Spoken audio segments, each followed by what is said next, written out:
How can I help you?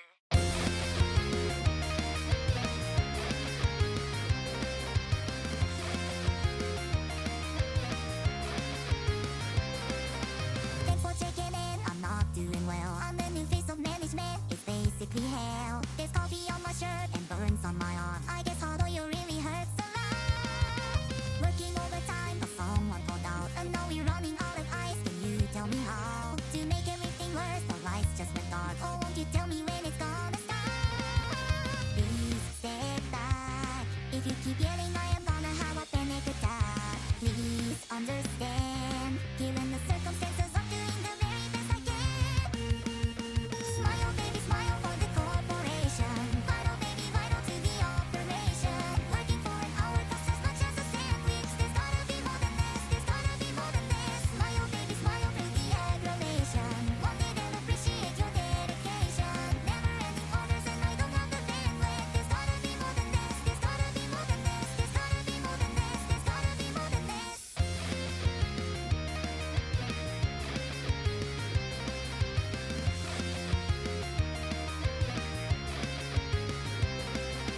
Thanks for checking in, the shit hit the shit. A lot of money is missing from during my shift. There's ringing from the phone, a call from my boss. She said that corporate's gonna call the cops.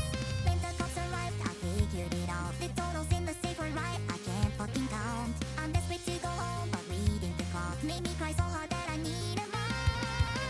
Please look away, I need a second to reset today, I don't get a break. Please let me go, I'm on a sick day so I can't afford to break another bone. Smile, baby, smile for the corporation. Vital, baby, vital to the operation. Working for an hour costs as much as a sandwich. There's gotta be more than this, there's gotta be more than this. Smile, baby, smile through the aggravation. One day they'll appreciate your dedication. Never ending orders and I don't have the bandwidth. There's gotta be more than this, there's gotta be more than this. There's gotta be more than this, there's gotta be more than this. I'm reaching my limit, red hot fever like a sickness at the maximum. It's pain and at minimum it's rage. I'm reaching my limit, red hot fever like a sickness at the maximum. It's pain and at minimum it's rage. I'm not gonna smile, fuck the corporation. Cycle, it's a cycle, not an operation. All they're ever gonna do is take me for granted. There's gotta be more than this, there's gotta be more than this. I'm not gonna smile through the aggravation. They'll never appreciate my dedication. Never ending orders that I think I'll abandon. There's gotta be more than this, there's gotta be more than this. There's gotta be more than this, I know that there's more.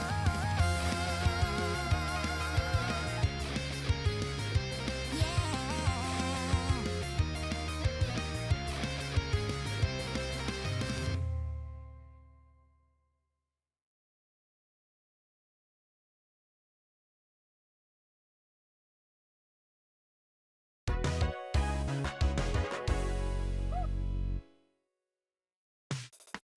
Wake up,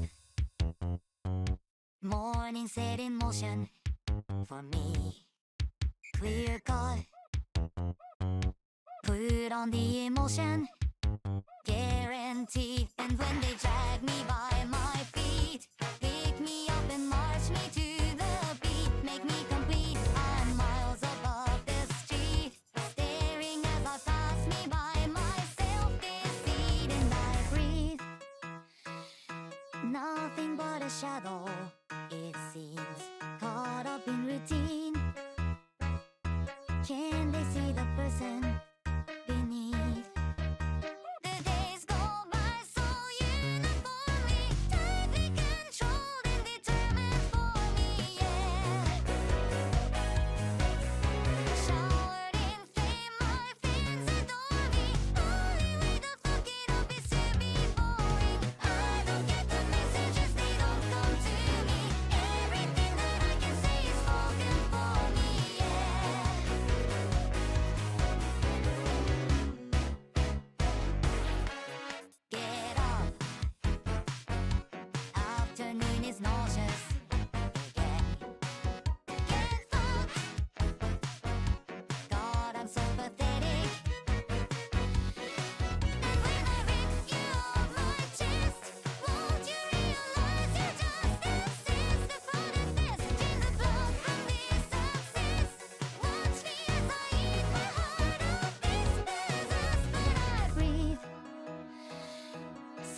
Feelings got me doubting, it seems. Am I anything? Am I even a person beneath? The days of bloodstains, grim glory, visions of violence are overpowering, yeah.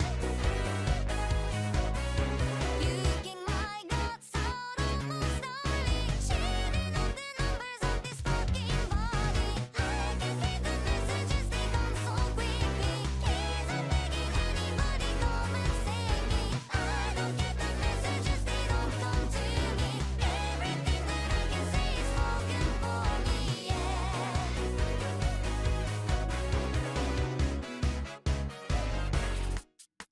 I could be your friend or I could be your foe. You make the decision and that's all I know. I could be a sinner, I could be a saint, perfectly devoid of anything I ain't. I could be a martyr, I could be a cause. I can be whatever everybody wants. Oh, I could be a canvas, I could be a doll. I don't think I'm even something real at all. I could be a woman, I could be a man. Look into the mirror, tell me what I am. Oh, I could be a difference, I could be the same. Try to give me meaning, it's a losing game. Oh, I could go to heaven, I could go to hell. Does it even matter? I could never tell. Oh, maybe I am nothing, maybe I am all. Except before I get that started. I can hear the messages, they just don't let me. I can bear the solitary, don't forget me. I can read the messages, they come so slowly. I don't know a single thing and I'm so lonely. I don't get the messages, they don't come to me. Everything that I can say is spoken for me, yeah.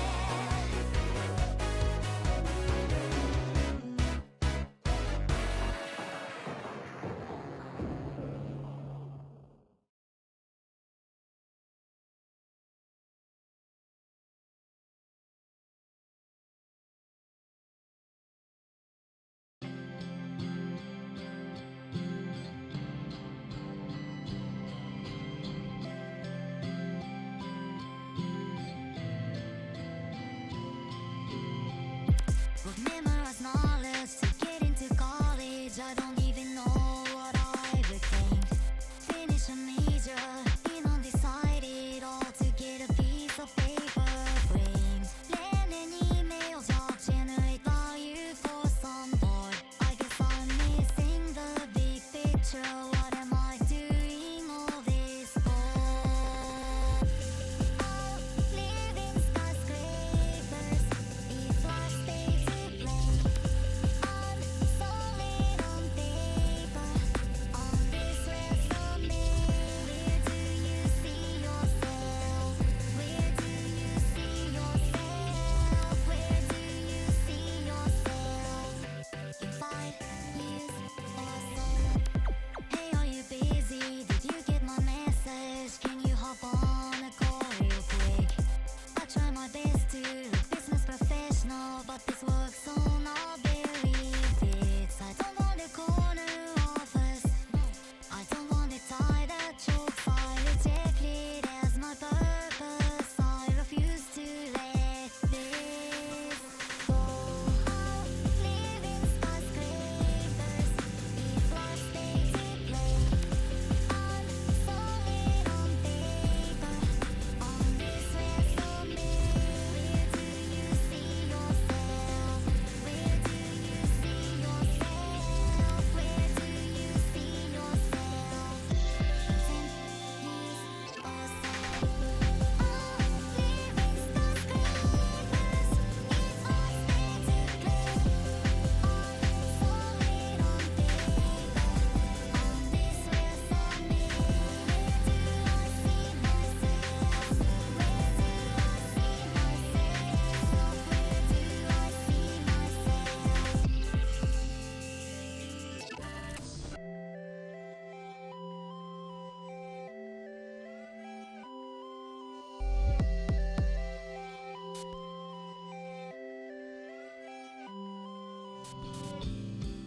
And I hope it's easy. Imagine flying through a war. I hope this email finds you like a high screw cracking a safe for a score. And I hope this email finds you like a book fair day in Ice by Basil Clear. I hope this email finds you like Ponce de Leon at the fountain of youth. And I hope this email finds you at the top arc of a swing set in the rain. I hope this email finds you like a cork popped from a bottle of champagne. And I hope this email finds you on a grassy hill in a moment of bliss. I hope this email finds you like a static shock and unexpected kiss.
Once again, I must mention that this wasn't the plan. Understand, I'm just a girl with too much time on her hands. Dive right into the ocean of relentless demands. I can't sleep when I'm dead.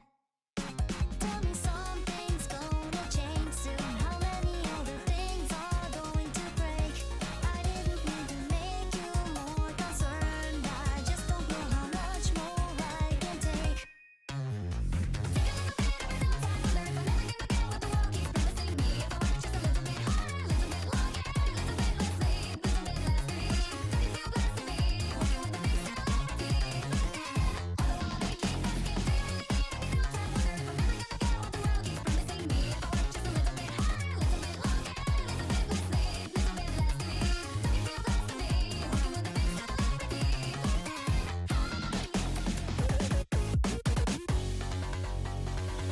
Innovating on multi-ended candles to burn. Do whatever it takes to finish working and learn. One more going to pay back the debt that working accrued. See what's left here for food. Tell me something's gonna change soon. How many other things are going to break? I didn't mean to make you more concerned. I just don't know how much more I can take.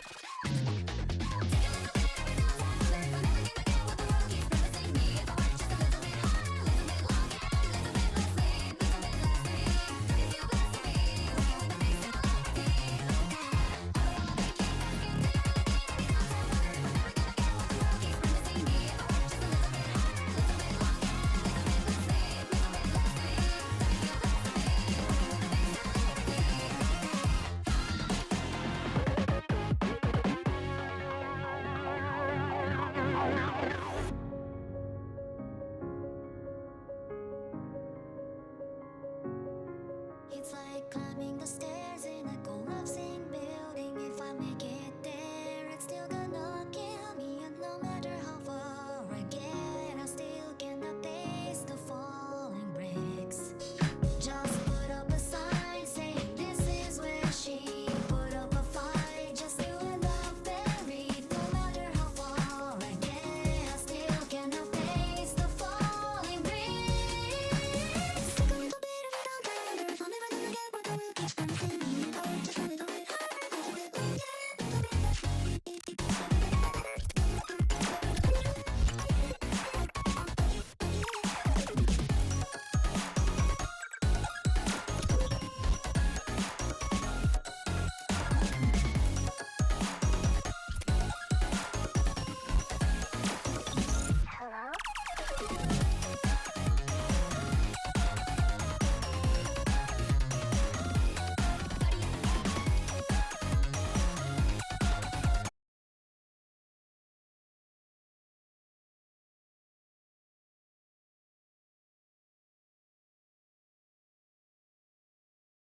つまずいたな。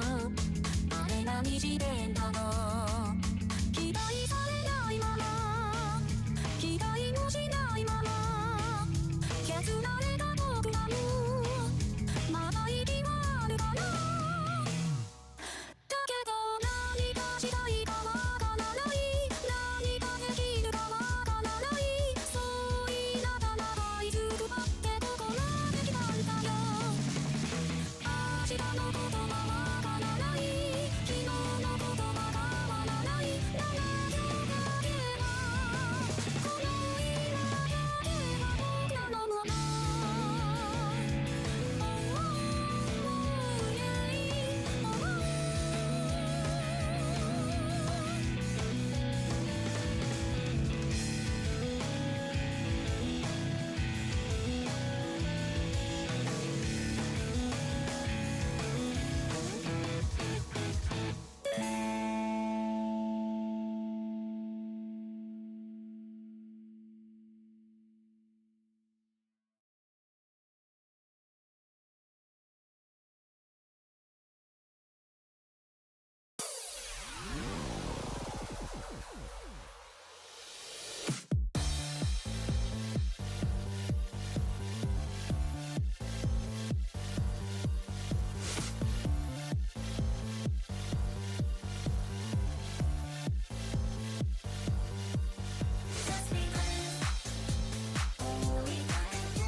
昨日の泣いた夜に落ちたカーテン拾い上げたとして、まだ先戻ることはないそう手のひらの上の小さな日、僕らの時間は止まったまま思い出すよ、初めて会った季節を、君の優しく微笑む顔と今を過去に押し上げ二人に続く限りに続いた僕らの心は溶けただけだ。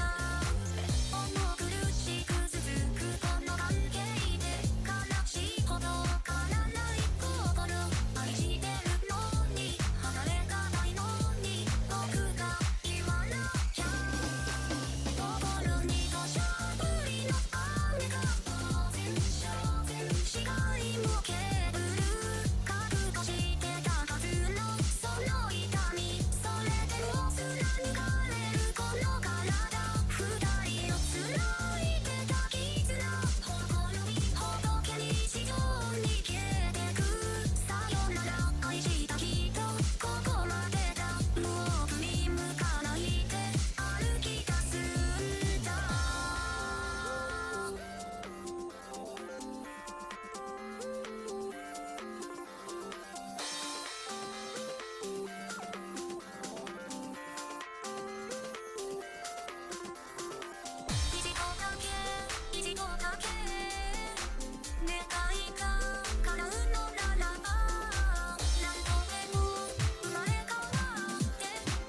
Hello? Okay, there we go. For some reason, my mic wasn't picking me up. For some reason, it wasn't set to my default mic. Whatever. Hello, everyone. It is actually a weirdly cold day today, relatively speaking. You kind of get used to the heatwave temperatures, and then when it gets colder even a little bit, it's like, oh shit. Oh, I'm not used to this. Give me a second. I need to pull up my phone. Really.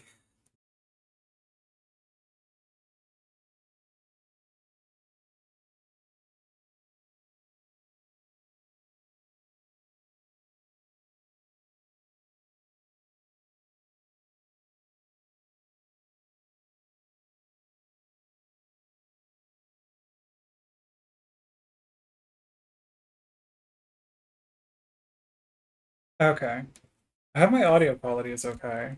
I had to move my setup again because my mom came home unexpectedly yesterday. So I don't have it on my usual setup. Which, to be honest, might be a terrible setup anyways. So any feedback on the audio situation? Okay, sounds fine. That's good.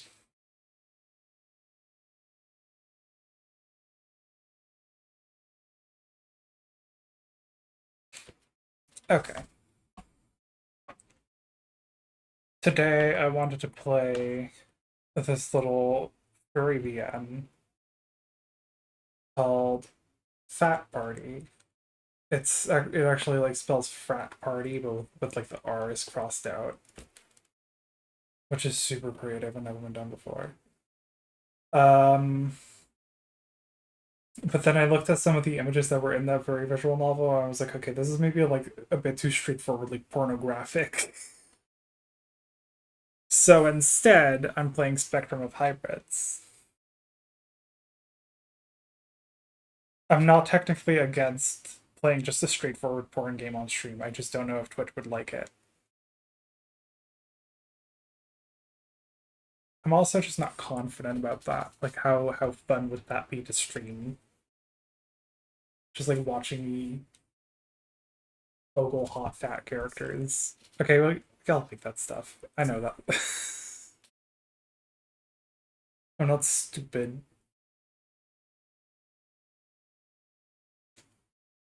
But like it hits different, you know?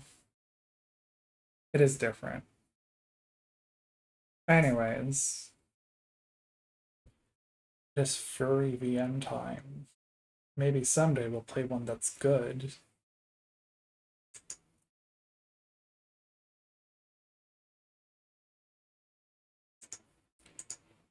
Hang on, I'm gonna need to dig it out first. Um,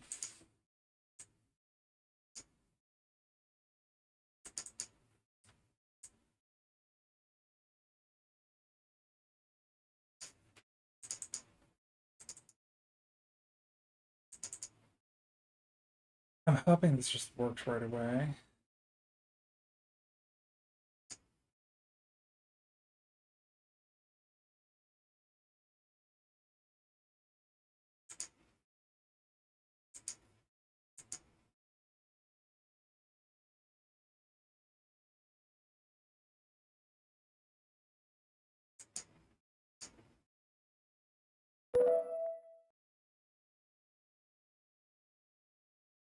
Game capture? Come on. Okay, window capture. There we go.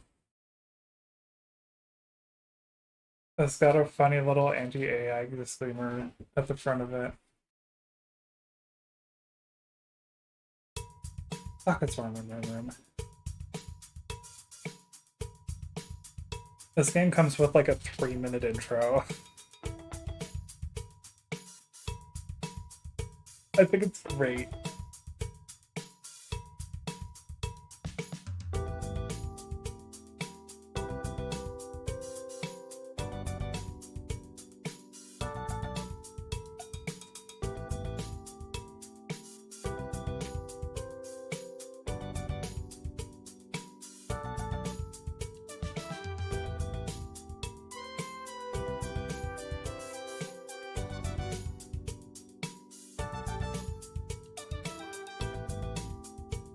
God, I know this artist. Not personally, like, I recognize the art. I didn't know there were, like, making visual novels, or at least working on them. I agree that it's great, but I'm worried I'll forget who half these people are very quickly. I'm bad with names. I've already forgotten all of them. Don't even worry about it. We're in the same boat. We got vocals. Yeah. Magic.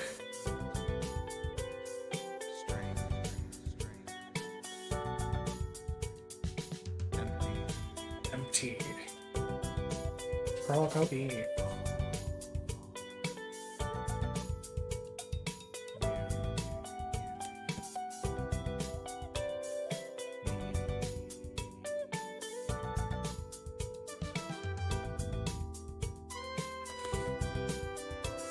I just have a montage of foods.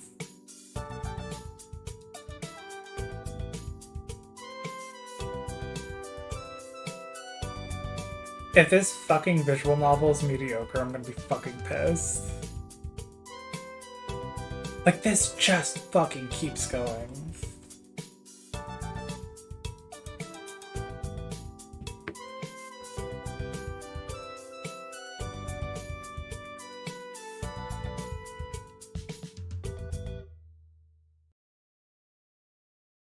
How long was that? I don't know exactly. But it's way too long, and I kind of love that. It just kind of tells me that this is the type of, like, art that is a bit overindulgent. Maybe I should read, like, the itch.io page. I like to do that with games that are on itch.io for some reason. That's like a tradition.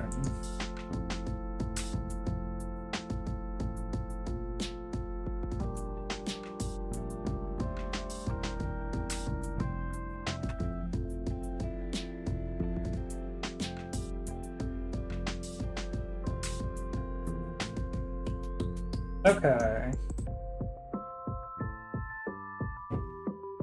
This furry visual novel contains swearing and mature themes, but aims to be ace-friendly. This game does its best to pace properly, and options are available to skip some things with more options coming in the future. It also includes short stories, but overall is one intertwining stories. It is a passionate project and by far not considered a fetish game. That said, big bellies, bara, yes. Weight gain depends, mostly optional. How optional? I don't know. It's interesting to me to design a story where some parts of it are optional, right? I don't know. Say you had the chance to do anything you wanted, anything at all, be a hybrid and connect with another hybrid, get your dream job or retire, possibly dabble in magic, and what if that came at a cost? What if in order to make that reality your reality, you had to chip away at who and what you were? Would it still be worth it? This is the question posed to you in Spectrum of Hybrids. Take control of one of 5 potential main characters and experience their own personal story of self-discovery, interwoven into a greater plot about a world of hidden magic and large creatures. Compatible characters can be mixed and matched for dozens of routes and perspectives. Those are all the main characters, I think, I guess? Okay.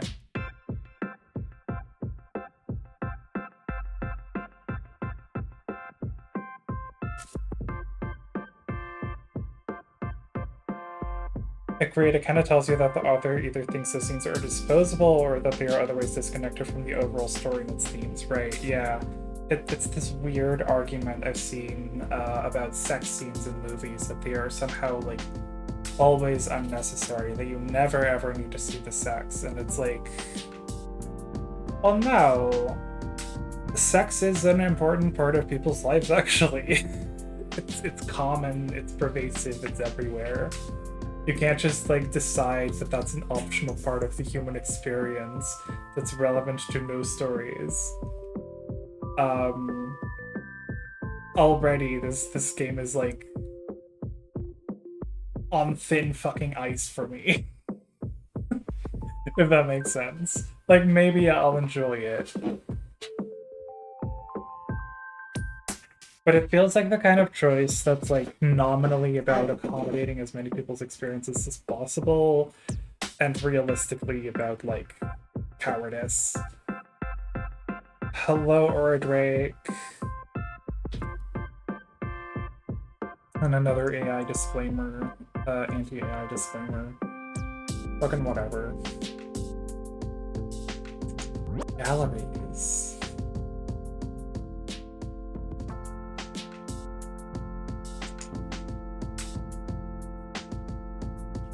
Ooh.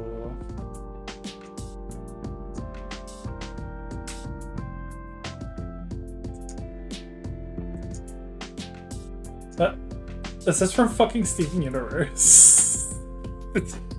This is a scene from Steven Universe. Take a moment to think of just flexibility and love and trust or something. We got war. Awesome. Oh, yeah, okay. I'm not allowed to see that one yet.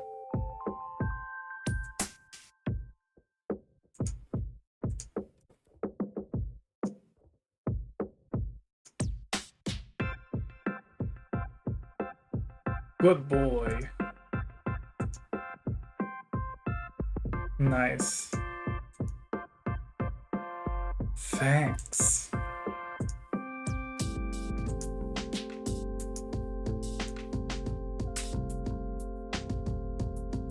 I'm starting to get the vibe that this character is about weight gain. From both the intro sequence and that image. Burn.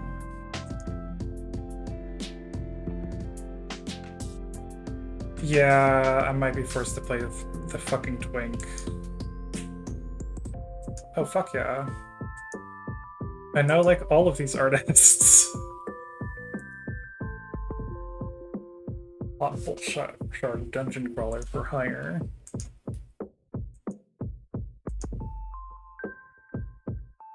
Couldn't get into this game if I recall. I don't remember why, but it bounced off super hard. I'm already seeing some like red flags for me. One of them being that they make a lot of the more erotic scenes optional, and that is like clearly stated in the itch.io page, which to me I think portrays a lack of confidence in the work.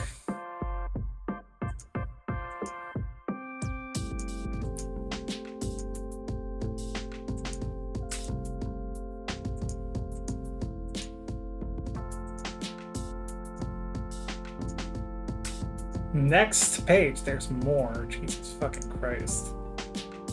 Fucking awesome.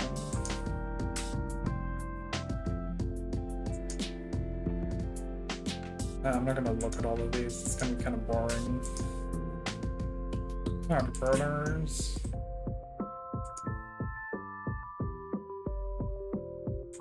Cropped. I wonder why.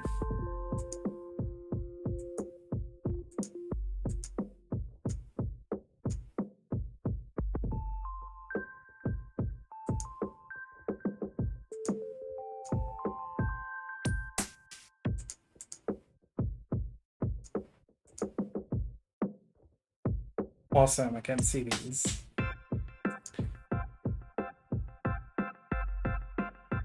Glossary. What do you mean there's a glossary? What's a glossary? Is it like... Hang on, I gotta look up what a glossary is. I feel stupid. I've seen that word a lot and don't actually... Specialized technical or unfamiliar terms within a particular document or field of study, accompanied by their definitions. Okay. I keep getting fucking AI overviews. Newly introduced, uncommon, or specialized. Okay. Glossary. There's a glossary page. What is this fucking game? Let's go. Let's find out. Plays Thorvald play in a short story with these two, whatever.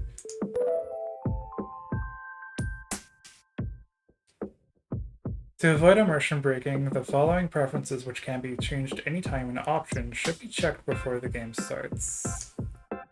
By default, when something permanent is about to occur or if something has a deep explanation, you will not be notified. If you wish to enable notifications, click on under Notifications and Options. Note that this has not been fully implemented in every route yet. Currently, notifications are off. Some routes have varying degrees of burping.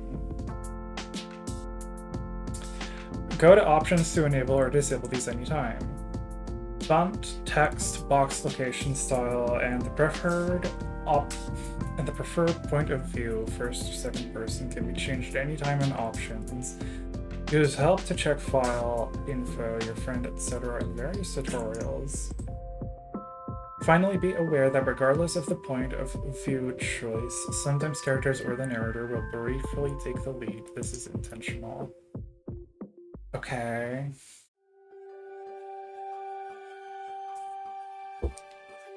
In your dream, a hulking, shadowy figure takes control.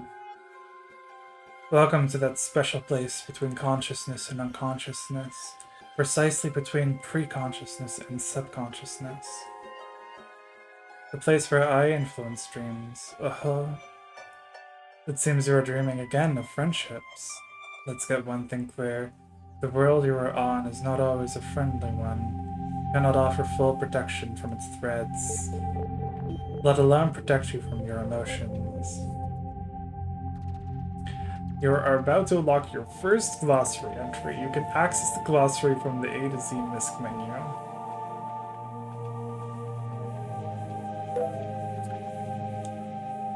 On Lutum, as you know, there are not many small creatures. The planet itself may be small compared to others, but life certainly flourishes here.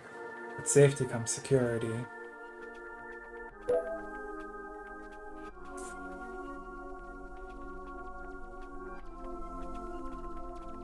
So embracing who you are is also of utmost importance. As one of two remaining guardians, I, Ligare, can give no better advice.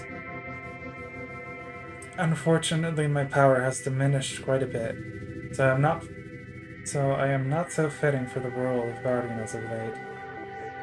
But I have a plan. Have faith as I ask you a few questions.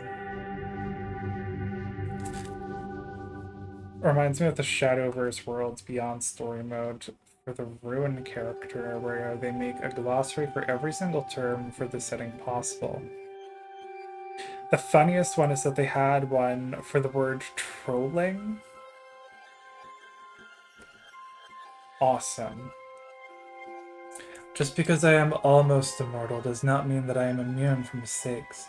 Even I get things wrong once in a while. I must make sure I have the correct individual here. Choose quickly if you wish to choose your character. Take my time for a personality test, or help for a direct match to suit your playstyle.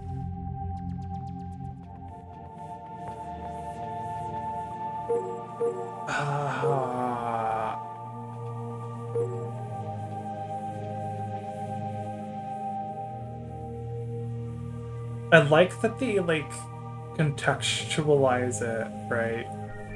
Do this quickly, take my time, etc. But they also explain what those words mean mechanically, so... I don't know, that's a bit jarring. The consequences of Western developers thinking visual novels and dating sims are the same thing. Devs desperately sanding off any sense of identity and flavor, making sure everyone has the dating experience they want. Oh my god, yeah. Ad Astra's lack of player choice made it an actively better game. Maybe someday I'll get to the ones that people actually like. The ones I actually hear about. The hulking, shadowy figure known as Ligare. Ligare has released control back to you. Wonderful, such a sound sleeper. This won't take long, and I only need brief answers. Just 2 or 3 questions will do. And while they may not seem cohesive, I assure you that they are important. You can still hear me, yes? Tell me, dreamer. You would like big things? Yes, usually is the most positive answer. Okay. I see. How do you feel about balloons?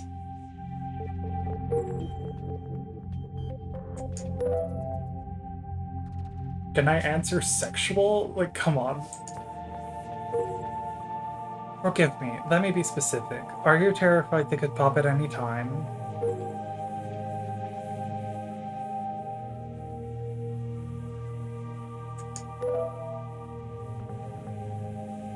With those answers alone, I believe there can be no mistake then. Aha! Okay.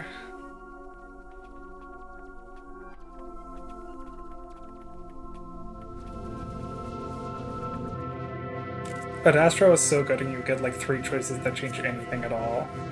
I do like the idea of a winding story, but it's just really fucking hard to write.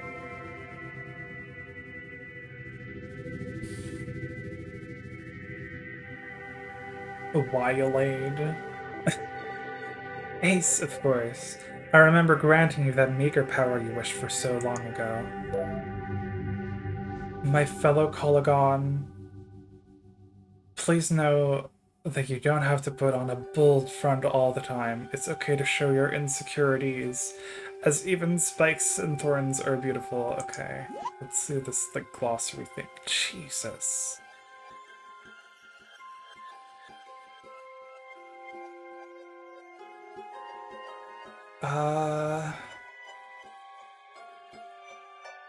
Point of view, first person or second person. Glossary. Oh my fucking god. Very unique hybrid of bearded dragon and a standard dragon. So unique that they even have clothing made specially for them. With their wings. Were it not for bearded dragons did not actually mate with creatures hundreds of times the size of them, it was merely their DNA that was extracted. It just looks like a dragon.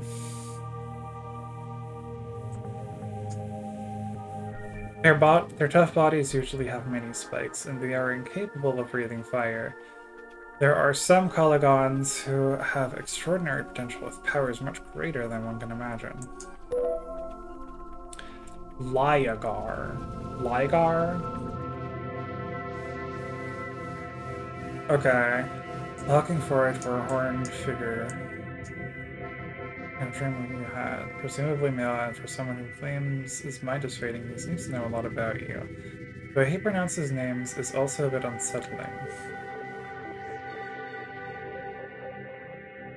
Those who adore him refer to him as a wish dragon. Those who do not adore Ligar refer to him as a four-eyed, four-horned, flying purple people cheater. His power is finite. I sincerely hope this glossary is more just a reminder for when you forget who is who and not an actively necessary part you need to engage with. Yeah, right now it's already kind of telling me information I didn't already know. Right? Like, they said Colagon, they didn't explain what that was, and here's the explanation. They said Ligar, and they, told me that that was his name, but they didn't tell me his fucking reputation and shit. He adores granting some of his limited wishes to young hybrids who he deems special, and the cheater part is because some consider him to cheat more deserving people out of wishes they deem important. Wallade.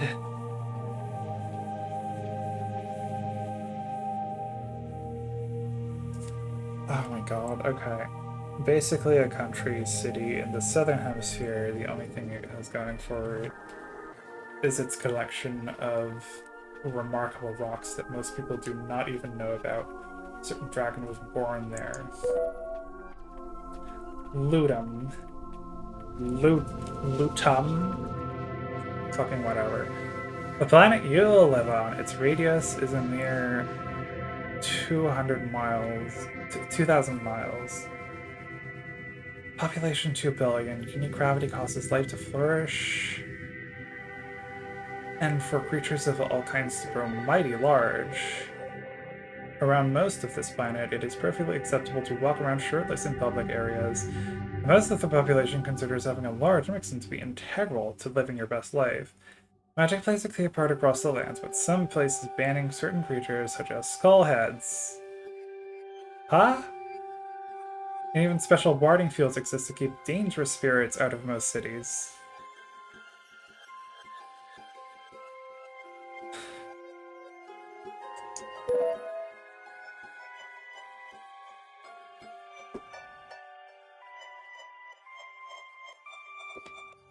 I'm gonna keep calling it Wiolade. I do not understand the pronunciation guide. Ran. Wiolade. Wiolade. Wiolade. Waluigieville.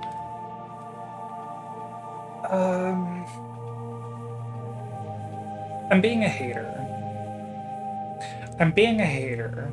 And that's not for no reason. This is already really fucking off-putting. Like, a dictionary is not an engaging way to learn about an environment or a person or whatever. Right? Like, am I crazy? It's not a great way to introduce me to a world.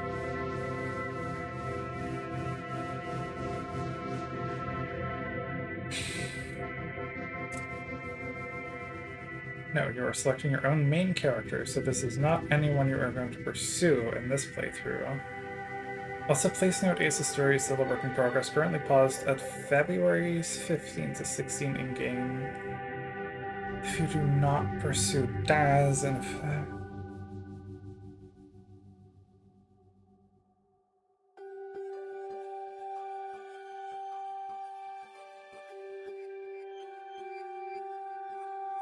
it's all the way to May 6th. Correct? Yeah. Literally tell, don't show, yeah. Magnificent, I am fortunate indeed.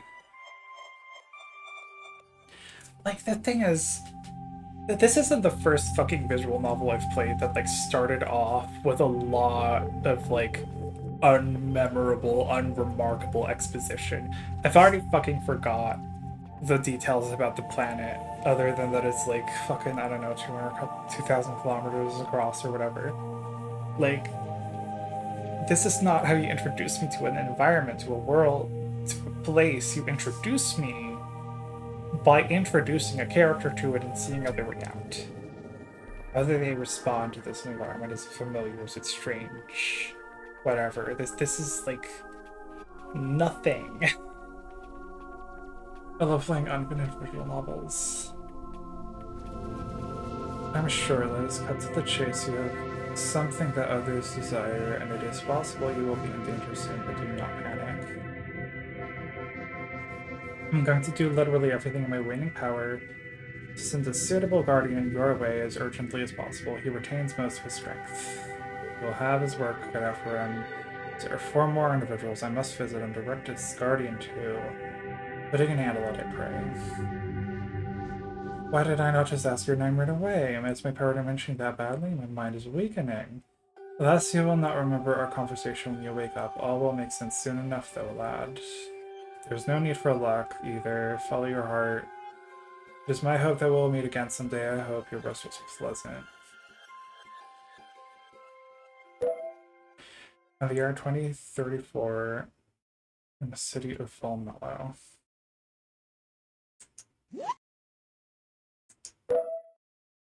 I'm not going to keep doing this. Null. Volmello. A very large and busy city on a peninsula in the southeastern Protoles, and always a hot spot for tourists. They say that all major cities in Latum are intersect somehow with Volmello, but they are the same people who claim Volmello will break off from the continent and become an island someday. It would sooner simply become submerged due to rising ocean levels, but that may not happen until 100 years from now. So far, my experience with this visual novel has been that of a Wikipedia page. This is browsing Wikipedia. This isn't world building. I'm browsing fucking Wikipedia. Extremely hostile. I highly recommend ignoring the glossary. I know. I already feel myself like next time that fucking pops up, I'm just gonna not bother with it.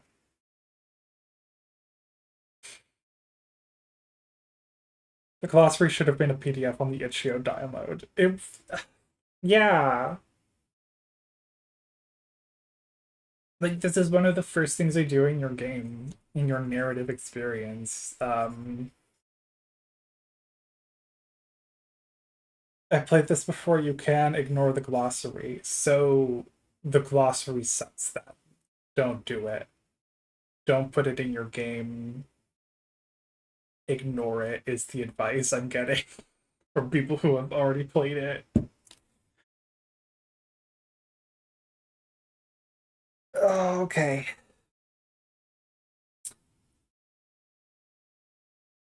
Breathing a sigh of relief, but also like, why fucking put it in your game? What is it doing here? It could have been something you keep in your back pocket, not something you like constantly get notifications about, right? It even comes with a fucking like collection thing, like, oh, you've collected 5 out of 88 entries in the glossary. Girl, I don't know who my main character is. Ignore that shit. It's another feature made for people who panic whenever the game does something they don't want. Guess it's for when you forget stuff, but yeah, don't give notifications, or at least tell me turn off notifications. On the con Jesus fucking Christ. Shut up! Ah! It's bad. It's really bad. On the continent of Protoles, at the end of January, around 9 p.m. Oh, we still have January, okay. In a hotel room's comfy bed, a story begins. Oh, I unlocked an achievement. Awesome. I like this. This is fine. Yes. Show me armpit. Oh, Jesus fucking Christ.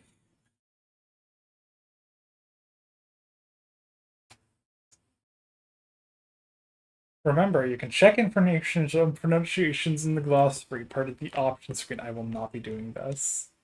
If European designers made Minecraft, every world startup would make you go through a massive list of every mechanic and turn them on and off individually.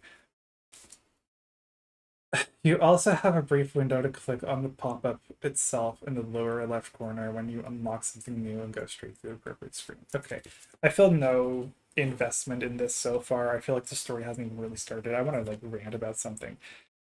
That thing you just mentioned about like making every mechanic like an optional thing you can turn on and off, and it's all super hyper modular. At some point, I posted back when I still used Twitter, I think. When I still used Twitter, I posted about the idea of like furry fashion dolls. If there were fashion dolls in furry world, what kind of play features would you see? And for some reason, everyone was like, oh, you'd see like modular dolls with like every feature possible and imaginable, configurable, and everything. And it's like, that's not how fashion dolls work.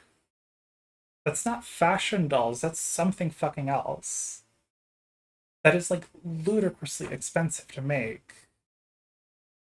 Right? You're not doing fashion dolls anymore. You're doing borderline like Legos with ball joints. Right.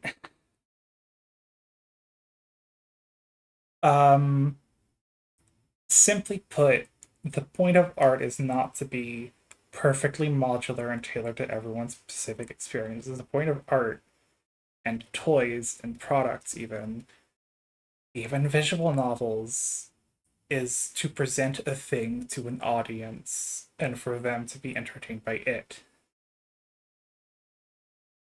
And I get that a huge part of furry culture is customizing your own little character and making your own little persona, etc. But like,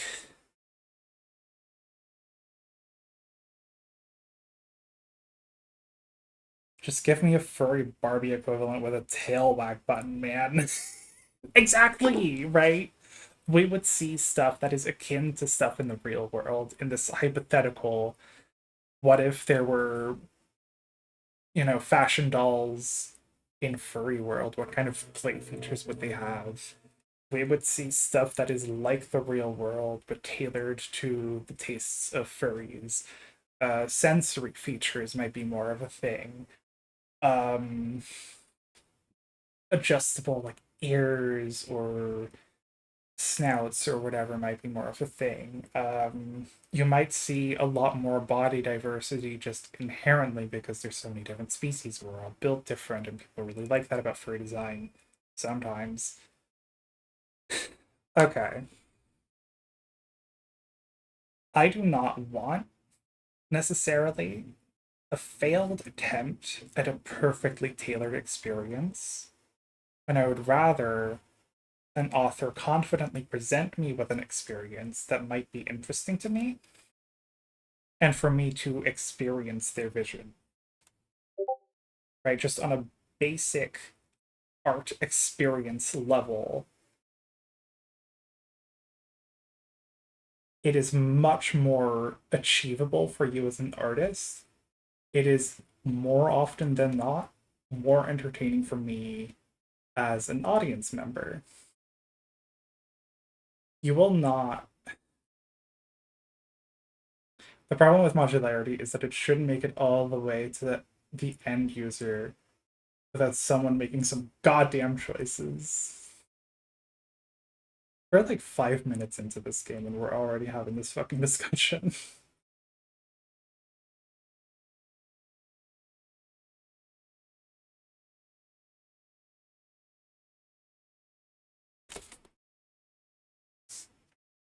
This is a weird pull, but like Dream Daddy has a character customizer and all the options are like kind of weird and awkward and you look kind of dumb.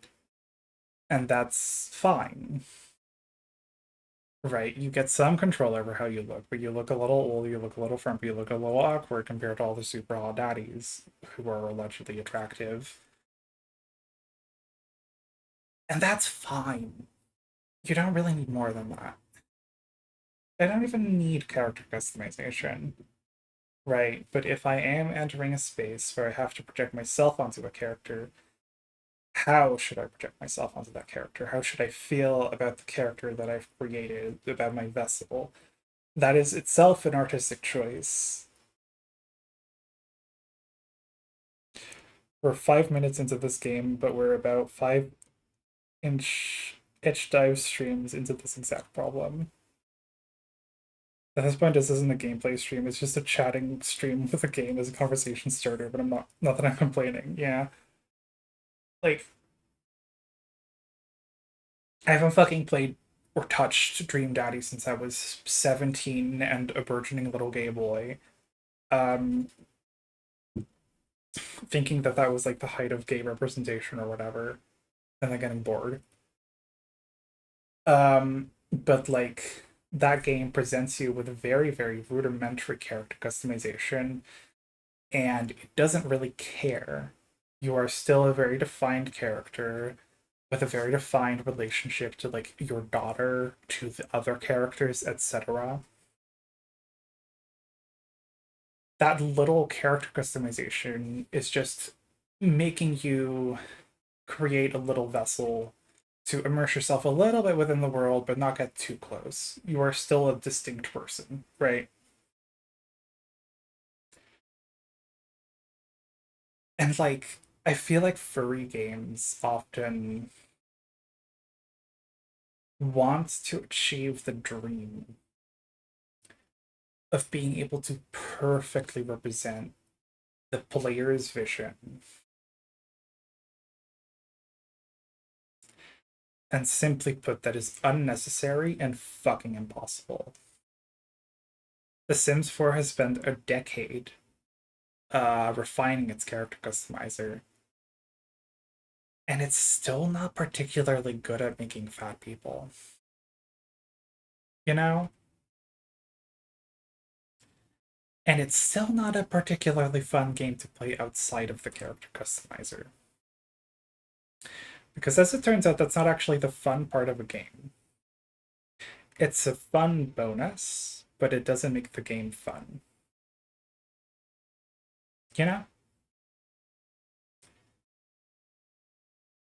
And I feel like furry games, from what I've experienced, are all about that fucking customization thing.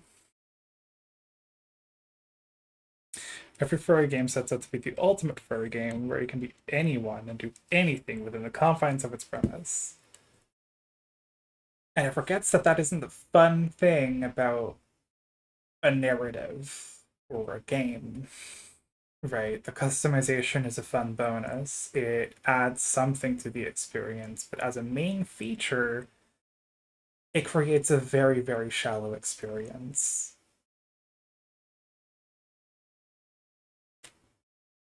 Okay.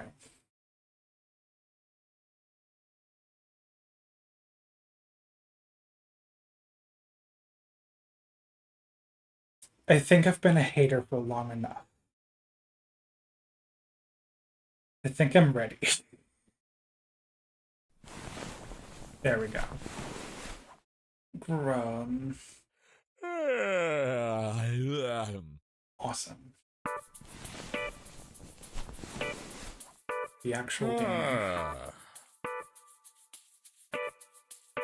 That's one nice bed. I'm gonna want to sleep in my crappy one again after this vacation. Oh good, only 9 p.m. I didn't oversleep. Yeah, missed the opportunity for karaoke. Should be early enough to say hi to Brock before he gets busy. Just need to throw on a fitting outfit. Brock, hey Hey, dude. Hey dude. About time you showed up. Had a nice nap? Yep. Yep.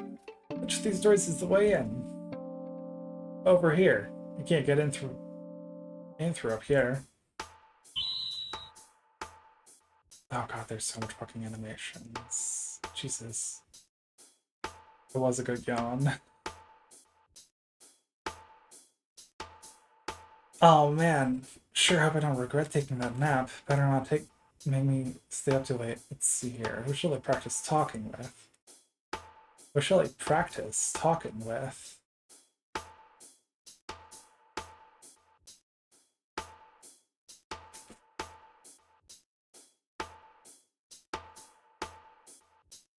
I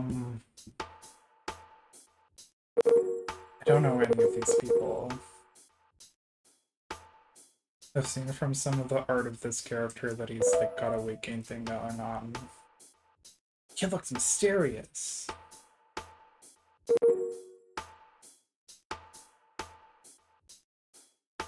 Any sentence that has more than 3 prepositions in a row just reminds me of I felt straight up downright left out in there. I don't even know what that's from. It's great. I love this raccoon that's staring at me in the background. Oh my god, they've got fucking dynamic music. Hey man, I like your vest. Thank you. Oh, thank you. I said it's really big. The awkwardness is thick, but the night must go on. The name's Ace. Hey Ace, don't mind me. I just didn't expect anyone to say hi to me. Oh, no problem. Sorry if I caught you off guard. How about you? What's your name? He's not wearing a vest. Yawn silly post, okay. I wonder why the skull beast blushes over practically nothing. You politely wait for him. He's got blush. He has veins under there? Okay. Sorry about that. My name's Zava. Oh, nice to meet you. Oh, Jesus fucking Christ, that was a really nasty tone just now. Like a really nasty fucking dissonance in the music. What the hell is that? Oh, nice to meet you, Zava. If I'm making you nervous, I can leave you be. Oh no, that's alright. I just wasn't expecting anyone to approach me, like I said. It sounds like you're shy, just like me sometimes. No worries. Yeah, that's it, shy. But was he like staring at the belly? It was! I thought I'd go out of my comfort zone tonight. So, been here before? It's my first time here. Saba's possibly admiring your body. No, first time here. Kinda wanted to check it out, but I'm mostly here because my friend insisted. Oh, looks like there's no tab for karaoke. And otherwise, it's a normal, old-school bar. Pretty cozy, though. But you wonder if... Yeah, there's a dissonance in the music. It's really strange.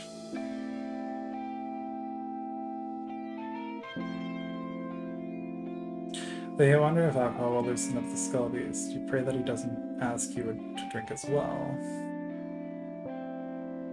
Let me get you a drink, I insist.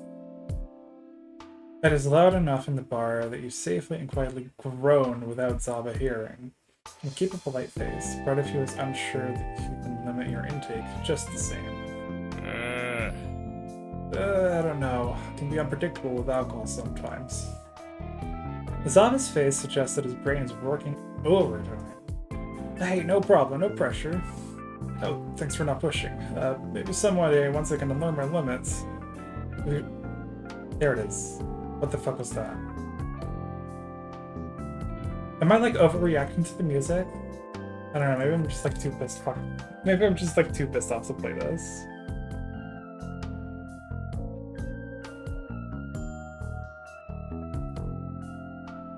I understand. Don't let that stop you though. Have you tried Zetapire Zingers? Have you tried Zetapire Zingers? They're pretty good. And it just hit me that they start with a Z, just like you.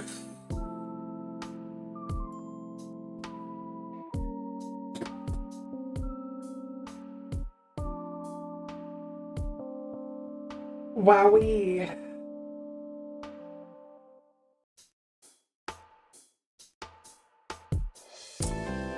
I've not. I'll go do that then. Yeah, feel free to come back here. I don't feel like moving, and I'm not sure I have the confidence to approach anyone else. One person's plenty. Alright. Alright.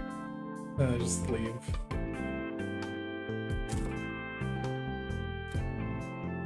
Though Zaba seems friendly enough, there is something about him that seems unappealing, not uncomfortable. Just difficult to comprehend, perhaps. I wonder if I picked the right person to make friends with. Guess I'll find out. Welcome back. Ah, good choice. You got the zinger. Gotta tell me how you like it. Oh, it's already half gone. It's delicious. I'm glad to hear it. It can be quite addicting. I'm sorry if I'm being weird. I don't mean to be, I assure you. Don't worry about it. Ugh.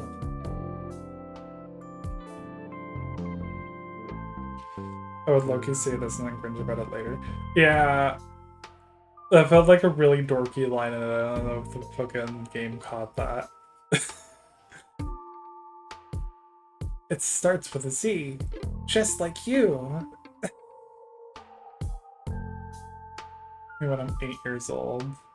I mean, when I'm 8 years old and like the number 8 feels magical to me.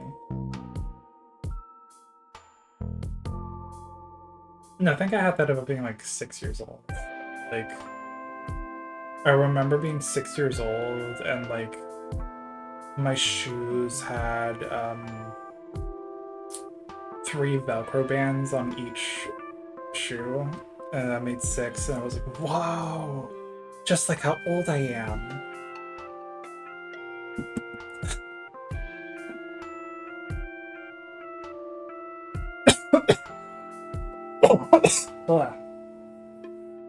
Like, that's a line I would write to make a character seem intentionally very, like, I don't know, under-socialized, awkward. Trying to be really endearing, but, like, doesn't know how to talk to people. And social's difficult sometimes, I totally get it, so you're safe with me. You say so. This is mighty fine stuff. All gone. So, are you a Kolagon? Could be a good line for characterization if he does indeed say it and then cringe about it later, but the delivery felt too much like the author is saying it. I don't know. I don't hate the line. I think it's kind of funny. Yep. Yep. That's me. Not quite lizard, not quite dragon. Can't fly despite these big ol' wings. Gotcha. So, Ace, tell me, out of all the folks here, what made you want to talk with me? Oh, it's like the weight gain art and the intro. Is that a belly jiggle? No. I hallucinated a belly jiggle. Okay. Oh, you've got an intriguing face. Shoot, that was rude, I'm sorry. Your clothes are nice too, I appreciate that. Why aren't they like racist? It's cool, I love attention, I appreciate that. You wear fine clothes too.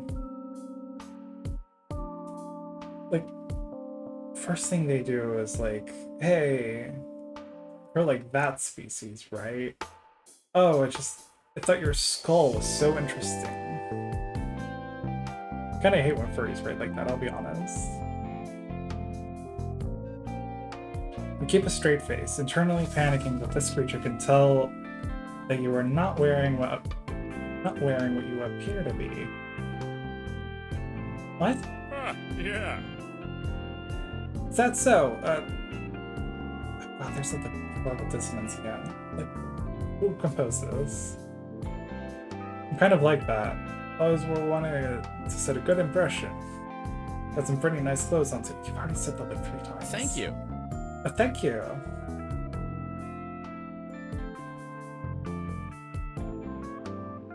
This is bad. You already complimented his clothes. Twice. Sure, if I didn't mention, I'm here for karaoke, so let's sign up for it real quick. Let me come with you, I'll sign up too. Well, okay, sure, I guess.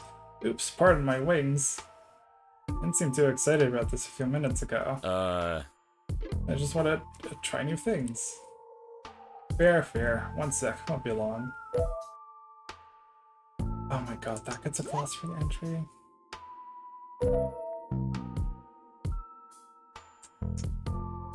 It's in 3/4 time. Will this ever come up again?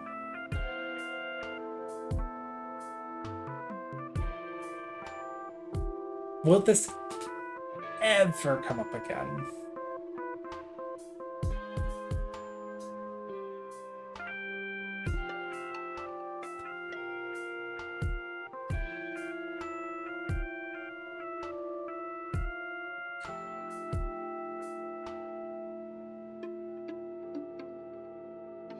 Will this ever fucking come up again? Ever?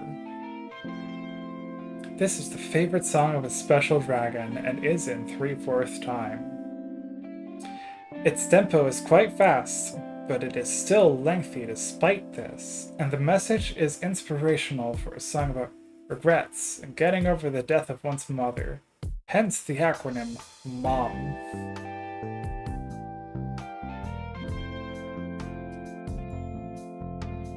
The word mayhem might suggest to someone newly discovering the song that it may have heavy guitars or the like, but it is quite pleasant to listen to, and it only leads to shrinking down a large amount of time into a chaotic microseconds. The song doesn't come back, I don't think. It sounds like a song I wouldn't want to listen to.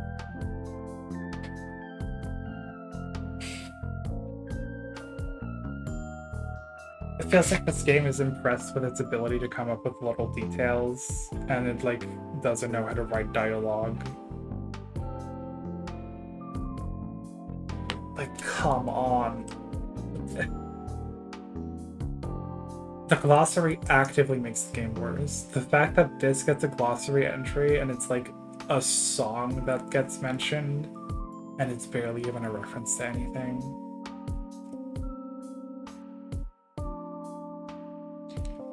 It's a series of qualities a song could have thrown randomly at a board.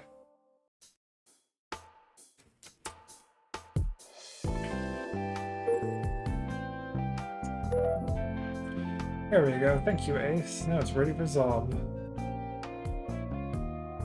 It's pleasing that the machine supports symbols and icons because dragons make everything better. What is that supposed to mean? Alright, your turn, Zob. Already? That was awfully quick. Yep. Yep, I've been thinking about it since I got here. Well, let's see, what kind of song should I sing? Just do what your heart tells you. According to those screens, looks to come with verbal karaoke. That's pretty good. Looks like Skullboy found this song. You can see he used an icon next to his name too. Zob, welcome back. Thank you. So, excited to sing? You seem to make your mind pretty fast. I am. I've been known to decide quickly, depending on what the subject is. I see. You going to the convention in town this weekend, by the way? I am, though I don't know how... I don't know anyone that's going. It'll be my first time. Oh well, it'll be my first time too.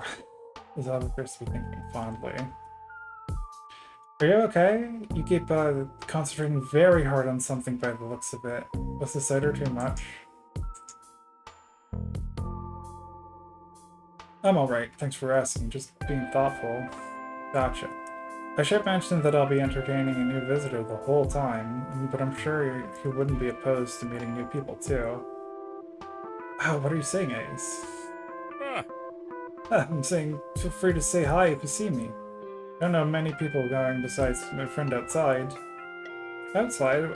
Why aren't they in here with you? Because they're the bouncer at the door, Brock's his name. It's the only reason I'm here, really. Figured it wouldn't hurt to pay a visit to the place he just got hired at. Oh, I understand.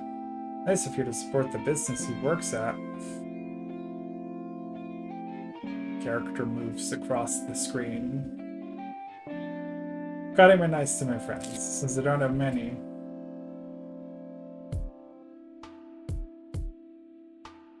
Okay, man. I can relate.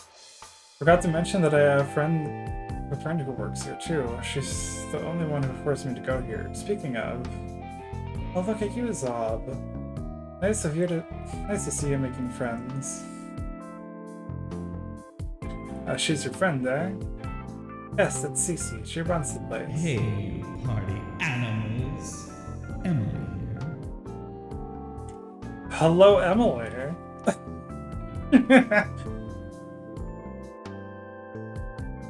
Hey, you party animals. Emily here. Let's hear it for the owner's Cece, huh? None of this would be possible without her. Hey. Hey, everybody. Thank you, sweetheart. And Emily. I can't let you start karaoke before mentioning. You have some huge news to share with us this evening. I do? Yes. What is it? You're going to become an actress. Oh, Remember? You've only been looking forward to it for forever. That little piece of news, of course. Damn, what a blonde moment. Yes, indeed. Yes, indeed. It's all good. Don't forget, folks, we've got a great drink specials tonight. Please remember to drink responsibly. Anyway, you freaks. Emily O. Sublime here. And let's get right down to business, because it's time to sing. First up is Ranger Wren. A blonde moment. I don't know if I can fucking play this game.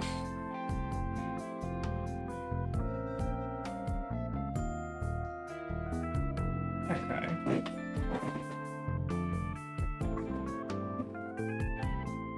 Eh.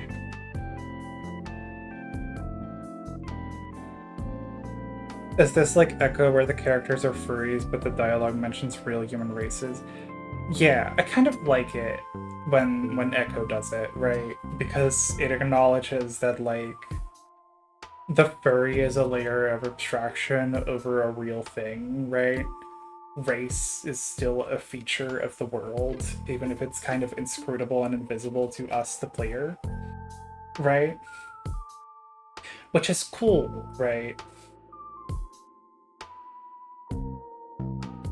Like, it actively pushes back against this idea that furry world is some kind of like colorblind haven, and I like that. A colorblind haven where you won't ever be asked to think about black people, right?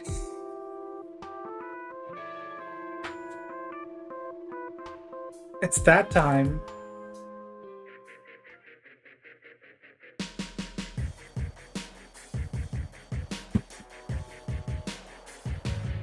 Karaoke starts with a rough, short-legged Wolverine singing hardcore metal, but you do your best not to cringe and simply smile with a light head bobbing.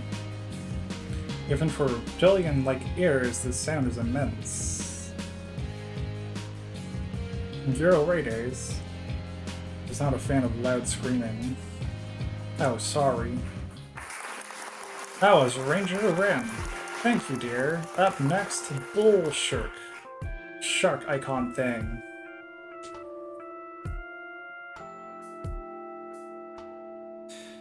Echo does it for the thematic reasons, but I think a lot of VNs do it because it's like Echo.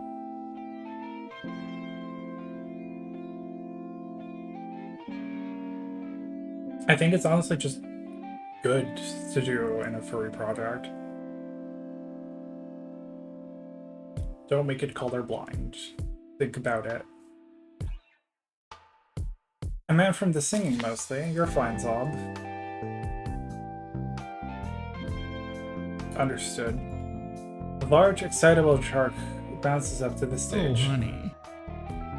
Oh, honey. All caps. You have a strong voice then? You know it. Huh? They have the fucking song? Are they gonna ask me to do the karaoke? Is this a karaoke moment? Am I gonna sing? Because I fucking will.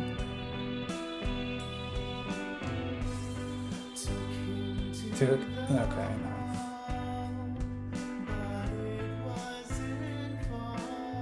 I can't karaoke to this.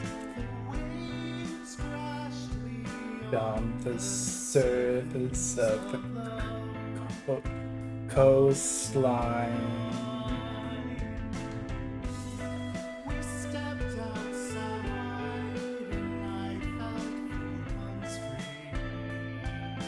Why do this?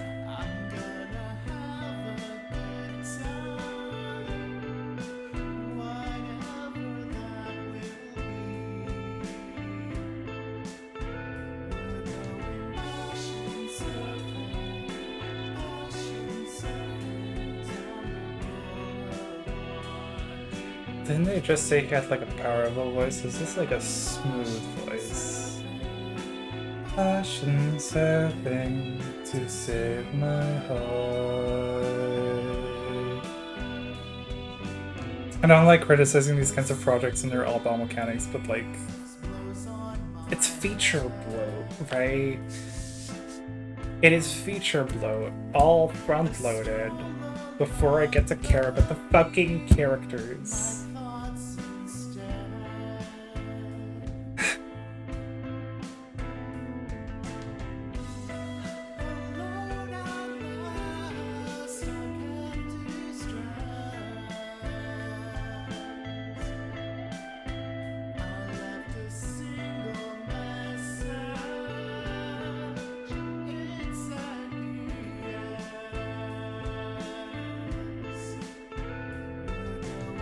People still watching? Oh my god, yeah. Mind viewers.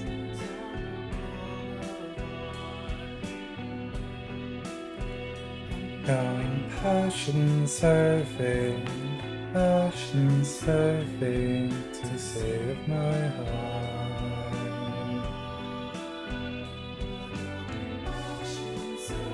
Don't call me bro.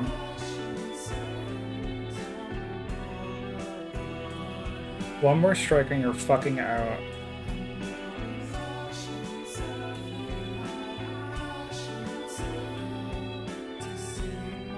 Are you American perchance? Do you know that there's time zones outside of the US? It's morning. It's like 11 in the morning.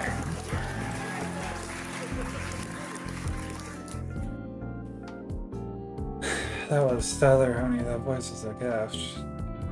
Oh, he's blushing. Yep. Yep, now it's my turn. Are they gonna do another whole song?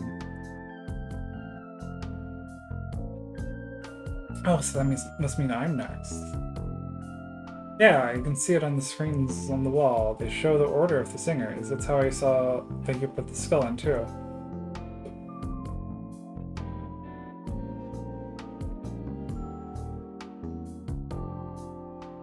They made the background character turn to look at you.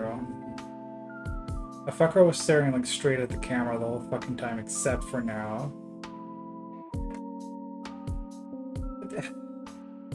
So many tiny little details. So many like little fucking things. Oh my god. What am I meant to compelled by? What am I meant to be compelled by? I don't understand the creative decisions being made here. This feels like such a fucking waste of like talent and effort. To like front load your game with all these little fucking things, all these little details, the fucking glossary, the fucking karaoke scene.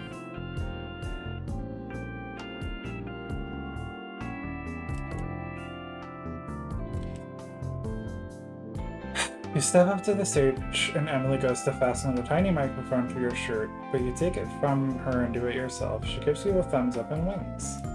Okay, honey, let's hear that beautiful voice. Zob's eyes, as well as the eyes of everyone at the bar, are all on the stage as music starts. And finally, get to use a special mic like this. I'll just give it a slight tweak so I'll make my voice a different type of deep. Huh?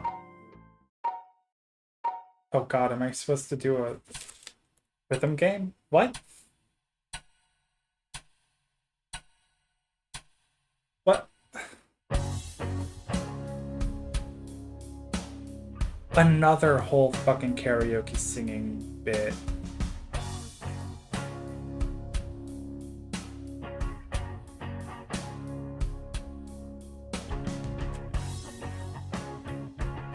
It's not even a mini game. I think.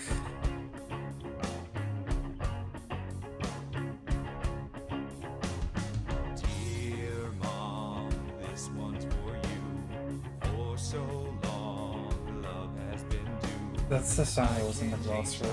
But I sure can blur lines. Kick and scream, fine. What a heaven you climb. If I could strike a deal up with the devil, I'm gonna go. I'd go way back and I'd make life more level. All those bad times, I'd make them more tangible. Eliminate them all, 'cause life is too full.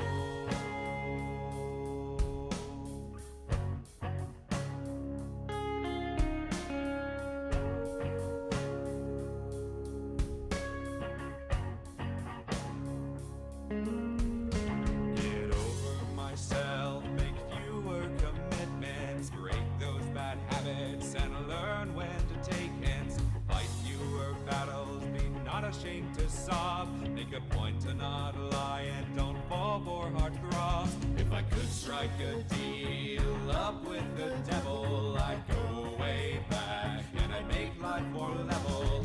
All those bad times. I'm skipping it. I'm skipping it. Fuck this.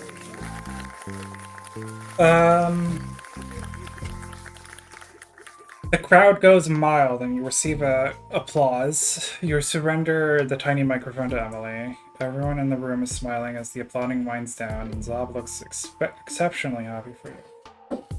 You know that scene in Deltarune Chapter 3 where you like get to play a fucking rhythm minigame in the middle of nowhere, you know, like it just pops out.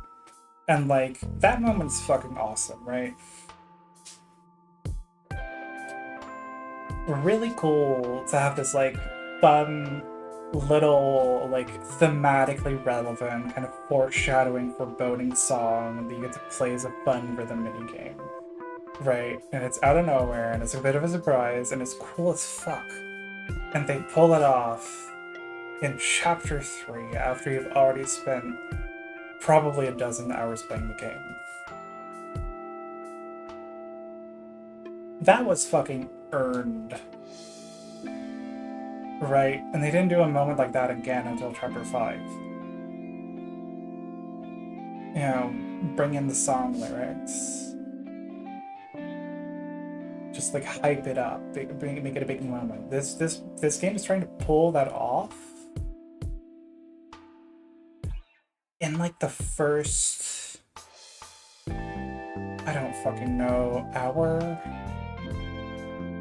Not even an hour. I've been like meandering a lot. I don't know how you're supposed to fucking play this game, what the pacing is, so Jesus fucking Christ.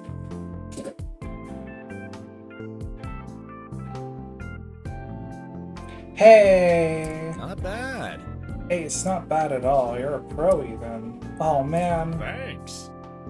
Well, thanks. It was my first time with karaoke at a bar, but I've done this lots in private booths before with a friend.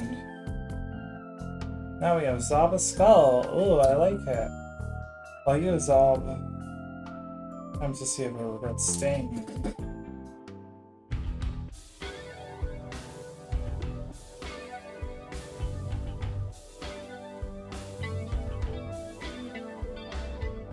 This person thought the interesting part of the karaoke scene was like the karaoke itself, I guess. Let's see if the song's any good. I really hated the last one.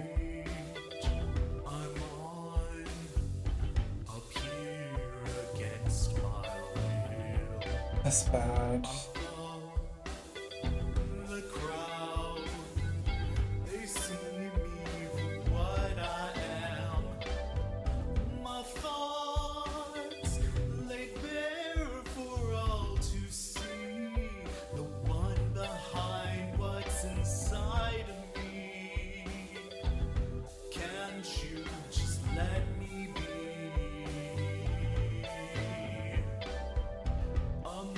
Ask for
Fuck, you know, but you're right. The songs are probably like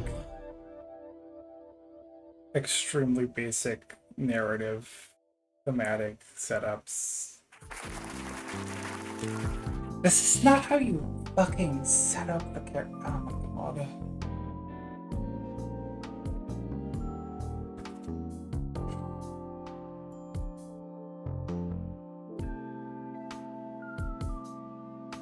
Never mind that they all sound kind of like Tame Impala. Tame Impala's like good. From the like 2 songs I've heard. It's really bad. This one in particular was just like the character telling you what their fucking metaphor is. Like, oh, I wear a mask. It's so sad. No one sees what's behind it.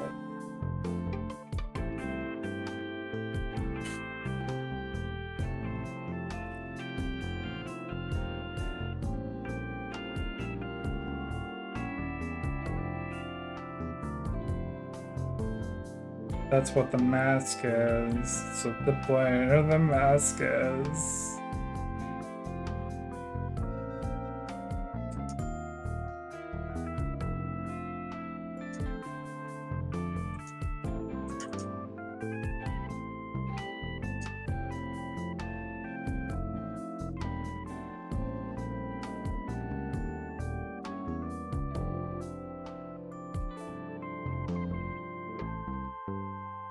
Okay. Seems you enjoyed that, Ace. That's the biggest I've seen you smile so far. Okay, so there were 5 characters. 5 main characters you could play as. So far they've, I think, been doing all the playable characters.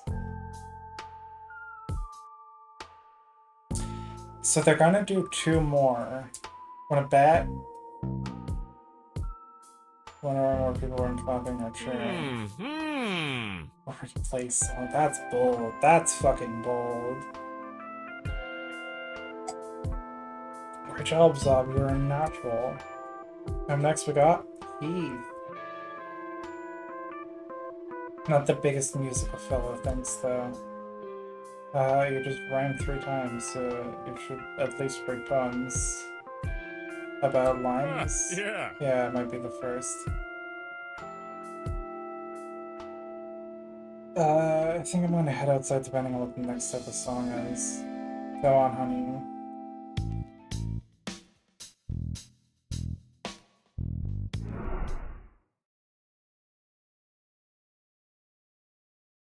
Huh?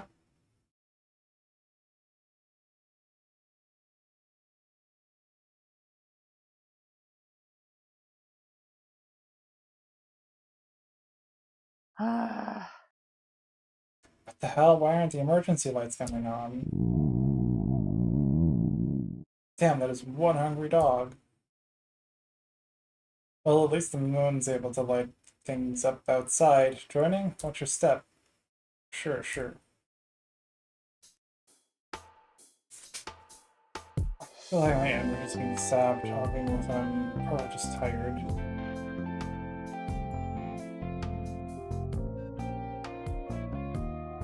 Is he an energy vampire? Is that what's going on? He like eats feelings. Orange bars seem to turn back on already. That was weird. Oh, is that food I smell? Yep, that smells and looks like food, alright. Seems like tacos. Want any? My treat. Oh sure, why not? Thank you kindly. Sure. Any allergies I should be aware of? Nope, I'll eat anything. Since dinner was small, the tacos will surely make up for things. And you take your card out for payment, as the giraffe lady behind the counter responds. Well, hi there, sweetie. Oh, hi there, sweetie. I'm not doing voices. I'm not fucking doing voices.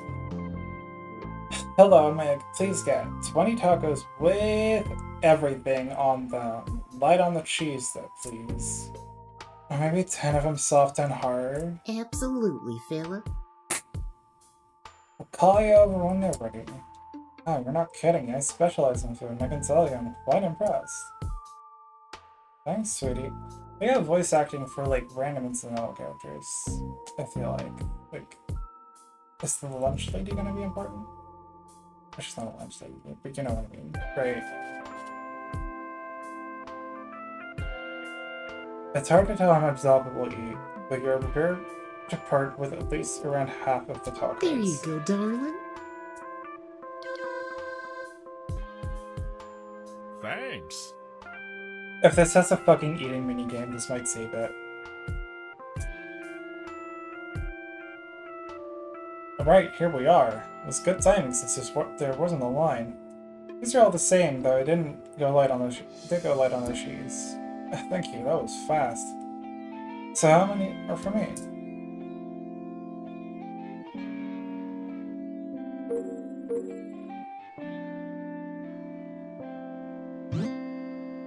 Beat the puppy. Wow.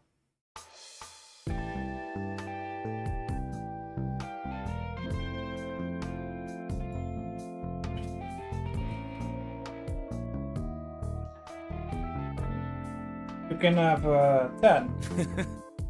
Nice. When I said he did anything, I mainly went variety, not quantity.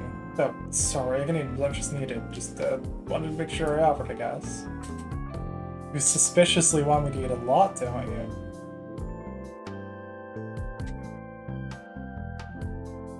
What? This game is assuming a level of like feeder brain that feels a bit unreal. To me. Like, what? No. It's literally splitting it evenly. What?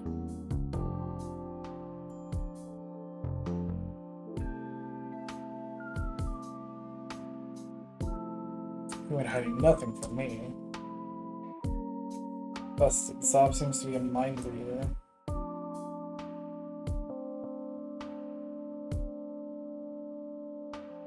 These chairs look flimsy, but I guess I'll have a seat.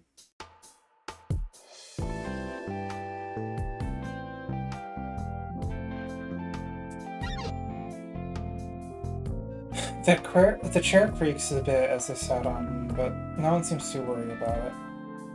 These are mighty good, especially when you skimp on the alcohol either, considering I'm impressed. I understand I'm pretty difficult to impress when it comes to food, and I can tell you I'm impressed right now. Oh yeah, your friend Brock came over and said hi while we were getting the food. He did? Oh, I imagine he saw you talking with me, right? Wanted to say he appreciated you? Yep, bingo. Really cares about me and knows I don't have a lot of friends. I usually busy myself, but he does his best to hang out with me when he can. I understand. Yeah, I'm moving across the world pretty soon, so it's gonna make it harder to see him, like, a lot. You stop and wonder why you're bothering to make friends here when you're moving so far away soon. But it's still good practice, and there's always chatting online. That's an understatement. Why are you moving, if I may ask? A few reasons. Ah, the fucking glossary. I forgot about the glossary already. A few reasons. I don't really like it here in Protoluz, for one. I also want to get away from my family, start my own business, and Oppistoff is just better. I hate when kink stuff is too self-aware. Like, even if both these characters are into that shit, they met half an hour ago. You can't get a read that quickly. Yeah, right now, the only thing they fucking know about... The only thing this dog guy knows about the dragon is, 1, he's fat, 2, he eats a lot of tacos, 3, he split the tacos halfway.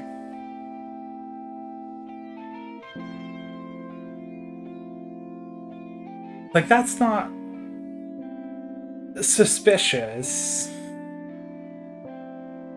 Unless I'm fucking crazy.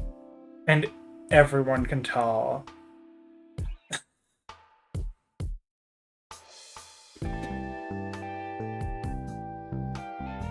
Even if both of these characters are into it at most, it'll be like, oh, you're offering me a lot of food. That's nice. You know, it'll be a bit of a surprise. Like, oh, is this like a way of flirting with me about this? Especially when the game itself thinks it understands your intentions from the dumbest shit. Oh god, yeah. That's where I grew up. A friend has helped me pull some strings to get a place for me to stay. And it's a nice little bonus. My visitor I mentioned lives in Opistov too. Sounds like you're going to have quite the busy, fun life soon, Ace. Yep, that's one way of putting it. What about you? I imagine you live nearby? Not exactly. A bit closer to the mountains, but not close enough to see snow. Gotcha. Ah, these were delicious. Hope you enjoyed them. Yeah, like I said, they tasted great. I was just trying to be respectful and not talk with my mouth full too often. Thanks, how very respectful. I'll throw these paper plates away then. Nah, my turn to be weird. Yum.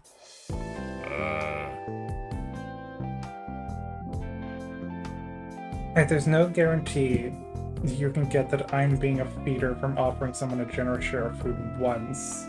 I do that shit IRL because I'm just nice. Zub is beginning to get scary. What? You ate a paper plate. Weren't expecting that, were you? I was not, but that's one way of putting it. You, realized I could really help the environment in the event that eating trash doesn't harm you. Doesn't harm me. Though I aim to keep my abs, thank you very much. Boo! You have to sacrifice your abs to save the environment. You have to save the planet. Eat these soda cans. Ah, sorry, I wasn't interested in you eat all of the country's trash, my bad. Yeah, don't worry about it. Look at you, your mind is buzzing with questions now, Indeed. I don't want to ask something too weird though, so we'll just stick with a different type for now. If you don't mind me asking, what do you do for a job? I'm curious. Based on what little you know, what do you think I do for a job? Not sure, that's why I asked. Just trying to come up with things to talk about. It should be a trash compactor. Ah, well, let's just say I dressed up as a mascot for, someplace. Oh, I see. Well, I'm impressed, then. I know keeping your identity hidden is important. How astute of you, and yourself? A baker. I love cooking in general, but baking is my specialty. My job's at my dad's bakery. I'll be opening up my own bakery in Opistov. Someone eating a paper plate. Oh my god, I'm literally shaking and crying right now. Yawn. Oh man, excuse me. How boring am I? This fucking bunny ears being placed right over him is really distracting me. Now, I didn't mention that I kind of changed my sleep schedule recently just so I could talk so that I could more talk with, well, I'm a baker. Oh, interesting. I never really got into cooking, personally. Costuming is fun, though. Baking is not for everyone, though if you like costuming, you'll probably have fun at the convention. Our people will be dressing up. Is that so? Well, I don't dislike it. Not something I thought much about. Gotcha. I imagine you can't always take the mascot to some random place, but you could always pick something from a store to take. I suppose. You have to, of course. I'm certainly not dressing up in anything other than my regular clothes. Oh? You can just as easily use a guise like you are now. Yeah,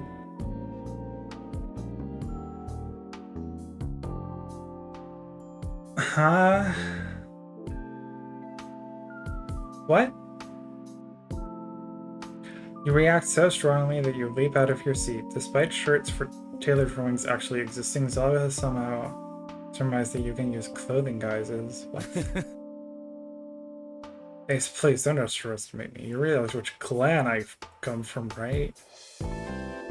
Not really, but apparently one that knows how guys' work. That's one way of putting it. At ease, I mean no harm, nor do I intend to make you nervous. Afraid to sit back down. Promise the timing is a coincidence, but I really should be going. Got a huge day ahead of me. I understand. Well, take care and perhaps see you at the convention. What's it called? Honestly, I'm not sure. Tea time, thorax? It's just with a T, that much I know. Intriguing. Will you be able to locate it? Yes, the Caracal Hotel. Haha. I know that much. I'll throw in a random song in the glossary, but obviously you know what a clothing guise is and that you're wearing one. Yeah, that was a bit off-putting. I don't mind that, actually, is the thing, right? Like, oh, guys caught wearing a clothing guise. 1, I don't know what that is. 2, I don't know why my character is wearing that.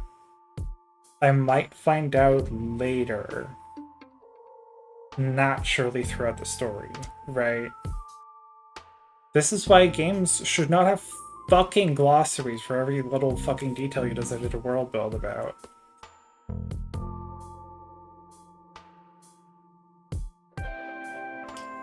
Don't say hi to Brock before I leave. Bad enough, so I'll be taking off too. See ya. Hey! Hey, Brock. Hey, dude. Hey, dude. I only have a sec, but thanks for coming by to support my new job. See you at the convention. Yep. Yep, see ya. I need to exit behind me, right? See ya, bro. Yep, see ya, bro. I'm glad that guy got to spend some time with you, by the way. Gotta rush back over now.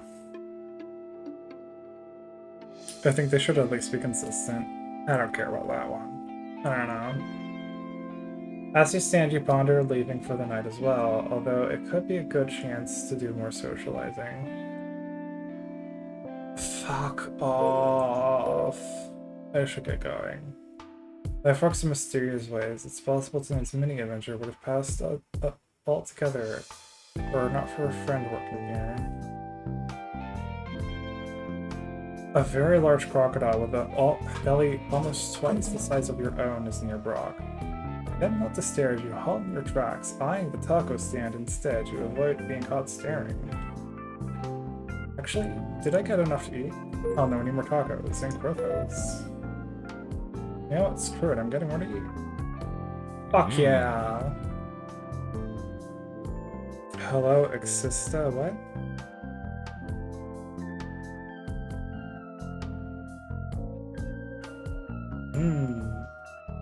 Satisfied with few extra tacos, you turn around and... Fucking Tupani Bong sound effect.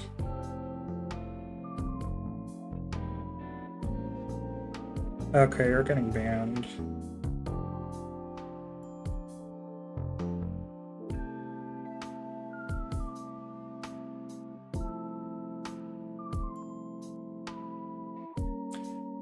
Ah. No worries. Oh, fuck. Nonsense, yeah. Woke mind virus. Did you know that being fat makes you woke? Sorry about that. I should watch where I'm going. Haha. No worries. No worries. The tacos won't be that good, huh? Yeah, absolutely. I don't know, any fucking bigotry someone can put in chat is not nearly as bad as fucking playing this game. That's right, this is worse than being called slurs. That's a bit strong. I'm not enjoying myself. I'm enjoying this because I'm playing it on stream and I get to fucking go off about everything that sucks and people get to listen to me. If I was playing this alone, I would have quit fucking age ago. I'd recognize that accent anywhere. That was like a British accent, right? No worries.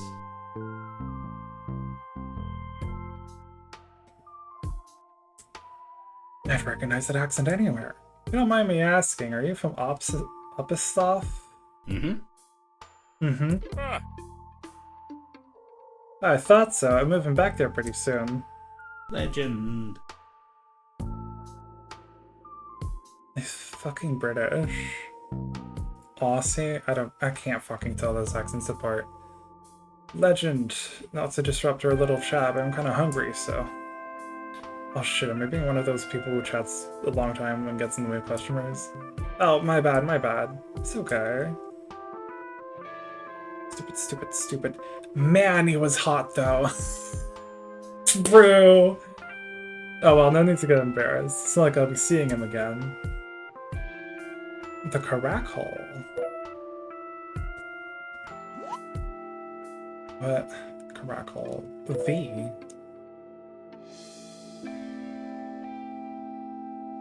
Air. Caracal. Pow. Caracal. Caracal. I'm pronouncing words like no one ever fucking pronounced words. An medium-sized feral cat found across the field comments. Okay, I'm not reading this. It's explicitly canonically pronounced wrong as fuck. Caracal. Caracal. Caracal. Fuck it. Caracal. Caracal.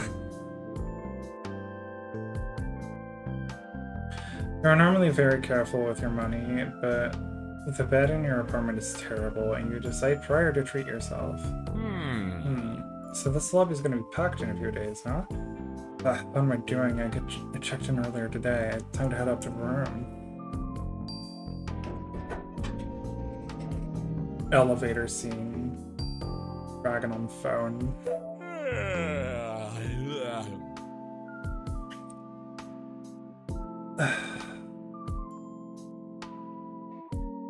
Fucking lost route for what?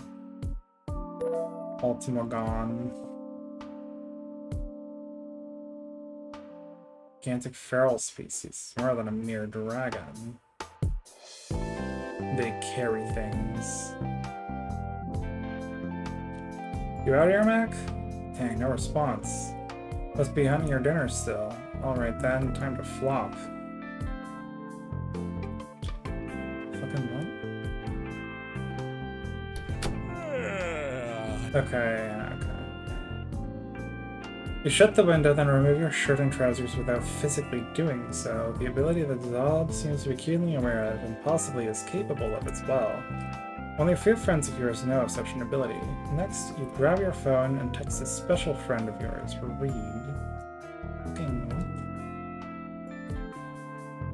You will remove your shirt and trousers without physically doing so. What does that fucking mean?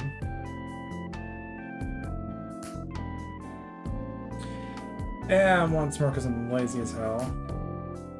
Awesome. I like that he has like a little bit of fur.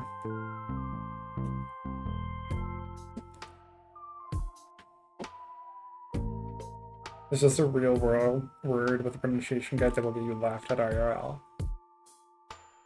Magic aside, these boxers are so comfy though. No need to mess with guys that's down below. Hey big guy, I hope you're gonna crash. I hope you're well, gonna crash. But yeah, lots of fun. Talk to you tomorrow. I can look into the convention tomorrow or something. I have no interest in the tournament thing, but Reed does. So I can ask him how it works.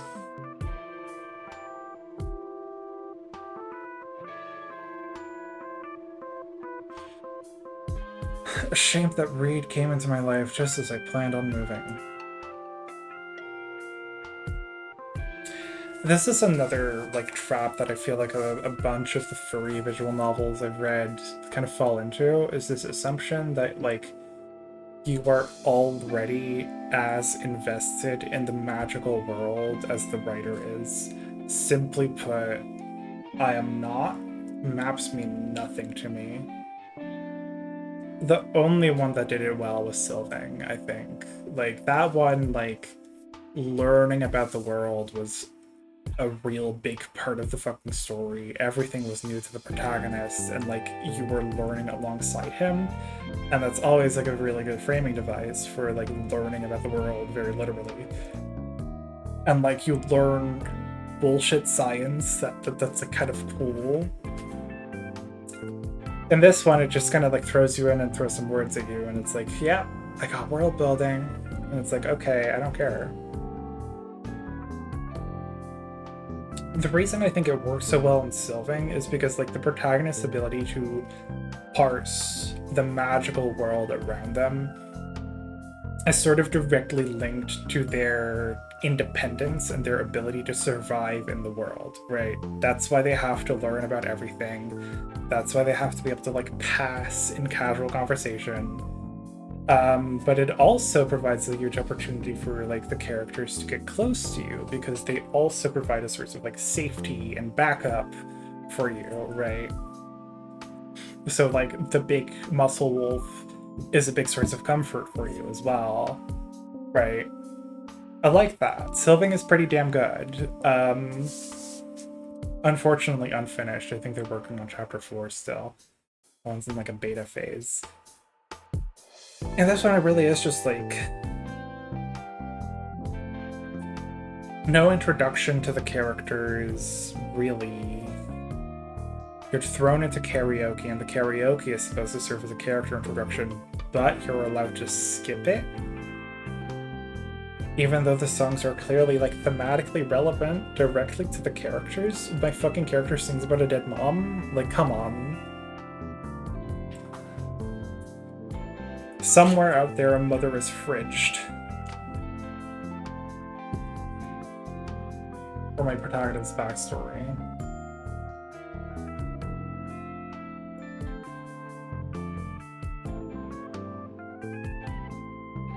A shame that Reed came into my life just to plan on moving.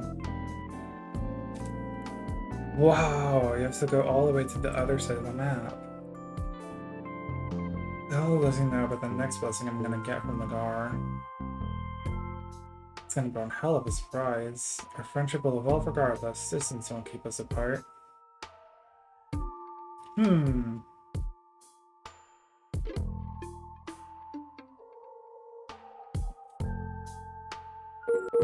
Easy. God, it's so big. If thought bubbles were real, I bet it wouldn't even fit inside one. The neck is amazing too. I'm not usually a neck guy, but wow.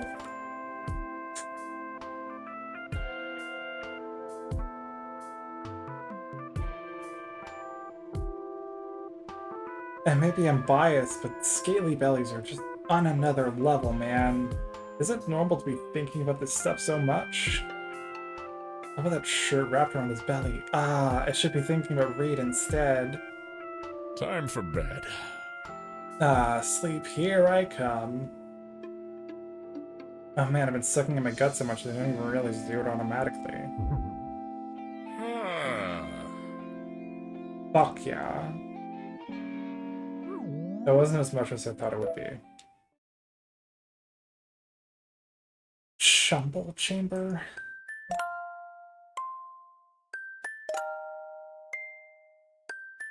No, hang on.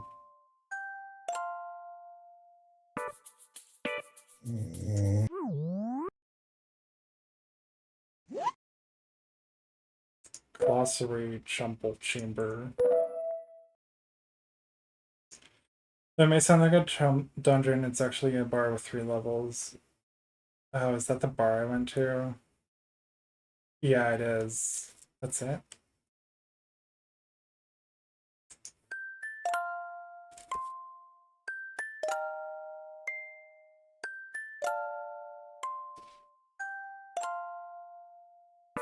It's fucking February. You snort yourself away with a massive jolt.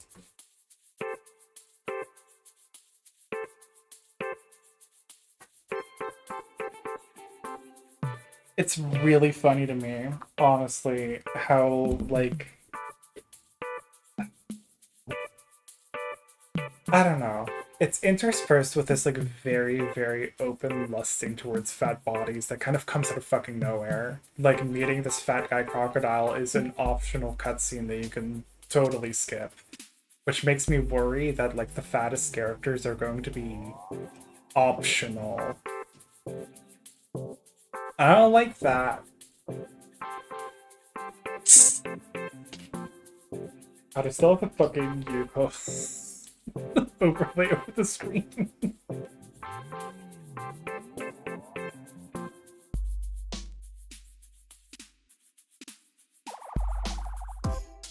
Seems like every character in this game is optional.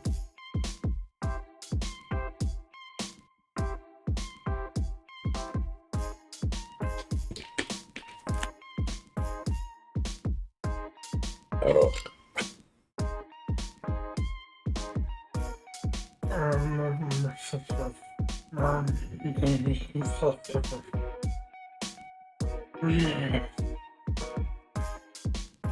Noises. You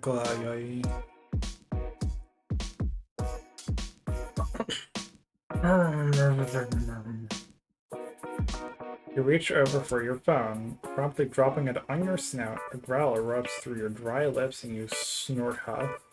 Checking the time, 10:42 a.m. Noises. That's my favorite part of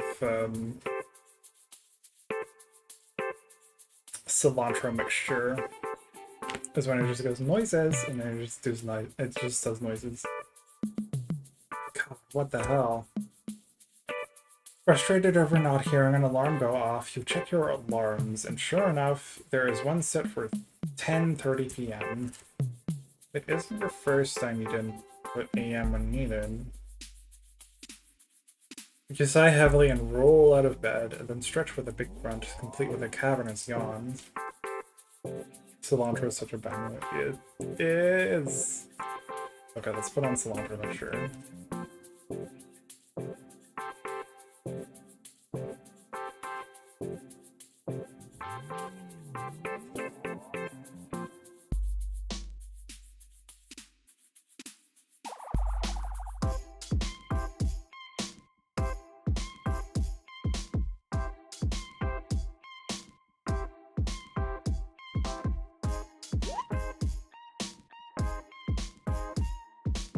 Fuck you.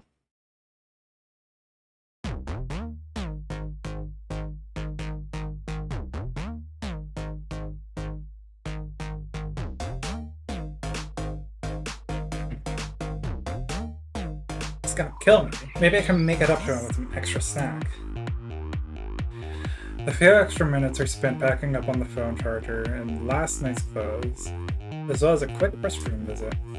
Better not spend time showering. Let's mosey.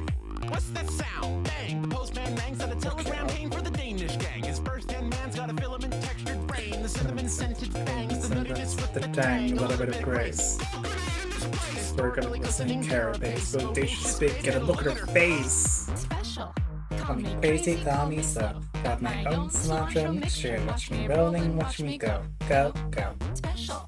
Call your doctor, call your priest. Got my own malignant scripture and it works phenomenally. Special. Call me crazy, call me slow. Got my own cilantro mixture. Watch me roll and watch me go, go, go. Special. Call your doctor, call your priest. Got my own malignant scripture and it works phenomenally. You head to the bathroom and brush your teeth, taking back the false spell. Really need to floss more. Yeah. Oh man, that extra soup sure felt good. Can't stop wondering about a mad Macus though. Even using guys is my brain. Even using guys causes my brain to dull and keep sucking this in. After packing your bag, you get dressed with a snap of your fingers and triple check that you have your wallet and phone. Then exit the room quickly and head down the stairs with thunderous footsteps. Got my own malignant scripture and it works phenomenally. Special. Call me crazy, call me slow. My own cilantro mixture and it works phenomenally. Special. help, but call your doctor, call your priest. Got my own malignant scripture and it works phenomenally. Noises!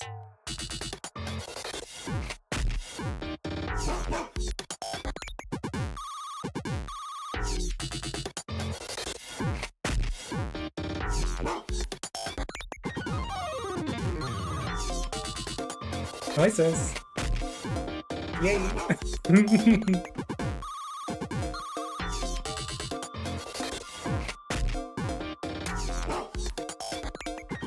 I like the dog barks. Call me crazy, call me slow. Got my own cilantro mixture. Watch me roll and watch me go. Go, go. Special. Call your doctor, call your priest. Got my own malignant scripture and it works phenomenally. Special. Call me crazy, call me slow. Got my own cilantro mixture. Watch me roll and watch me go. Go, go. Special. Faster, go this way, I think.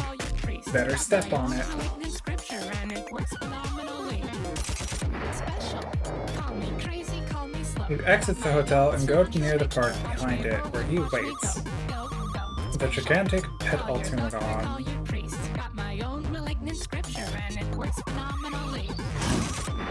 Hey! Hey, big fella. Sorry to keep you waiting. The monstrous three-story tall Altumagon bellows out and glares down with those your late eyes. I know, Mac, I know. I'll give you 3 meat pizzas, okay?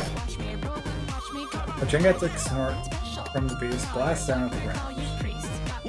Yes, with extra cheese. An even more intense snort erupts from Mac. An extra meat. He's shining for now.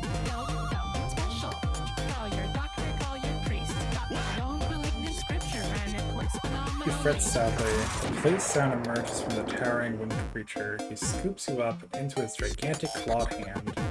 Yay! I'll direct us to the closest place, big fella. It's actually a Heathcliff's place to work at. Only 20 seconds away with these wings of yours.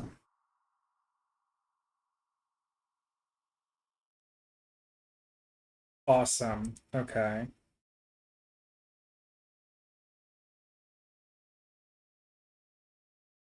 Mac just grunts in response. God, I fucking needed that. That's such a good song. What a grump. And here we are. Heathcliff's. Always in stock, Butter Yups donuts. This is like a fucking feeding tank. In the 20 seconds of soaring, the dragons of different size arrive at the store. Mac is about to let you fray from his hold and gives you a loud snort.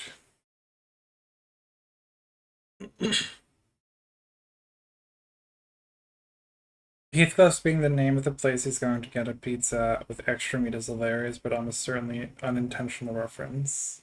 I don't understand Heathcliff. Yeah.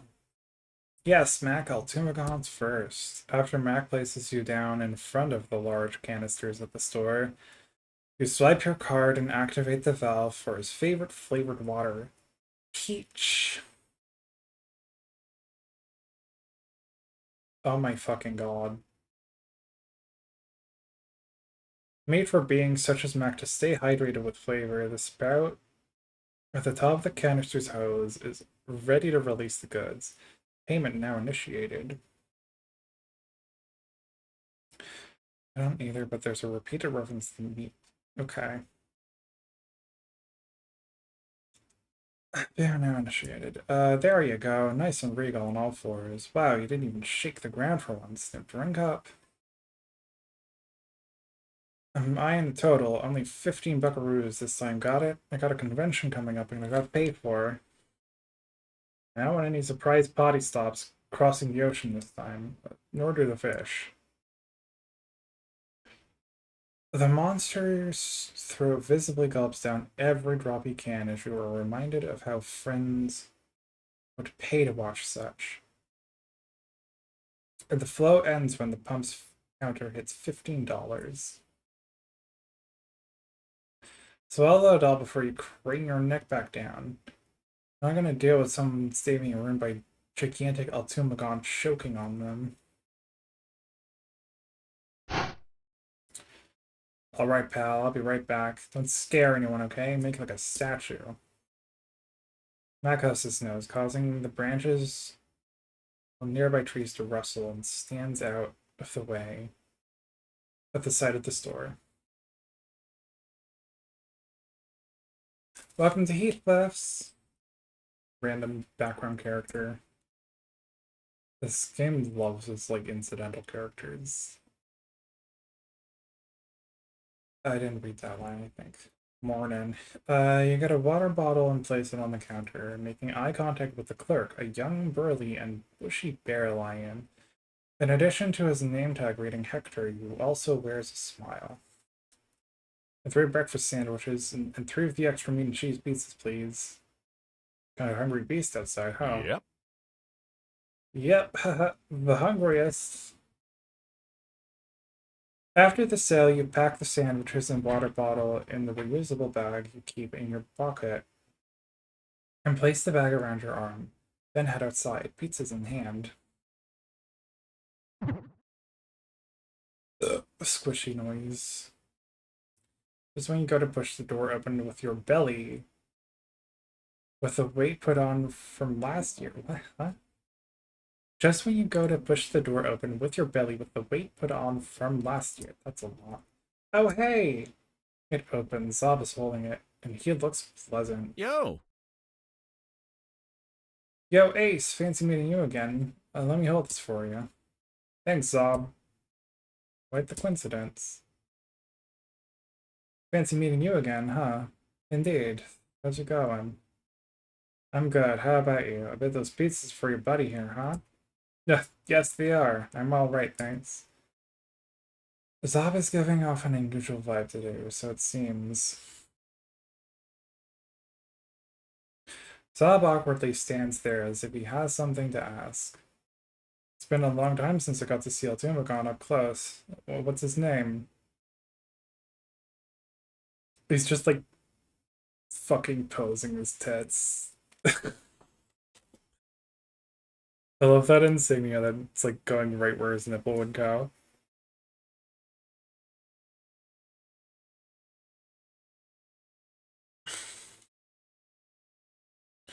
It's been a long time since I got to see an Altumagon up close. What's his name? This isn't Mac. Is the guy ever feeding those pizzas? It can be kind of weird around people, sorry. We're kind of in a hurry, too. H-Mac must not like him. Oh, no problem. See you around, have a good one. Yeah, see you at the convention, maybe.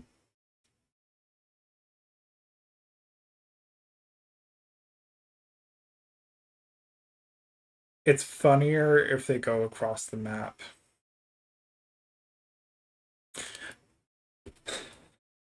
You enjoy your still warm sandwiches and wipe your claws in your pants afterward. Then pull out your phone to pass the time. It is, of course, time to check out pictures of Reed, one of which being from his blog. Hot. Fuckable. Like him. Your daydream of cuddling your handsome hippo friend, and then put your phone away and eventually gaze at the ocean below. It is pleasant to reflect upon the previous day as well, making friends with Zob. There are possible friends to be made at the convention, too. Hey, Mac, how you feeling? Mac responds with a pleasant grunt. Give Mac some affection. Rub his forehead, lean down and smooch his nose. I feel like as a rule, I'm just gonna like choose the most affectionate option every time. You lean down and smooch his nose, and he growls in delighted appreciation. Good boy. You smile and pull out your phone again, checking your current location. Good job, buddy. You really got this path down pat. And it's pretty amazing how anyone can use the internet over the ocean these days. What technology will they come up with next? So excited to see Lori again? Mac nods gently so that he doesn't disrupt his writer. Lori's a good friend, yup. The trip should go smoothly. That time difference, though. You yawn and take a good look at the sky this time, then gaze down at the ocean. up a stuff.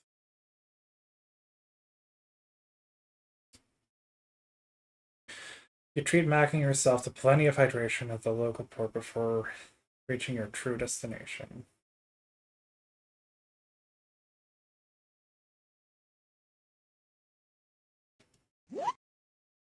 I'm gonna take a quick break. I'll be back in like 10-15 minutes.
Ba. Ba ba ba ba ba ba ba ba.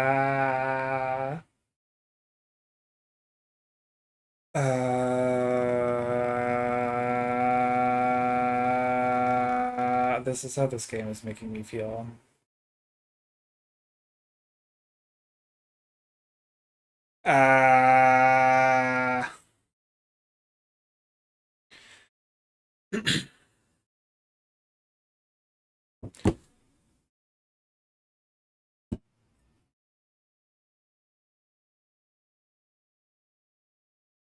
I forgot about Yuko. I'm just gonna get rid of her. I'm sorry. Ba ba ba ba ba ba ba ba ba ba ba ba. Okay.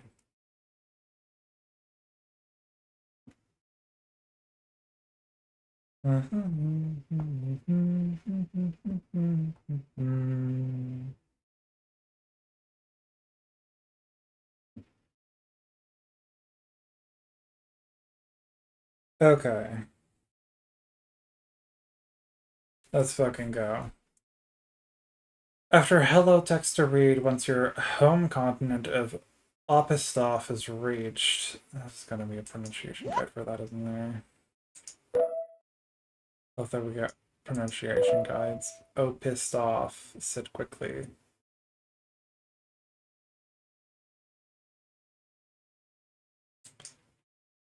Fuck off. I'm gonna call it Opisthoff. Whatever. You and Mac arrive at your destination. Your friend Lori's 3-acre property. 3 fucking acres? Smell that fresh air. Lori's been taking good care of all the flowers here as usual, too. Feels good squishing my feet at this fresh grass, too. While we're here, buddy. Go do your business and hunt your meal. I know you're starving. Lori's not going anywhere. We pat the gigantic automagon's leg. Before he bellows and trots off as lightly as he can into the distance. And there he goes. Hey! Oh my god, a woman. Hey, stranger. The two of you hug tight and Lori pats your side before letting go. Blah, blah, blah, blah, blah. Hey, you. Hey, you. You sure sound tired. How was the trip? Good, good. How are you doing?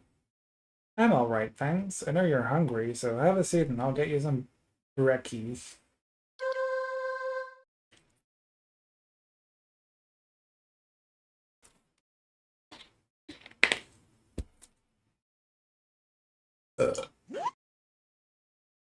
So I wasn't gonna say anything from like looking at the world map, but like Opisthoff is Australia. Cap Rook is gonna be Asia, Rumibaz is gonna be Europe, Protoles is gonna be the Americas, North America. Zeos is just gonna be South America, and Sumerox is gonna be Africa. Like, be so fucking for real with me right now. This is just Earth.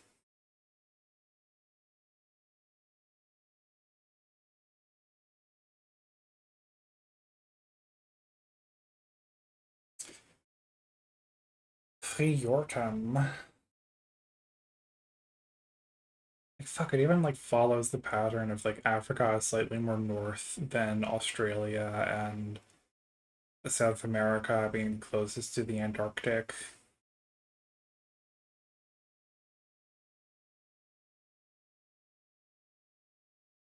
The only thing that's missing is the fucking Mediterranean Sea.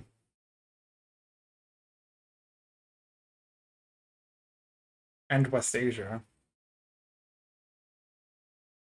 These waffles are for you, and so's that omelet, and yes, the orange juice too.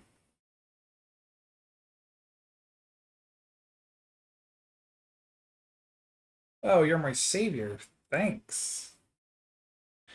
You take a seat at the old table and bench in Laurie's front yard, memories from how long it has been since you last sat here recurring in your mind.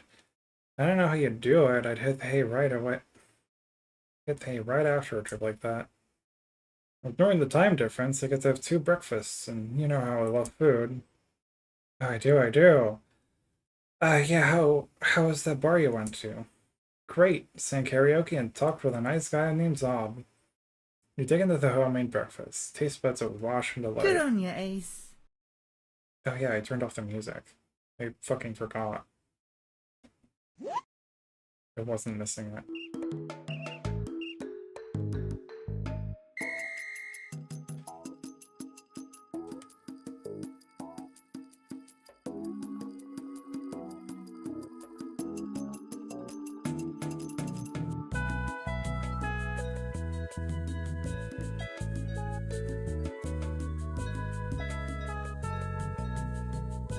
Okay. Look at him, a friend here, making more friends of his own. Yep, a big ol' adult. I've been to a bar since before my transition. I reckon I'm due to hit one up again. They can be fun.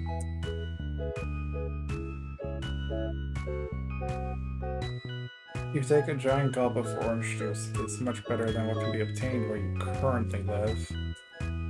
Gosh, thanks again. Happy to treat a friend. So you must be excited for this week.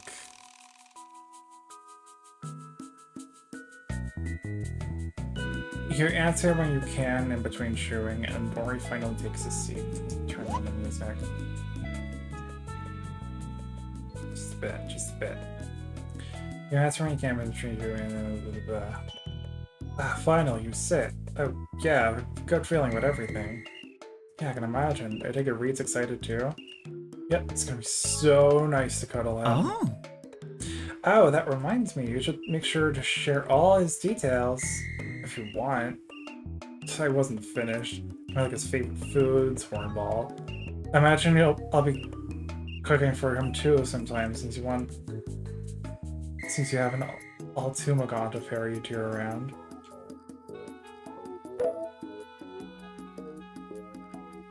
Fucking speed cracks.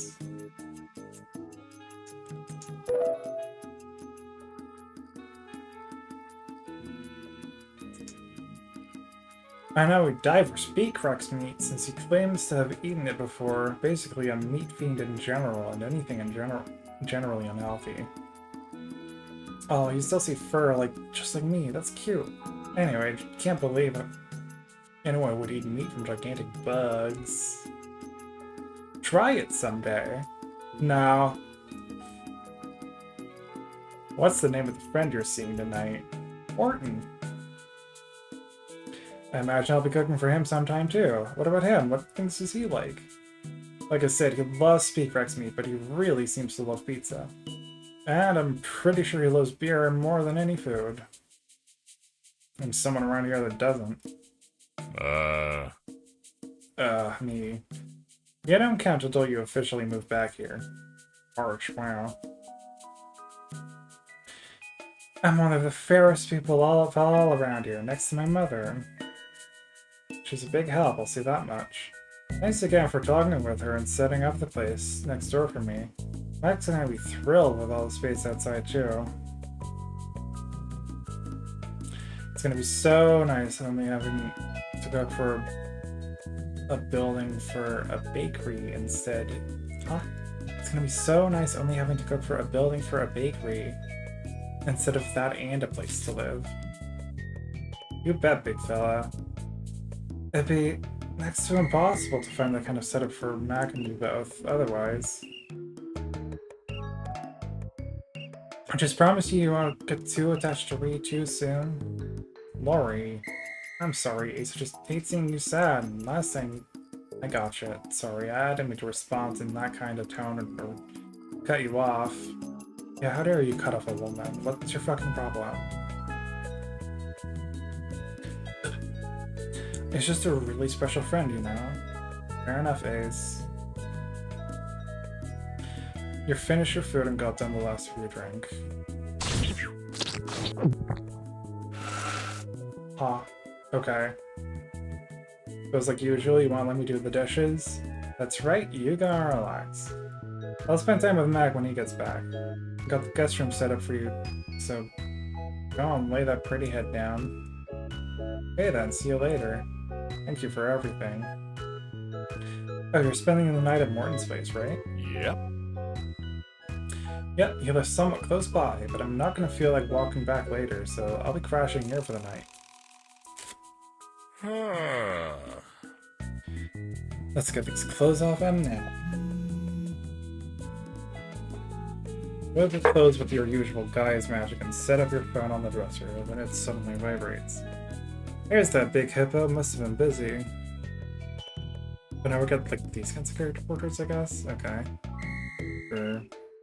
Glad you made it safe. I'm good too, hanging out with a friend. See you at the pond.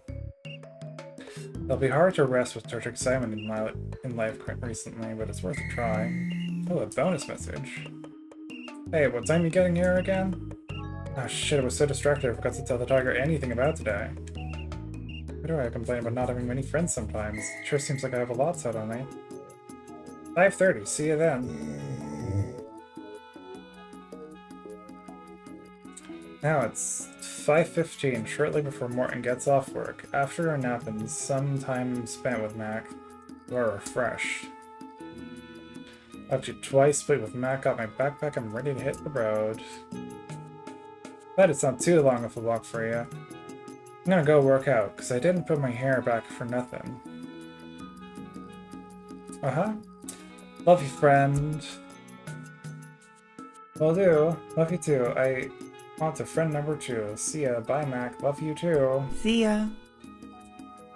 This will be a fast walk. Wonder what Zubal's up to.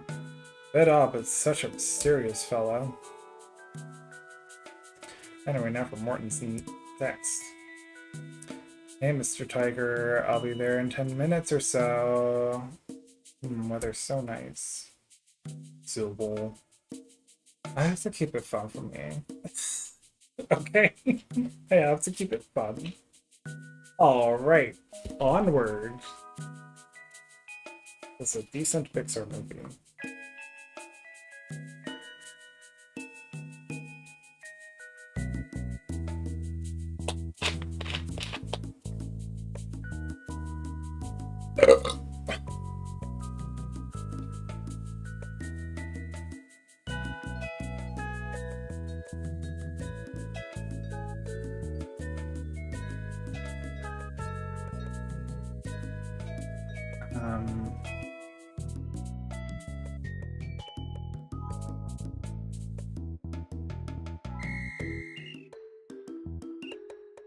Okay, chat.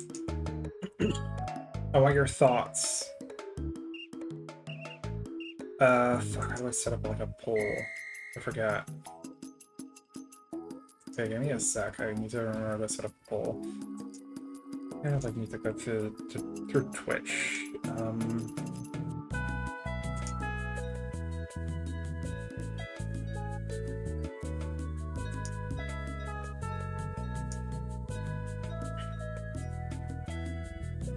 Poll, manage polls.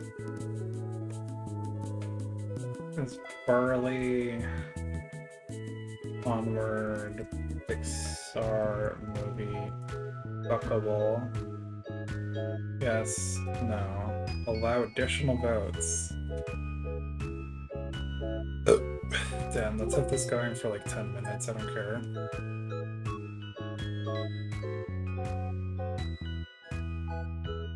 Okay.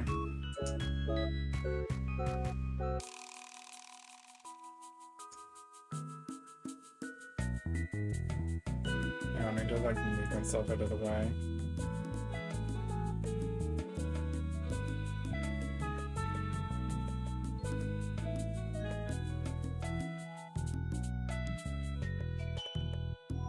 Okay, whatever.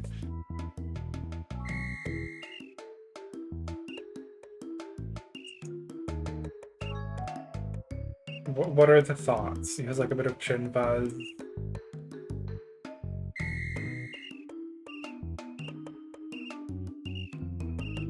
No? We got 100% votes for no. That's crazy. I do like his like fucked up plushie.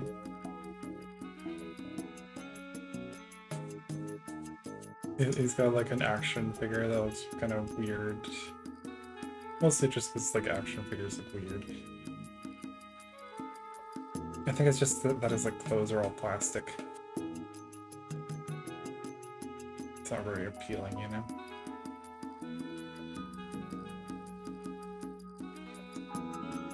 Oh, this is weird. The fuck is this? The walk-around character version of him?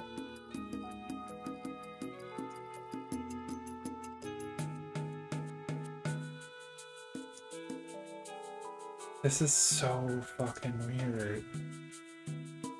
They made like fully accurate walk-around costume versions of these characters.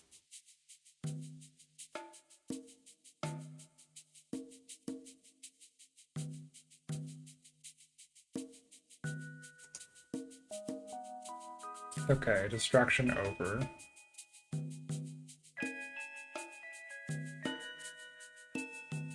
All right, onward.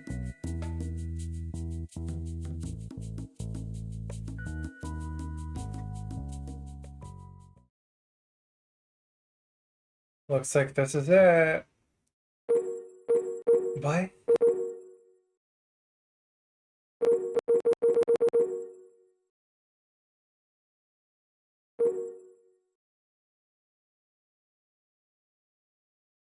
I guess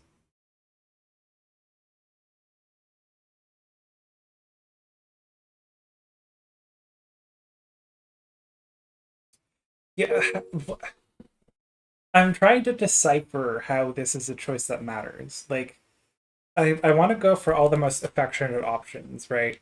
Knocking on the door is scary. Ringing the doorbell is anonymous. Sending a text message is like direct confirmation that it's you in front of the door, but I also feel like it's weird.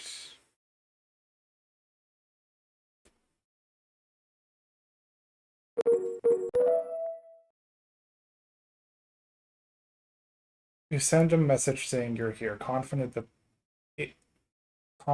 it is what people do in this generation. A few moments later, the door opens, and here he is, your friend, a round-bellied hunk of a tiger who is larger than he appears in pictures. Hey, Dragon Man, how the hell are you? Come in, come in. Ah, He's the same size as me. Like, the same fucking body type and everything. The tank of a tiger smiles and gives you a very tight hug. Oh, what a hug. I'm good. So nice to meet you. How are you? How was work?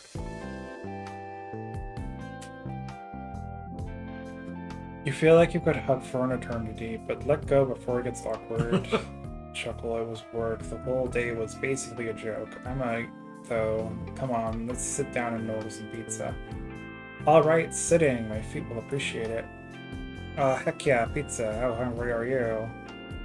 I could easily smash an entire family size. I know they make them larger here than you do in Protolas, right? Even our large is not as intimidating. That's right, yeah. One family size each should be fine. Cool. Cool. Max at your place, right? Yeah, they've got lots of places for him to sleep.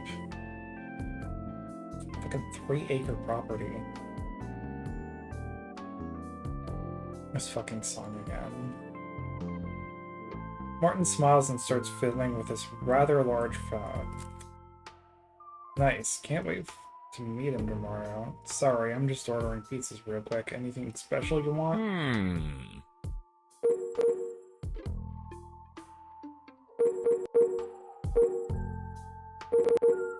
Bye.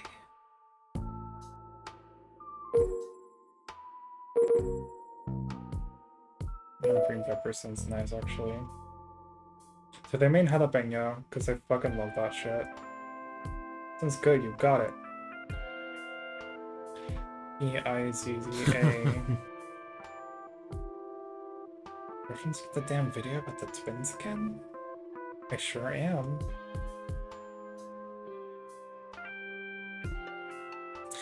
And order sent. Sorry, I should have just ordered this before and asked you what you wanted to be here by the time you got here. My bad. Didn't want to drop our nap either.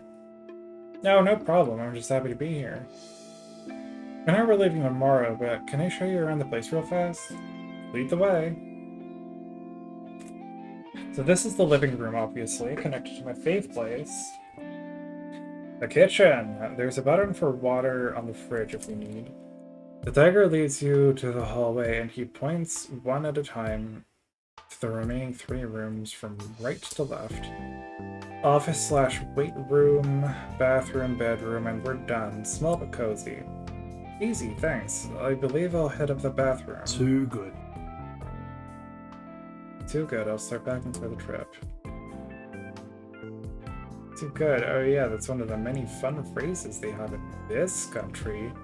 I'm excited to hear them all again.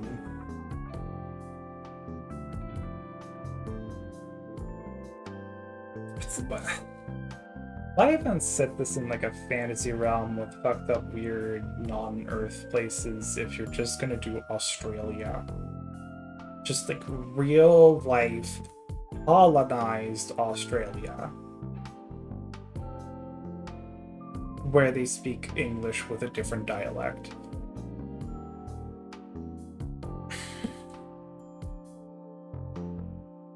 What's the fucking point?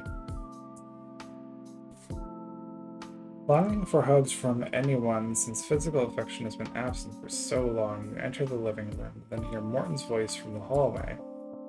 Pizza should be here in 30 minutes or so. I need to clean up my room too. You can watch some TV in the meantime. Sounds good. Thanks, big fella. Oh, is it already paid for? Doesn't need a signature? That's right. If you don't mind bringing it when it gets here, we're all set. Thanks, mate. You got it. You take a seat on the recliner this time and prop your feet up, sighing audibly but happily. You grab the remote and ponder what to entertain yourself with.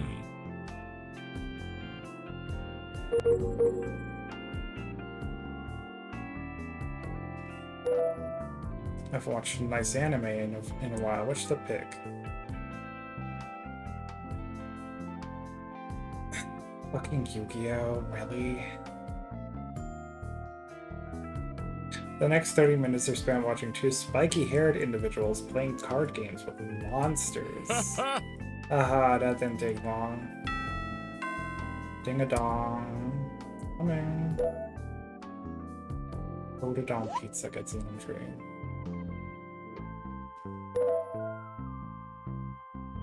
Ha.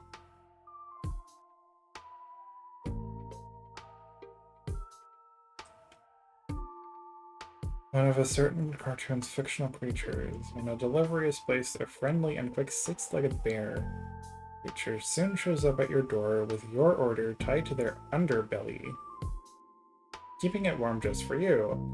Because that creatures are glorified pets, they are paid in treats instead of money. Thankfully, jobs involving cooking said pizza are reserved for people. The creature is the Sita Dubu, the 2nd fastest land mammal on the planet. The first is too dangerous, unable to be tamed. I keep fucking clicking back on the fucking glossary entries because I'm just fucking baffled at the shit that gets elaborated on.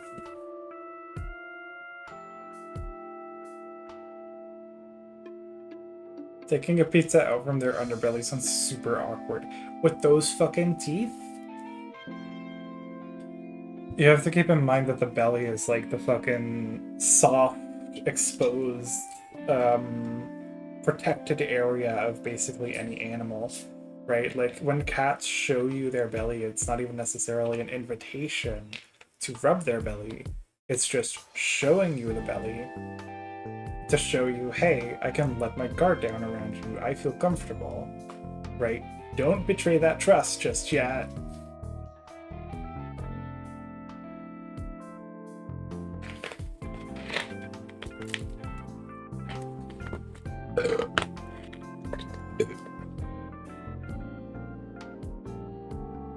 I feel like I'm particularly decent at like reading cat body language. I don't know. I slow blinked at like a neighborhood cat and they stopped being like scared of me, which is really awesome. It's like cool that works. I don't know. So cool that they have proto-on pizza on this side of the world too. Love how the little bears deliver.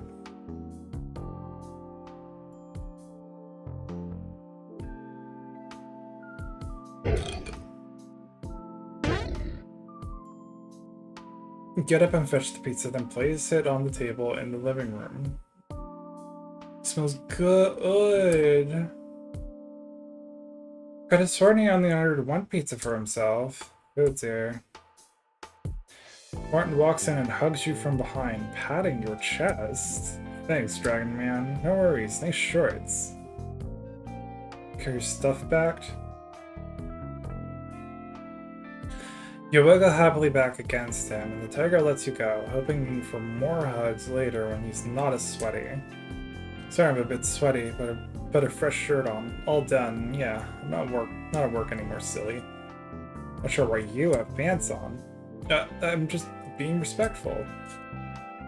Man, you're easy to tease. Hey, I gave an extra supreme. I only ordered one pizza for each of us. Oh no, whatever will we do? Sit and pack the extra into me. Yes. I need some water, so I filled 2 glasses. One's for you, of course. Yeah, sounds good. Need to drink more of that, honestly. Pizza time, let's dig in. Let's do it awkwardly in the corner. Dang, I love the crust from this place. How's your pizza?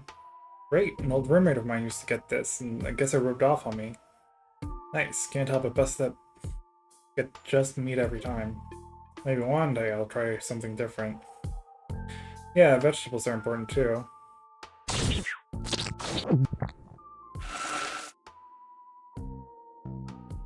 It does not take long for either of you to demolish your food.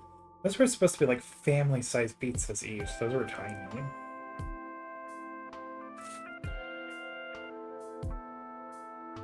Oh god, he looks huge after all that. Nice.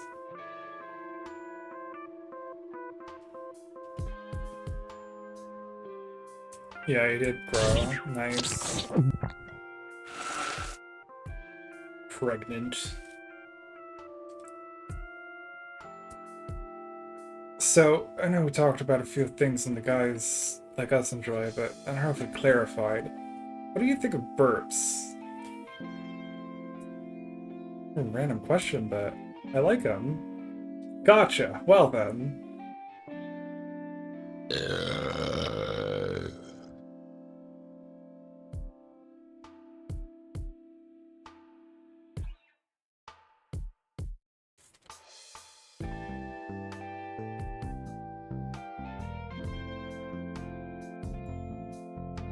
That was a good burp.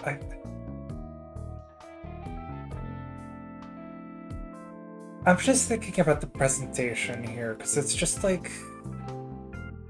We haven't gotten like close-ups of the characters, right? Like they haven't done big images to show off anything of the characters yet. Which is like... This is a good moment to do that. It's just kind of like standing there and opens his mouth, and it's like, why? Show me more Maw, please. Show me a close-up of his face. Or like, have him like pat his belly when the sound of it plays. Something, I don't know. Make it fun. Make it fucking fun, I don't know. CG would be great here. It doesn't have to be elaborate. It doesn't have to be like a fucking masterpiece every single time. It's just like... I feel like a lot... This is another kind of general complaint, I guess. A lot of furry visual novels really want to be fucking enormous. Where you spent like months playing as this one fucking character, right? And like, why not do a more pulled back, simple short story and go all out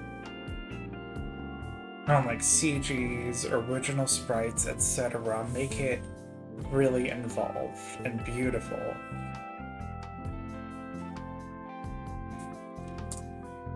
Good job, big guy. It's talent of mine, what can I say? Yeah, I got one.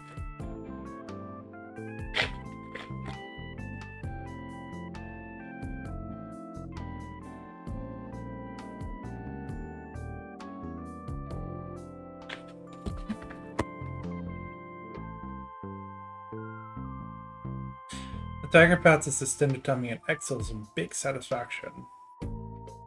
His shirt is so stretched that an indent of his navel is visible.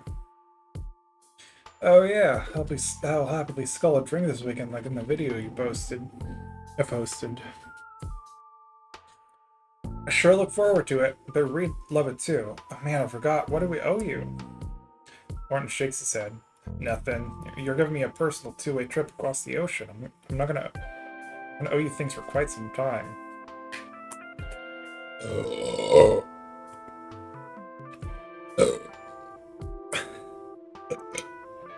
There we go. Burp variety. Oh, not really. I just like doing nice things. Too good. Don't touch these boxes either. I'll clean up later and head up the bathroom. And time to friggin' relax. Okay.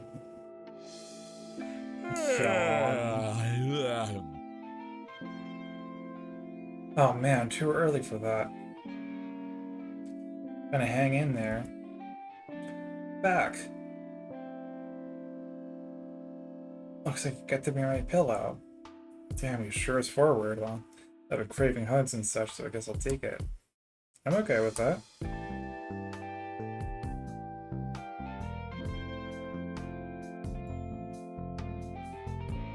Oh man, it doesn't look as big as when he came back in. I hope he's not trying to suck it in like me. What were you watching earlier? Oh, just some anime. Yeah? I've had my eye on some of that. You can show me what you watched. Alright.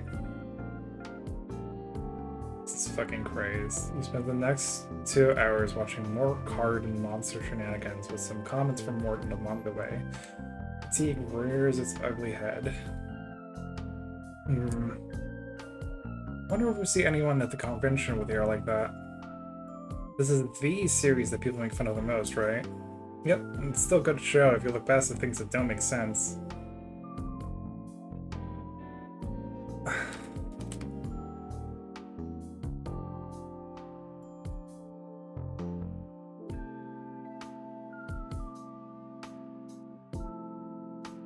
So, everything, gotcha. Uh-huh.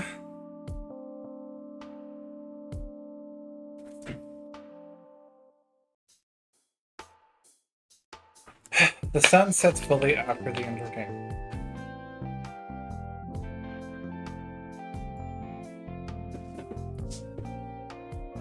How about we head to bed? I know it's a bit early, but we're both up early, and I think we were both kind of falling asleep.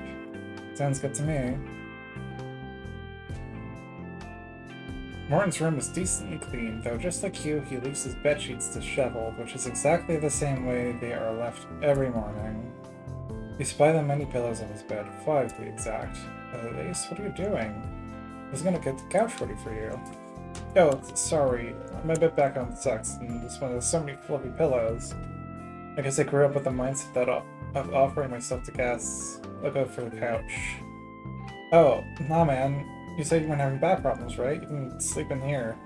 And I'll either take the couch or the chaise lounge. The chaise lounge. Or, if it's no big deal, I'm sorry. No worries. Hello, Happy Hippo. I'm off to bed. See you pretty soon. You wonder what Zubul is up to back where he lives. Though he is mysterious on the outside, you can tell he's pleasant and hope to remain friends with him. Even if he's a bit of an odd one. Say something? Just talking to myself. Hope you have a good rest, mate. It was a pretty expensive bed, so it should do you good. Thanks, big guy. Cheers. Okay. Cheers.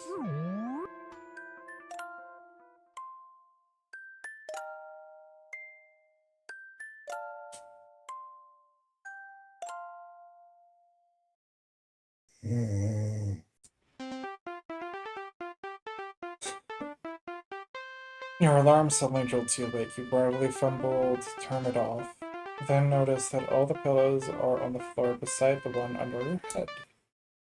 It's always time for browsing, so you check the almighty phone. Nothing new for now. Oh, it's a message from Reed. So there is something new. Okay, whatever. Hey Ace, hope you slept well. Looking forward to seeing you. You stumble into the kitchen for some water. Morton is nowhere to be seen, but you are glad your back feels better after sleeping on a decent bed again.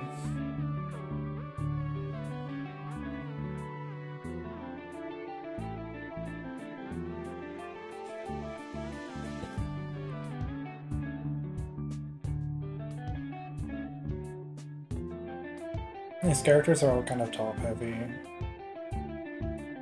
The garage is empty as well, as you ponder what to use as a guise and what to actually wear today. You finally notice the tiger already dressed and at his computer. Guess he was so quiet that I didn't see him there the whole time. Oh hey, I didn't see you there at your computer. How goes? Hey. Hey, I'm alright. I didn't sleep too well. I'm not used to waking up this early. How about you? Oh, sorry to hear that. I'm alright. All caught up sleep from the past 2 days. Morton does his best to smile as he turns around to face you. Radio, we should probably get going soon, right? We were aiming to get to the hotel not too late, right? Yeah, gotta freshen up in the bathroom and then we'll head out. Oh no, or the thick thighs. Where's the fat asses? I saw like muscle arms. Like, come on. Well, we got all our stuff. Message Lori that we'll be there after breakfast. Time to head out. Yep, finally time to meet the Mac and Lori too. Just gonna close the curtain and set the alarm. The two of you step outside and Morton locks the door behind him, following you to breakfast. The two of you grab some very quick breakfast at Morton's favorite coffee shop, and then Lori's house is the destination. And here we are. Shortly after breakfast, the overgrown automaton is seen bouncing around Lori's seemingly endless front yard until he notices the two of you. Morton has a big smile on his face as he rushes up to greet Mac. Hey! Hey, look at this heckin' chonker. Ugh. As the tiger rushes up, Mac grunts and steps in Morton's direction, then lowers his head for easy access to pets. Damn, this is so cool. As the two of you are getting along, it's not often that I see Max smiling. Glad to see they're getting along. Morning. Didn't see you as we walked in. Taking care of the flowers in your backyard before work, huh? You know what? You could probably guess this is Morton, and this is my friend Lori. I'd never have guessed. Nice to meet you. Oh. Oh, you look like you can definitely protect Ace. I'll be in good hands. I know I can trust guys who dress well, too. Protect me from what? Well, thanks. I went out to hydrate Mac after I got your message that you were on your way, so he was good to go. But how much was it? Stop, it's my treat. You got a lot to spend money on this. You got a lot to spend money on this week, so insist. Judging from his breath, I'd say you already found breakfast too. Well, alright, thanks heaps. We're gonna skedaddle. But I really appreciate you watching last night. Yeah, it's no trouble. Keep Ace out of trouble, Morton. Oh, I'll try. He gave a signal to Mac, and he flattens himself to the ground, allowing you and Morton on. See you next week, Lori. Cheers. Cheers, nice to meet you. Later, message me when you make it back to Protolaz. And I expect you to be able to drink beer when you get back here. Aces fly. And you and Martin are stable and holding on. Mac takes off to the skies, back the way you came. Yay, back to fucking USA. Fantasy USA, presumably still colonized. This is so damn cool. I've only been on a public Altumagon twice before. Public? Riding one without the noise of kids is awesome. It's pretty chill, right? This is a fucking private jet. Guy's a fucking private jet. Martin responds by hugging you from behind, making you suspect that you are not the only one who has recently craved attention. Thanks, Ace. I needed a vacation, but money's been tight. I appreciate you for letting me bum right off you and share a room with you too. What a top bloke. No prob. Like I said, I was gonna be here anyway, and life just works out like that sometimes. Happy to help. Cheers, you're a top fella too, Mac. Altumagon bellows proudly. I think I can know where to go without too much help from Ace, mate. Mac gives a thumbs up, raising his left arm. That's one fantastic beast you got here. Can't believe you taught him how to do thumbs up. He's my good old buddy. Always there for me. Must be nice, man. How much does he eat, and how often? As fun as it'd be to make up arbitrary responses, I'm really not sure for either question. He seems to eat his fill when he hunts, and I just treat him to snacks sometimes. He searches around to find the freshest water in the wild. The hydration things I think those are great for when we have to get moving somewhere in a hurry. How does he hunt? That sounds pretty nice and free.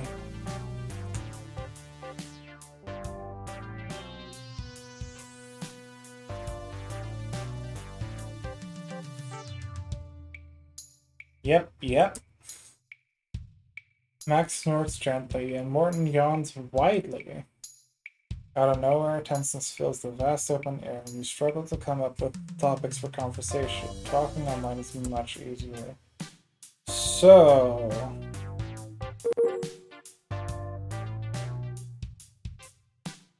fucking go for it. How much are you gonna eat this weekend? Enough, I assure you.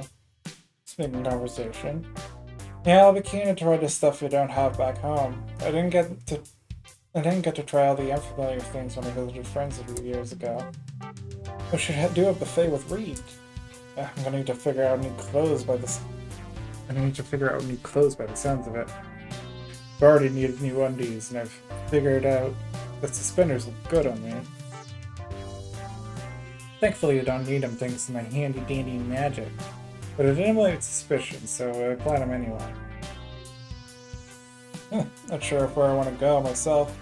Never thought it'd be this big. It really is kind of hot how much I put on in just a few months. It's got nothing on Reed, though. I do kind of like how open they are about like talking about gaining stuff. Like that's kind of refreshing, I think. Like they're just openly talking about, yeah, I started gaining weight and it's awesome. Oh wow, what kind of stuff will I have to start doing if I gain even more weight? Ooh, how big will I get? Like, that's great. That's great. That's like the only fucking thing keeping me going through this shit. At this point, like...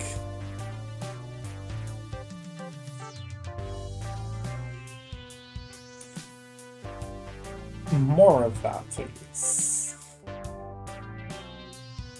I've been curious how it'd feel, so it's just good to satisfy things I've wondered about. I'm gonna take a nice weekend no matter what happens. This particular sandwich I want to try, I need to look up what it's called again.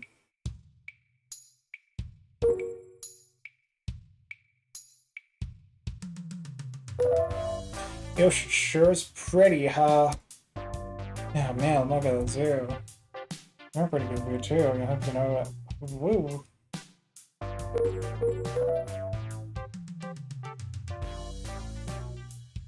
It's not realistic, but it's liberating, and I like that better. Yeah, exactly.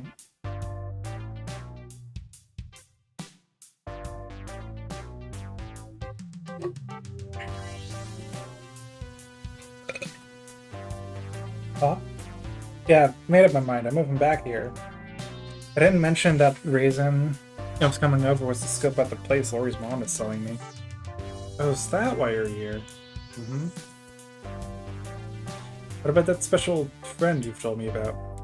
It's kind of a secret, but let's just say I have ways of seeing him easily. Uh-huh. Oh, sounds like you've got lots of secrets, mate. No, I just really miss Obastov. I got lots of friends there, including you. Okay. Mac will really love the outside space, and things seem to be falling into place. I'm getting really tired of working with my dad, too. Oh yeah, you did mention him a couple times. Part of me wanted to quit that job, too, but I feel like I have to help him until the last second.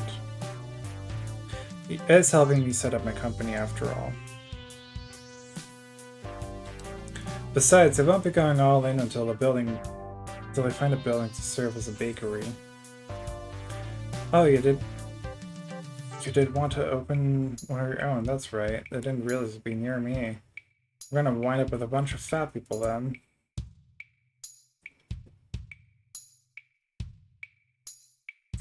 We've played Thorvald, Ace's dad, and he's lots of fun genuinely. So... Okay. Going against Max Near's running on. What am I doing? I've had plenty of sleep. You suddenly changed your sleep schedule just to talk with that friend you keep mentioning not too long ago. Combined with long travel, that's a hell of a lot for a body to put up with. I know, it's no problem, really. Really yawned because you yawned. Sure, it's my bad for yawning a minute ago. Yeah, stop ruining everything. Matt grunts as if he's disgusted by your attempts at joking.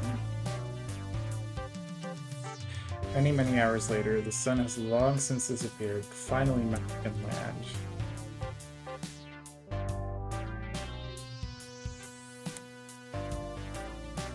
Protoles. Ugh, I traveled so long that even though it's completely different time zone, it's dark. Yep, I'm too excited to sleep though. I mean, yeah, you had to towards the night. Like, yeah, of course it's dark there.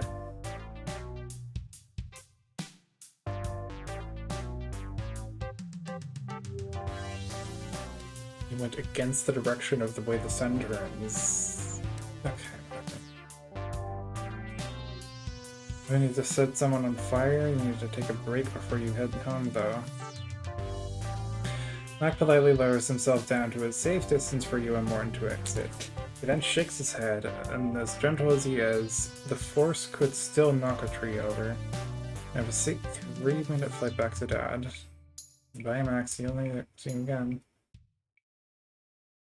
The regal Timagon huffs pleasantly and trots away before taking off into one more soar for the night, getting the attention of the hotel's outside guests. I feel like, if you tried to look beyond all the, like, infuriating setup with all the karaoke bullshit and the fucking glossary, what you're kind of left with is, like, awkward character dialogue that feels kind of floaty, I guess. You know? If that makes sense. It feels floaty.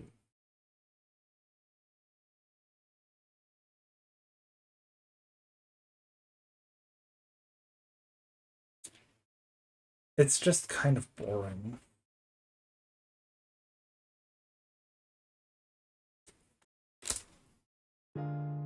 Your dad lives that close to here, huh? Yep, he'll be hanging out there till we meet him again. Gotcha. Here we are. Tax. T-tax. I already forgot what it stands for. Yeah, like the writing is not totally confident in itself. Yeah, like... It's struggling. It's struggling. It is very, very struggling. It is unsure of how to make scenarios interesting, right? And a lot of slice of life writing, which is very much is, relies on your capacity to like make a simple scenario develop and stay interesting.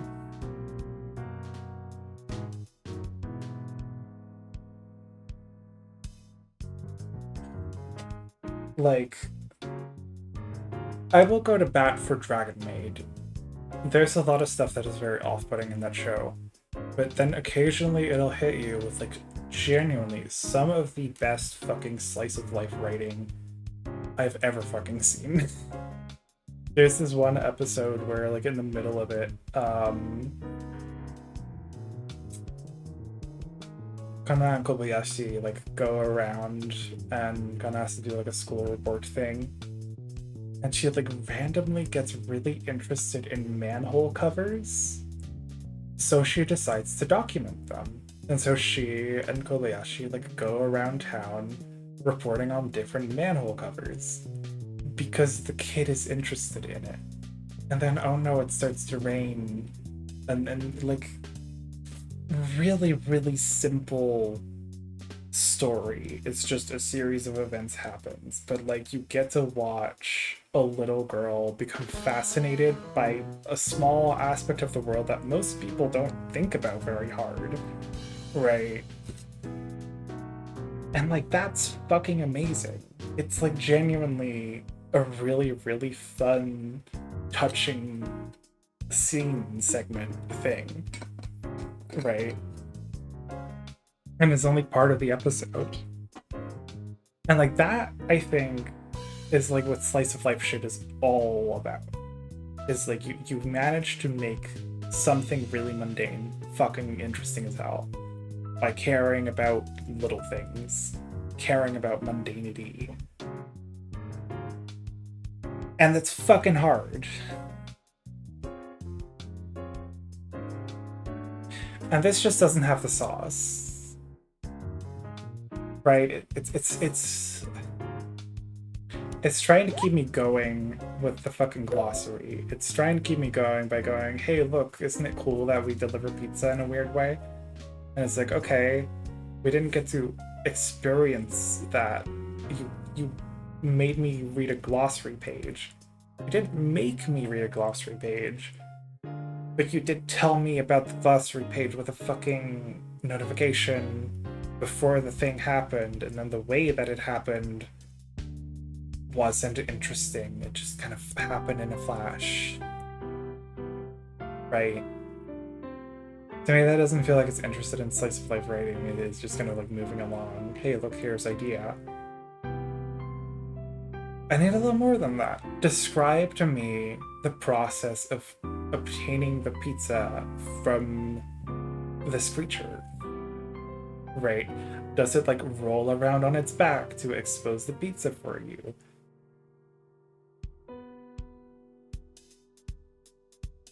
You know, like, get silly with that. Fucking get silly with it. Focus on weird stuff.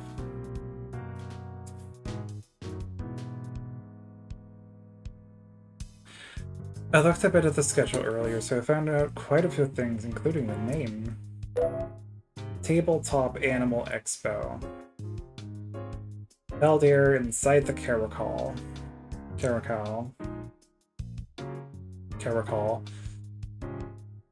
So let's go check into our room. And then I really gotta use the bathroom. I don't like the public ones. Really? Okay. Hello. Hello, come on up. Welcome to the Caracal. Here's my name's Nico. Nico, a very portly puffin, welcomes you to the counter. Hello.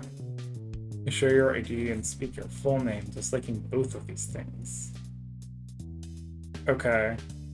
Glancing at the attendees, the difference from being here after the bar adventure is like day and night. I'll get right on that. Okay, right on that, sir. One moment. Rusty. Hey! It wasn't long until Morton recognized a friend, and the two walked to each other and hugged. Rusty appears to be a short, shaggy bunny. What's up, Martin? Nice to see ya. What's up, Morton? Nice to see you. Huh? Always with the nicknames. You're still the only one who doesn't call me Russell. You just get in? You just get in? That would be awful. The pizza will flip sit down. Oh god, you're right. Fuck! I didn't think about the logistics of the fucking cat that brings you pizza.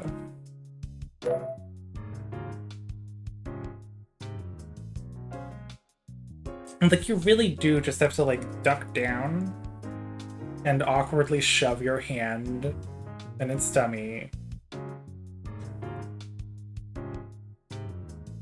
God forbid that thing decides to bite you. God forbid those things aren't perfectly trained.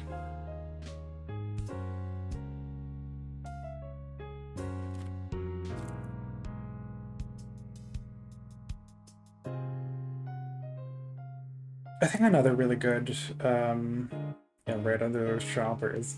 I think another really good example of slice of life writing that I really enjoy is My Dress Up Darling, which is an anime that is all about these like two stupid ass straight kids who get into cosplaying as like an art form together. And it is largely about that, about the ways that cosplay allows you to like express different aspects of yourself, the way you can develop skills in cosplay through like makeup and sewing, etc., right, and dress construction, etc. And it is also simultaneously about these two characters becoming really, really close to one another and like introducing each other to like each other's hobbies to an extent, right? The girl really likes cosplay and really likes anime and pop culture, but doesn't know or doesn't have the skill set to like make cosplays of her own. And then the guy, he's kind of a recluse. He's kind of a weirdo. And doesn't know any of these fucking things. He's a really, really, like, goody two-shoes, flat, wooden board kind of guy. But really fucking good at dress construction, sewing, makeup, because he makes little, like, dolls, and it's cool, right? And, like, these two characters with their, like, mundane lives come together, and they, like, discover this other hobby together, and that's cool. I'm just like gushing about other things, and I'm like fucking around with anime. Like, I'm thinking about other shows I like better.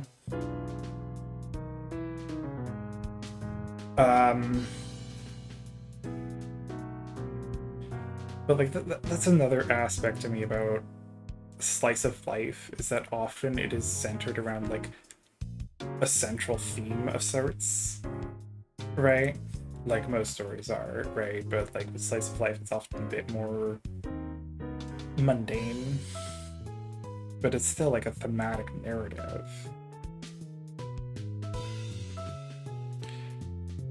I read Blue Flag recently. It's a very good slice of life manga. I haven't heard of that one. But like, you can totally make your fat first slice of life. It just has to be fucking about something. And you need to be interested in mundane things. That's what slice of life thrives on. And it's not to say that you can't set it in a fantastical world. Of course you can. Like, Dragon Maid pulls that off. furries are sort of inherently fantastical. You need to be like interested in mundanity, I think.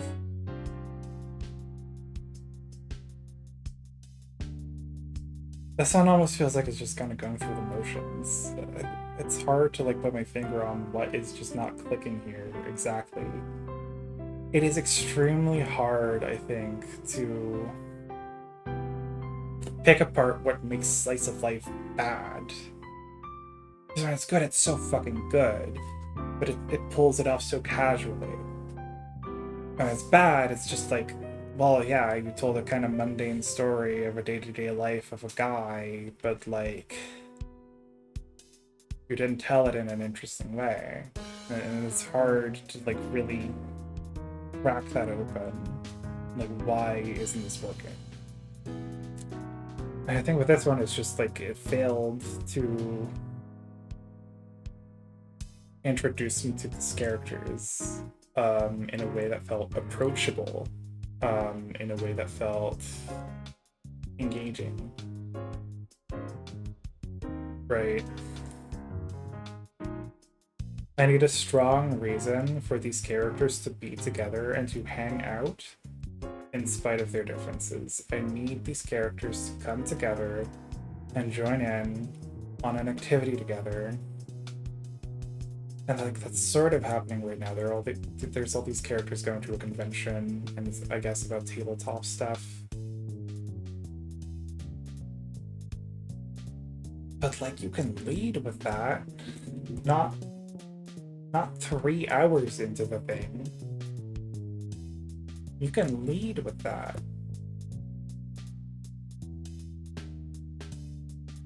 Right?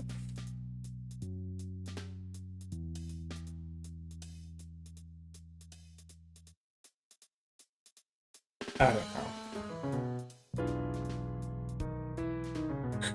The room is finally assigned to you.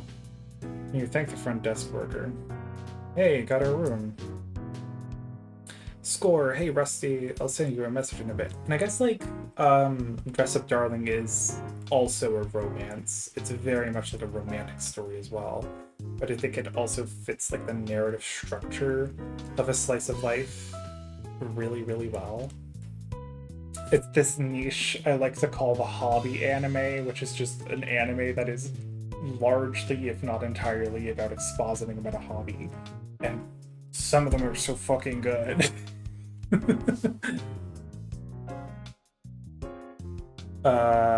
Riri Docs is another one that's really good. I think in English it's called Introduction to Mineralogy, which fucking sucks.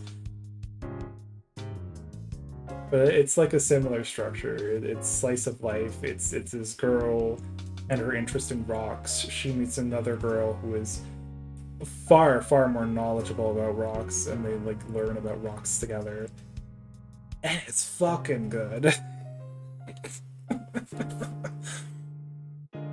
Right, it found something small and mundane to be interested in, and it's very sincerely interested in that topic. And through that, it expresses this narrative of a girl finding her passion, like a young girl who like likes things, enjoys things, but doesn't know what to do with the rest of her life, and then she finds her passion in mineralogy, and it's fucking cool, right? And it's a really simple story, all things considered, but it's just told really well.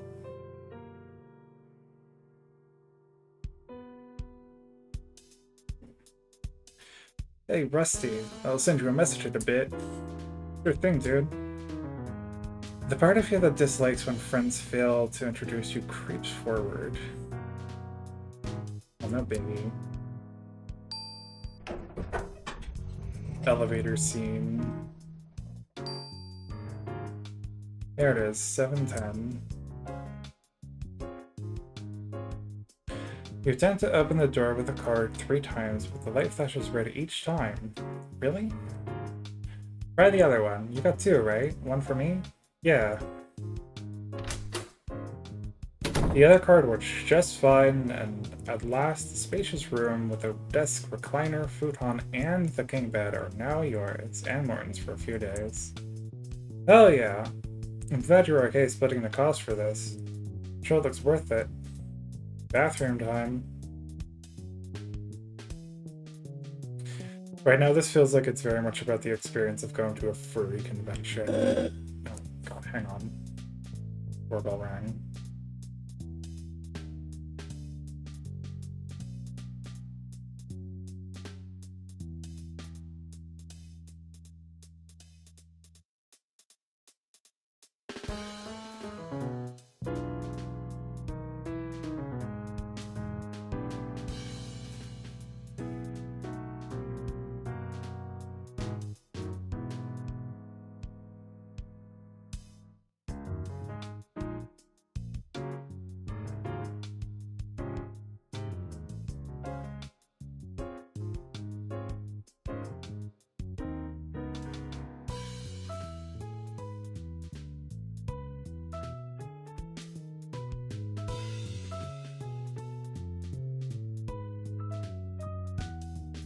Okay, package for the neighbor.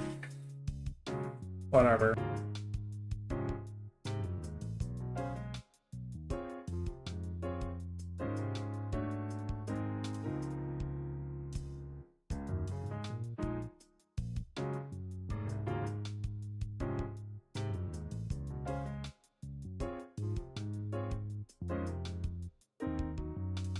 Ah.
Cheers.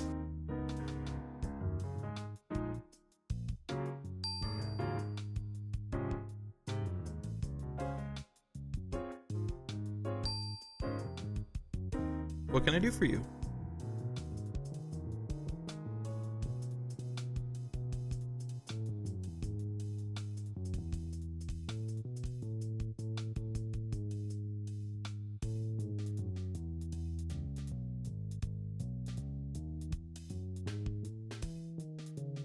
How's it going?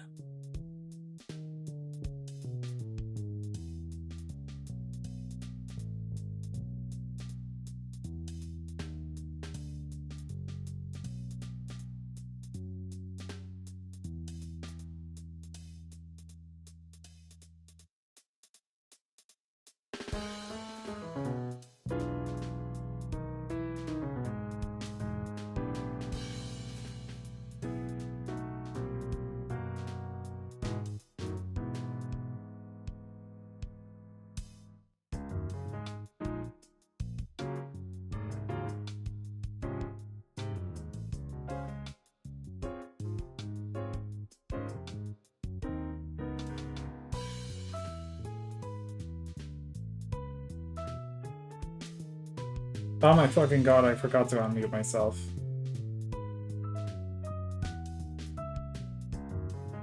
Ah!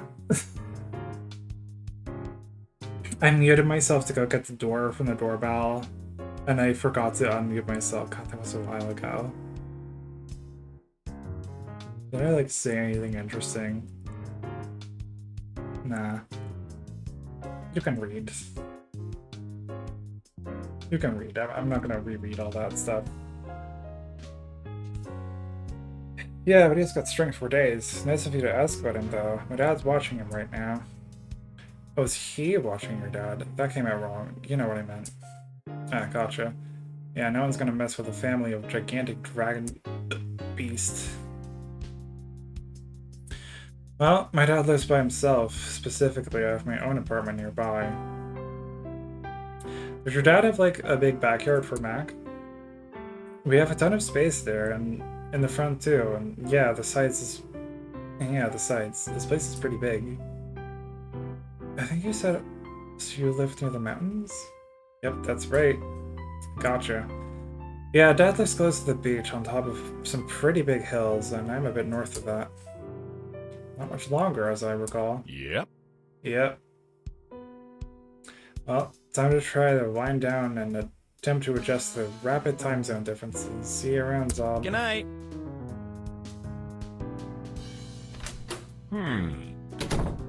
Tiger must be off seeing friends. You remove your shirt and pants with a snap, then flop into the giant bed. That's nice. There are a few... Did, like, the background shifts?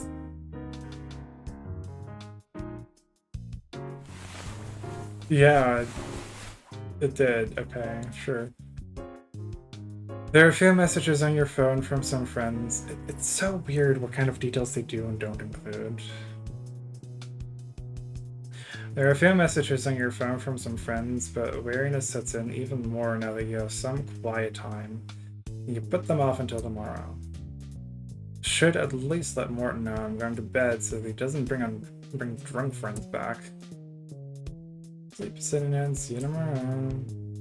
I forgot to sponsor Reed. Crud. Don't want to wake him up accidentally. Damn, this bed is comfy.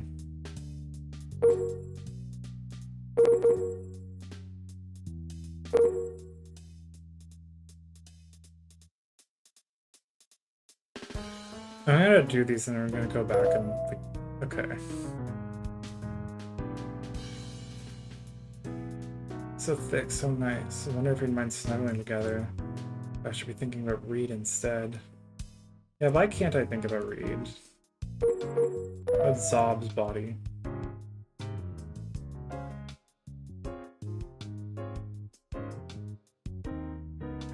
Boring. Hell yeah. Yeah, Mr. Quox is a big name now. He's so fat. Oh, decidedly, he's definitely spilling out of my brain when I think about him. I just see under that shirt. Everybody's body is beautiful, but I want to see more of his body. Get hard and think about me.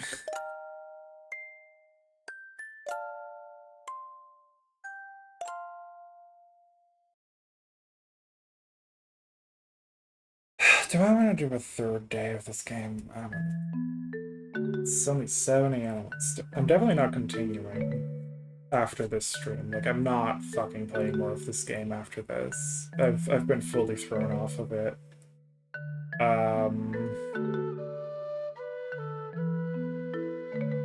It's only 7 AM and I'm starving, man. I only had a servant to bring me a sandwich or something. Well, it's either go back to sleep and starve or get food myself. Better not wake the tiger. Hello, sir. Hello, sir. Up early, I see. My name's Theo. Sit anywhere you like. You can't run away from me, I assure you.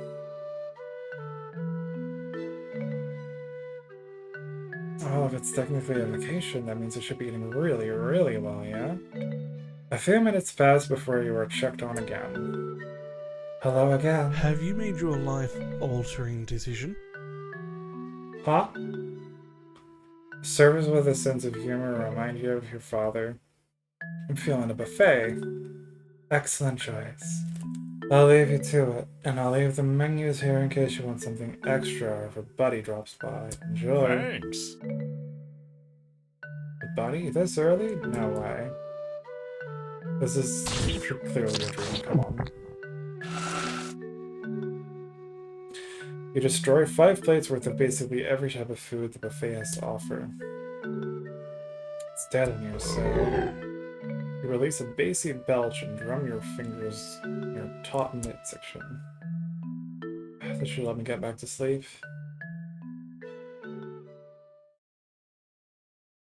And go back to sleep you do. A few hours later.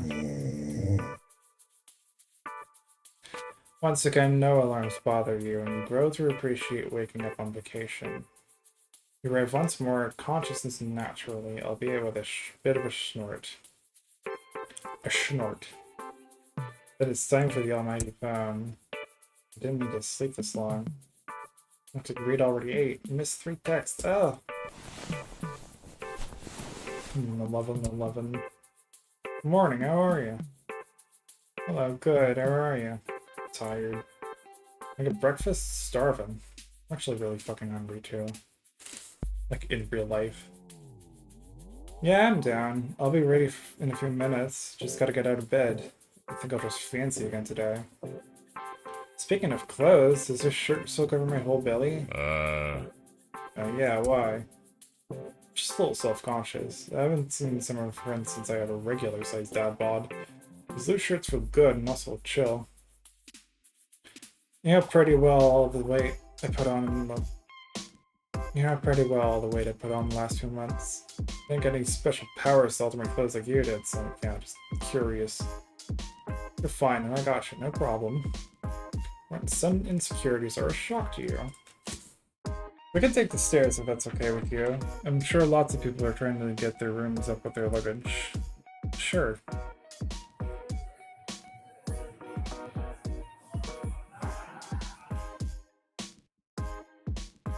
We're in a fucking time. So, got a place in mind, by the way?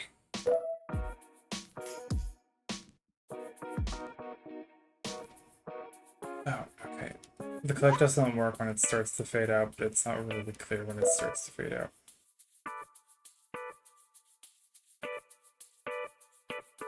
Ronnie's.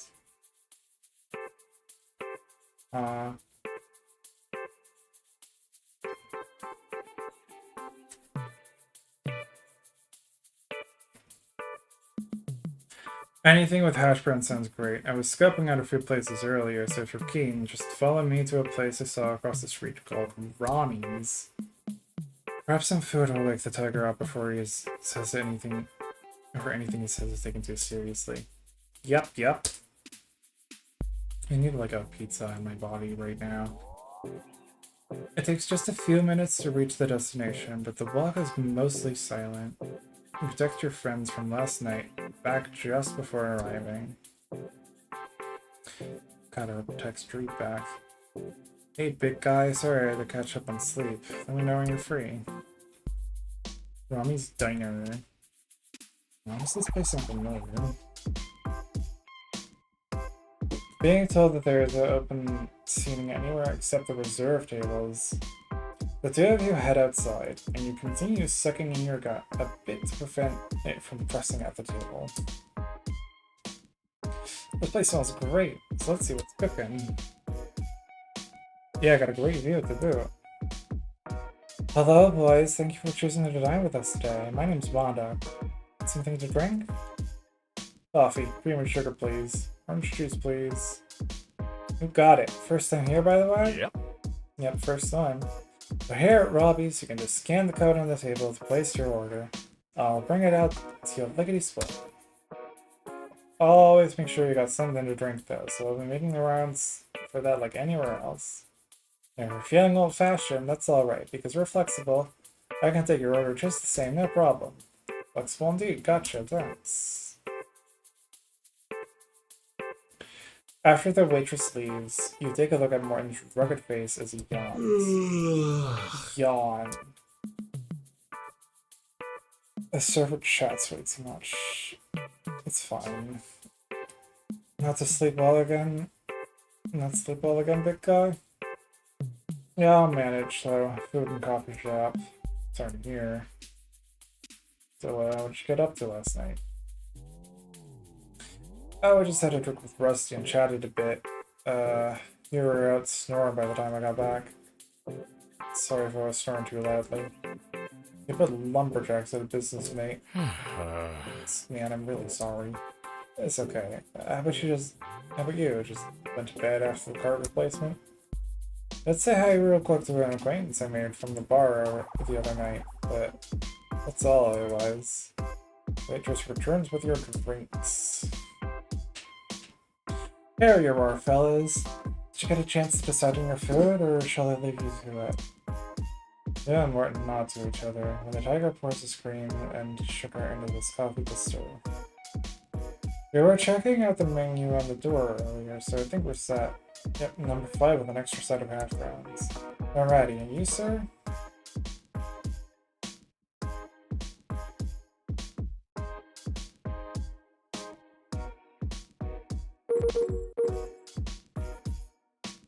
Big R's.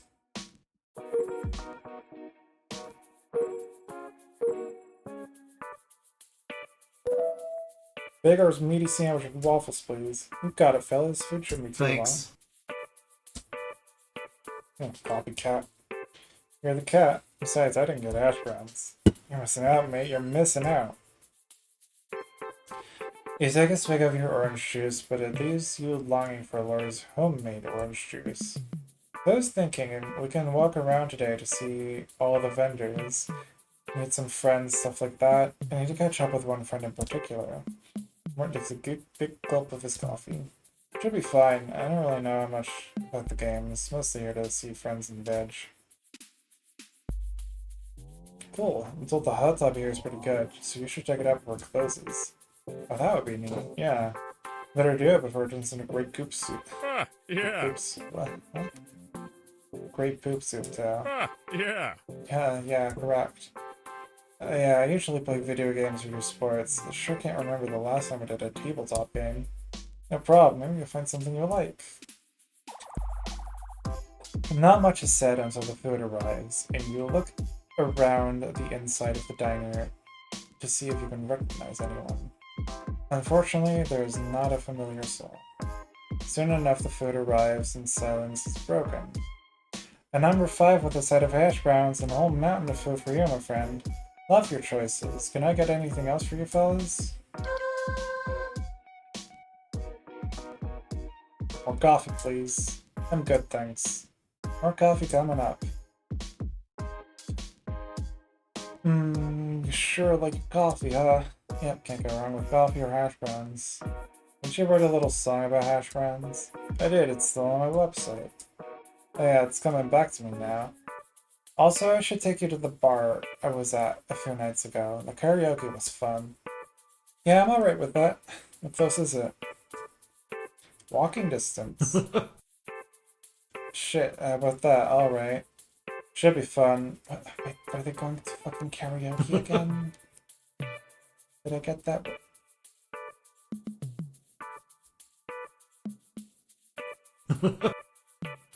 Should be. We'll have to see what night we can go. I haven't done karaoke in ages.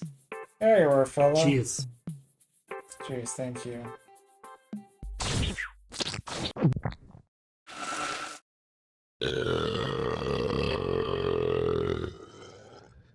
Awesome. The late breakfast is soon finished and paid for, and the two of you head back to the convention. Oh yeah, I almost forgot. We have to get our badges. Turned just before the burp. Hi, Ocean Violets. I'm having a fucking miserable time with a boring visual novel.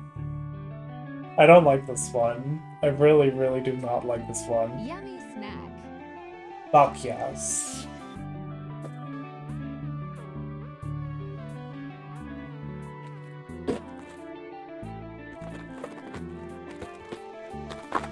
After this, I'm gonna go to the grocery store and get pizza, and I'm gonna eat that pizza, and then I'm gonna go fucking sleep immediately.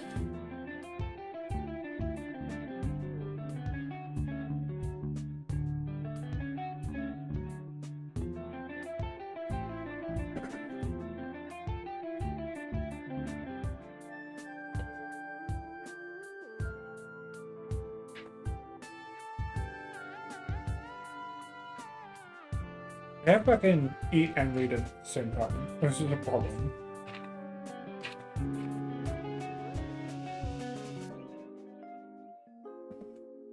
There's good stuff. You don't need to settle for Birmingham mid. Yeah. I'm definitely not continuing this one after the stream. I just think this one is particularly bad. And I am having an interesting time, like, thinking about how it's bad, how it's uninteresting, how it's failing to grip me. This one comes with a fucking glossary of lore. And you'll never guess most of it is about dumb bullshit. It's about the pizza delivery cat. About his extra limbs. It's about this bar called the Chumble Chamber. There's a song called Microsecond of Mayhem.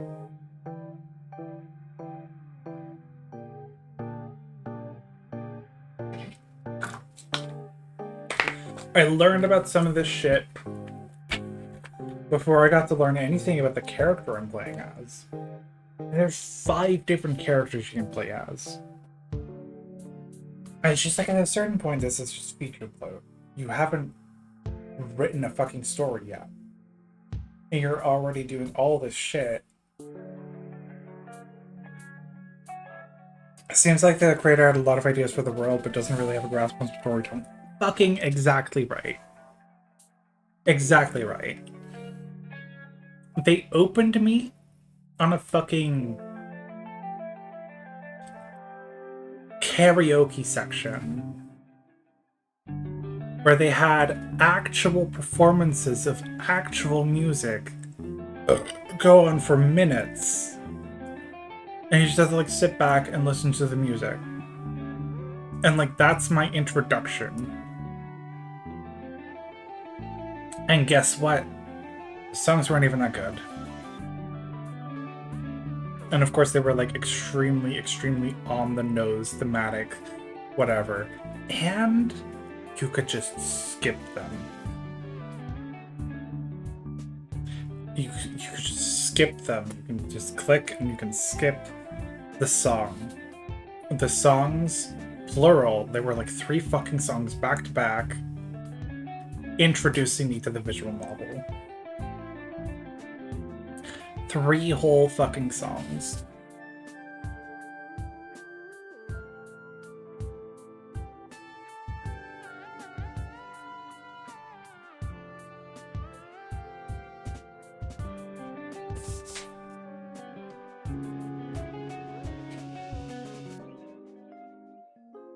Hang on, I have to show you the world map.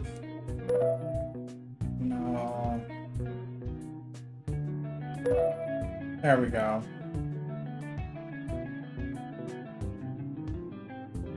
It's just the world map. So far, Opisthoth is just fucking Australia. It is just modern day Australia. Protolez is presumably North America, mostly the United States. The measurements on the planet radius. Yeah. The measurements of the planet radius. This is one of the first things I learned and experienced in this game, is a world map and the planet's radius and the population of the planet.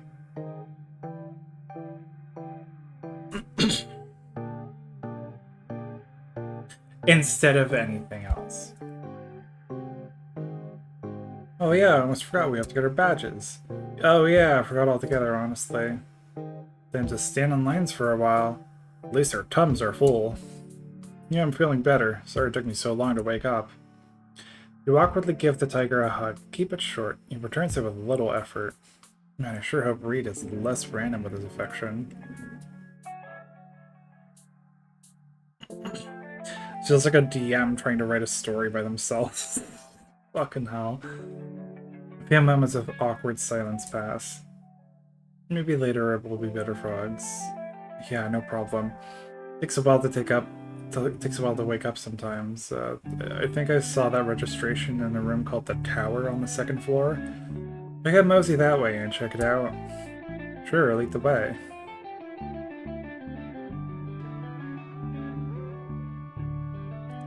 I get to choose? No.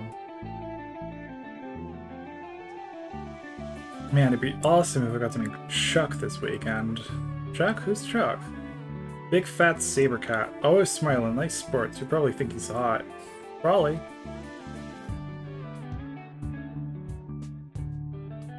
Oh my fucking god.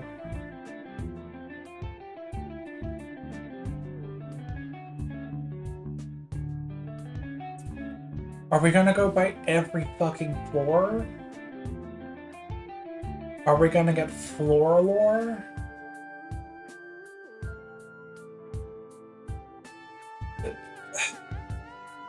This game hasn't even really established, like, a central conflict or theme so much.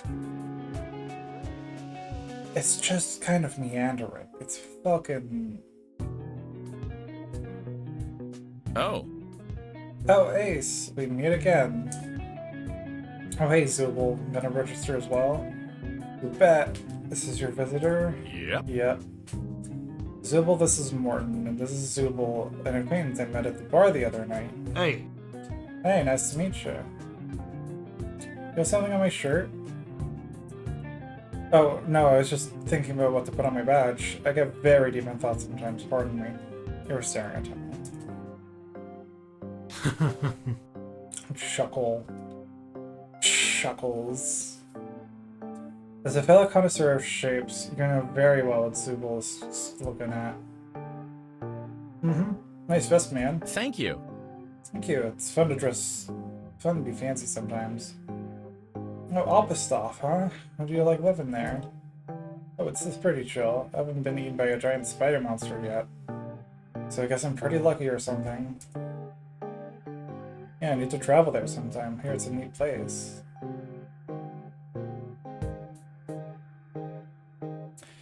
It's the second happiest area on the planet. Seems the line is moving.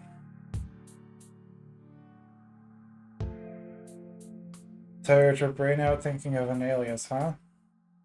Something like that. Is there a reason either of you are wearing your badges? Just curious.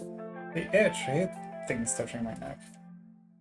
They just look tacky. I'll probably just take it out when I have to. I see.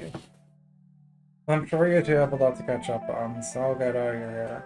But maybe we'll see each other later. Alrighty. See you around sometime, Zobble. Have a good one. Nice to meet you. Cheers. Nudge.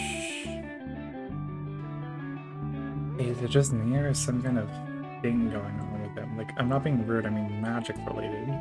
I can smell these things, you know. Oh, I know. As if I was able to hide things from you. As for him, I'm not really sure. I usually felt drowsy around Zubul. This is the 4th time I've crossed paths with him. Really not gonna wear your badge either, big guy. It's so tacky looking. Why don't you want to again, by the way? Why did they have to re-establish this? We just went over this. We already did this bit. Are they, like, good friends? I feel like... Hello, Pigeon Master. I'm having a bad time with a mediocre visual novel.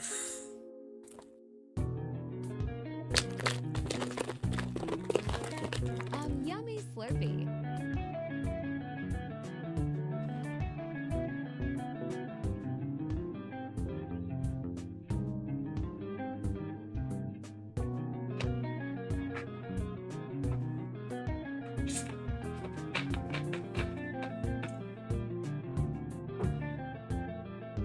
Those the characters look cute, really? I don't know. I think I'm cuter.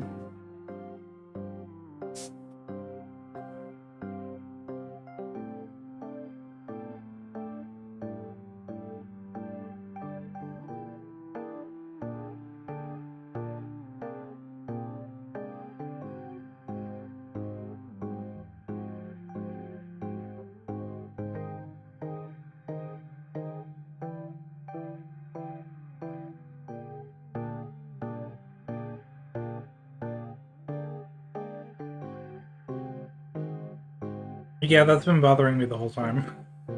The fucking shoulder spikes poking through the shirt. Like, come on.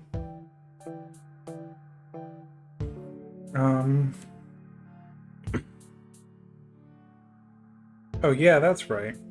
Alrighty, since that's done, let's take a look inside the vendor area. It should be nearby in the Kingston Ballroom. Just wear tank tops for the pits. I'll just flash the badge at the door and stuff in the back of my pocket after. If someone says something inside, I'll put it on. Bingo, same. Why do we need to establish all of that?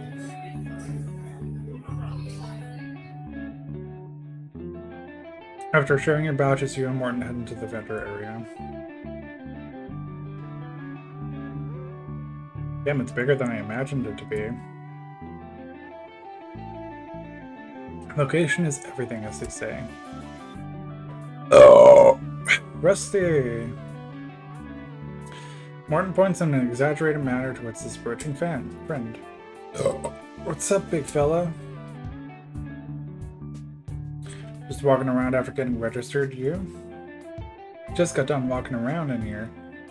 Might go chill in the room for a bit. Russell looks in your direction, extending his hand. Hey, I don't think we've met. Rusty, apparently. Hey, I'm Ace. Nice to meet you. Gotcha. Ace, did you guys travel in together?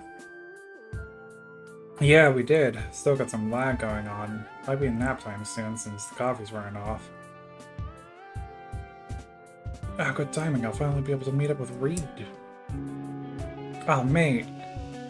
When you have time, I want to catch up properly. I need to go do something for now anyway. Oh yeah, I'm looking forward to it. Bogey later then? Cheers, buddy. Rusty nods to you as you wonder why you didn't just introduce yourself. Nice to meet you, mate. Take care. You too. See ya. There he goes. He's nice.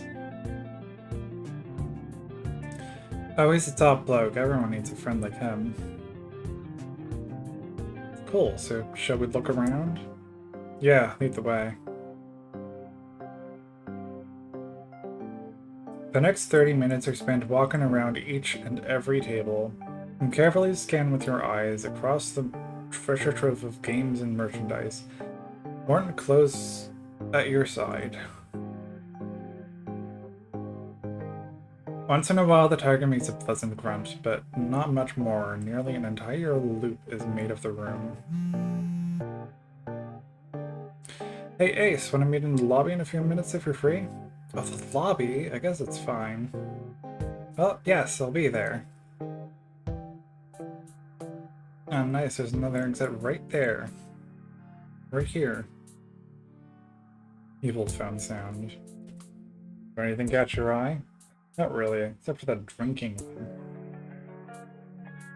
Oh, see? I knew you'd find something. Tabletop game meets alcohol.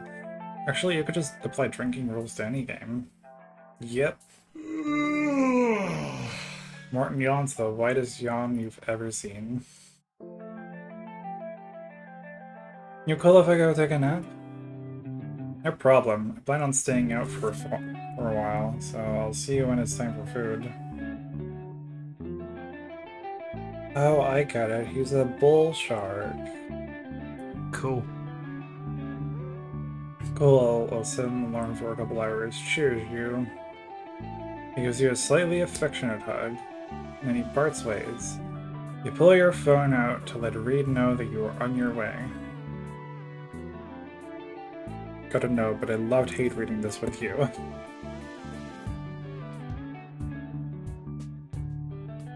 We write a row. Oh, so nervous I can't spell. Ugh, why am I so weird? I'm crazy. I was wearing this stupid hat. Alrighty, play it cool, man. Hey. Hey. Happy Hippo, finally we meet. Oh yeah. Sure do. How are you doing, Ace? Oh, he's so gentle, I love it. Yeah, it's so good to meet you, and I'm doing awesome, big guy. How are you doing? Lovely. It's all fucking polo shirts and button-ups. Oh my god. The immediate effect of soft belly. Have you recovered from that back and forth time zone whiplash already? Yeah. Yep, sure have. So, wanna do anything? I haven't really looked around too much other than the vendor area. It's happy hour in the hotel restaurant right now. We can catch up if you feel like a snack or a drink. Ah! Read my mind. Not sure if those bar stools will handle my weight, but at least they still serve drinks and stuff at the tables. Yeah, not wearing your badge, by the way. Nah, oh wait, I remember. You hate things touching your neck.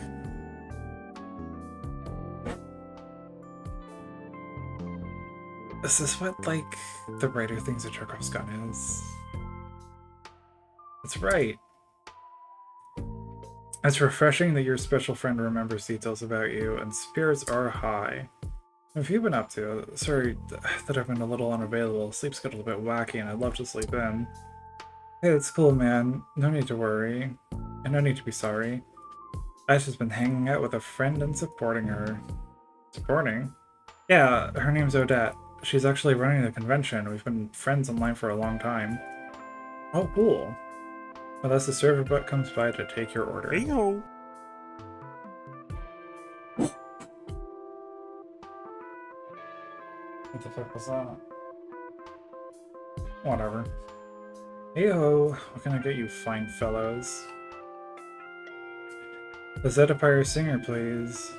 And whatever this fine fellow wants. Oh, Ace, that's very nice of you. I'll have a zinger as well, please.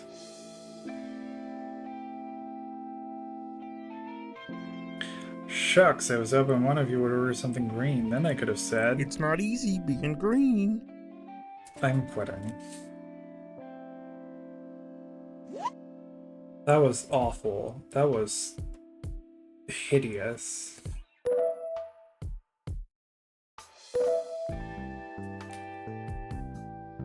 That is nonsense.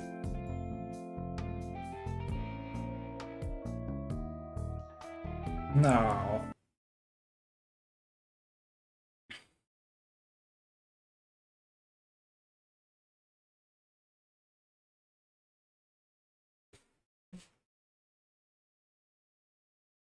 It's not anything.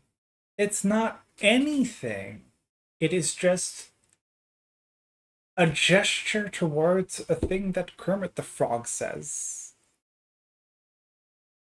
That is not set a punchline joke. That is, hey, I'm a Kermit reference.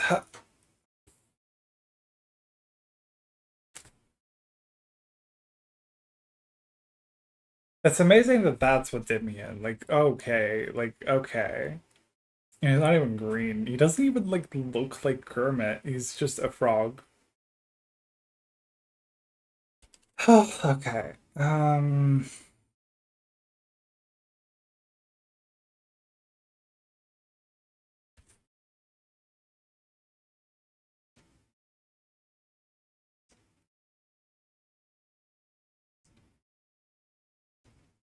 Jesus fucking Christ.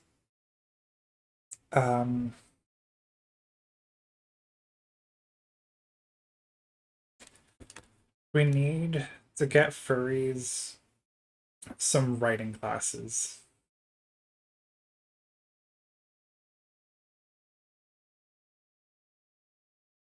I need furries to start getting really into, like, scenario writing in particular. This one is particularly dry, the whole way through. It is either, like, agonizing, or at best it's boring. I'm remembering that fantasy novel from the tennis VM. Yeah, by the way, you have to fucking read the fucking fantasy novel to progress that character arc. And also that character arc is not complete, by the way.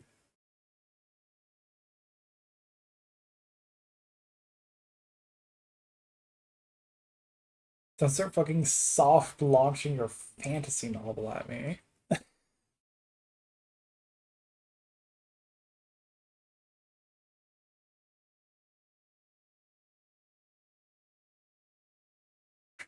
I know furries can write. I've read good furry writing. There is a person I'm like kind of acquainted with who has been writing this like series of mini Fat Fur VNs that I do think are genuinely good in a lot of ways. And I would like to someday actually read through them on stream. But they're all basically like the prelude to a bigger project they're working on. So right now I can maybe fill like one stream on just like the prologue shit. It is effectively a prologue. None of the good writers are making VNs. There's one. There's one. I have also read good furry writing. I have read good fat fur writing. I have read a lot of very good shit. That I think could be wonderfully adapted to a visual novel, or I think those skills can be put to use towards visual novels. Why? Pigeon Master, you weren't here for the start of this, but like the fucking furry visual novel opened on a karaoke bar where they asked you to sit through like 3 whole fucking songs that were like very on the nose thematic setup of the characters that were singing them. And I'm not kidding. Like, you had to sit through the song. They wrote original music for it. It's not particularly good. If this was like the payoff to the introduction, that would be great. That would be like fine to have like one song, right? But it wasn't even like built up at all. It just like started happening. Like you meet your one character that you talk to,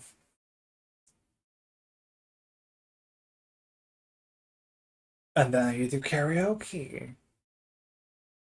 And like, I'm not interested in karaoke. I don't want a karaoke scene. I want to know my main character. I can see having characters pick karaoke songs being a good introduction.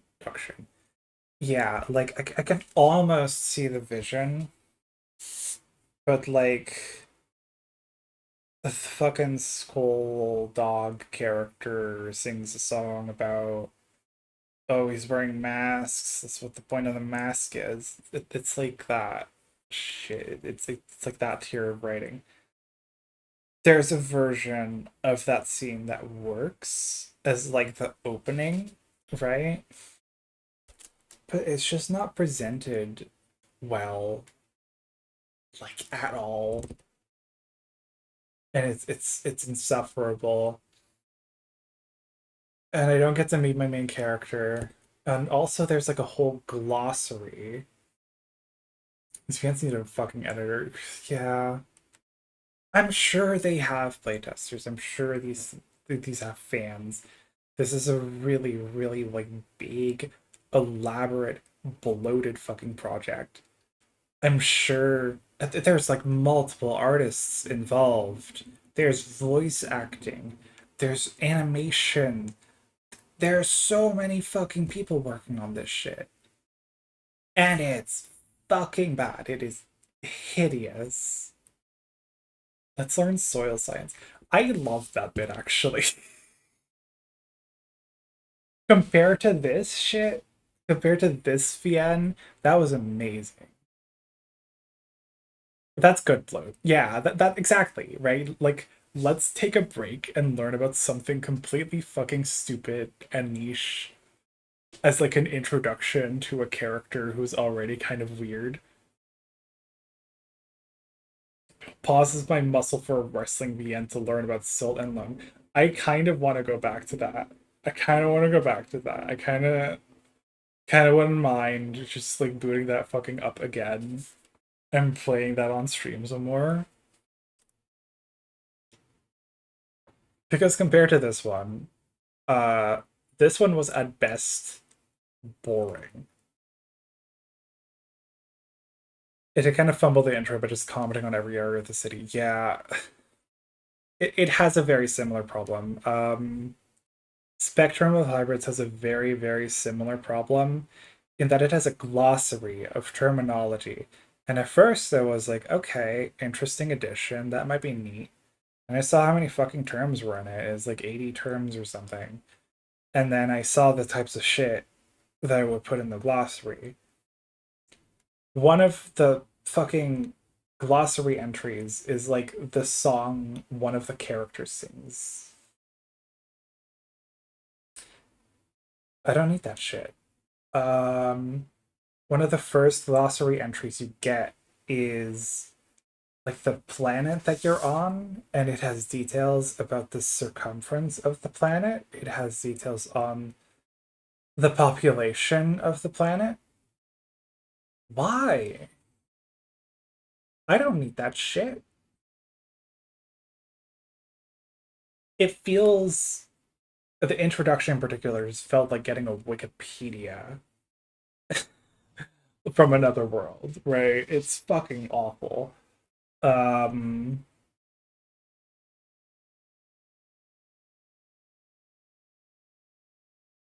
Just like...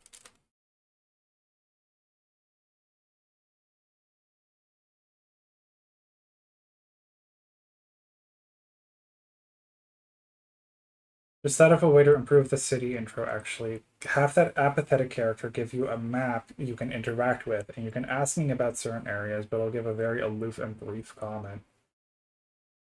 You can have your world building and have the player enjoy it too. Yeah, right. Like that would be kind of interesting, because then you're not just learning about the place, you're learning about it from a character who doesn't really give a shit. And that's characterizing. That like tells you a little bit more, right? It'll tell you 2 sentences about an area. It's a lot more brief, and it also can be stopped at any time if you don't care anymore. Also, it is interactive, right? But that fucking city guy was like commenting on areas as you drove by, and then started commenting on areas that were like way on the other end of the city. So I was saying you'll have an idea about the areas, but still an incentive to explore them later. Yeah. Right? Like, kill your world building project. I am begging writers everywhere to kill their fucking world building projects. I don't give a shit about world building. I don't care about your fucking lore. Maybe this is an extreme position. Kill your fucking world building project. Kill it. Destroy all that shit. Fuck off with that shit. Give me characters. Write scenarios. The actual fucking meat of the story is the very, very basic interaction between characters and their feelings on things.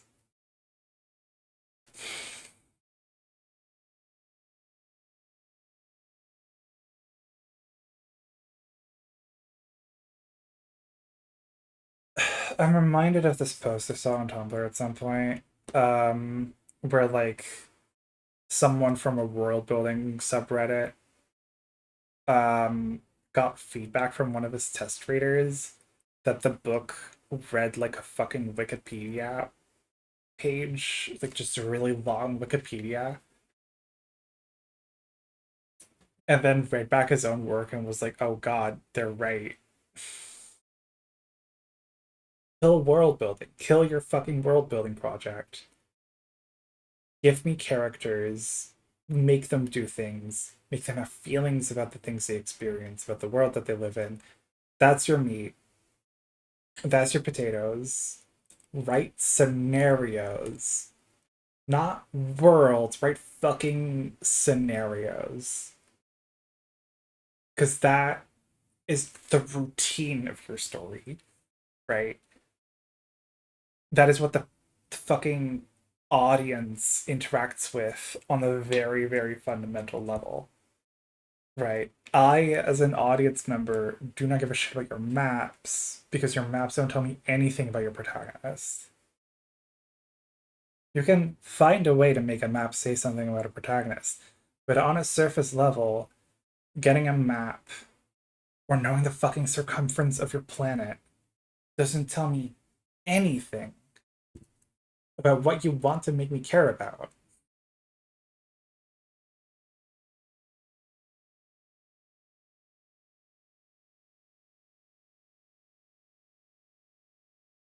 Say the soil science break is like a weird characterizing moment. It is an interaction with a character, and your introduction to that character is, oh, they're studying for their fucking geography tests or something. Artifexian has done irreparable damage on the internet world building. Yeah, god. I used to watch that shit, and the more I thought about it, the more I was like, wait, so if I'm writing a story about this main character, I have to first set up the world, I have to make sure the mountains look normal, I have to make sure the rivers are okay. You need to start with making a star system. No, you don't.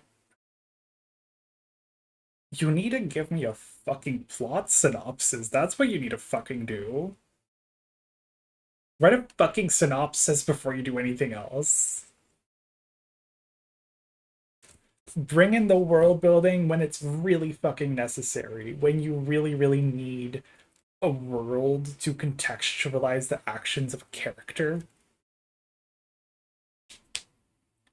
Kill your fucking world building project. I don't give a shit about your world building project. I don't want to have your fucking planet that is just like Earth, but with the names changed.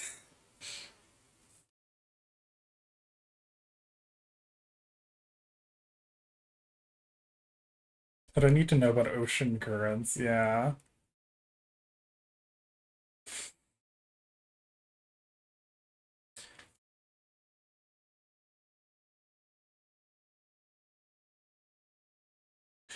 I think maybe the only justification I've seen for like developing the planet is if your project is like a speculative biology project, right?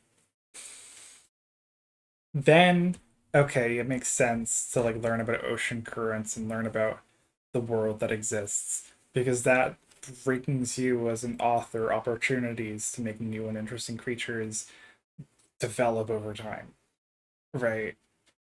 But that's like a Wikipedia page. Right. Your speculative biology project would become a Wikipedia page, and like that's fine. The format of a Wikipedia entry about completely fictional creatures can be interesting. Right. But most people who do world building are telling stories about individual characters going about and doing an adventure. You don't need to do fucking world building for that shit. You need to give me a fucking plot synopsis. Tell me what your fucking story's about. Don't tell me about those mountains and the fucking ores that they mine from the mines. Don't tell me about fucking circumference of your planet before you've given me the name of my main character.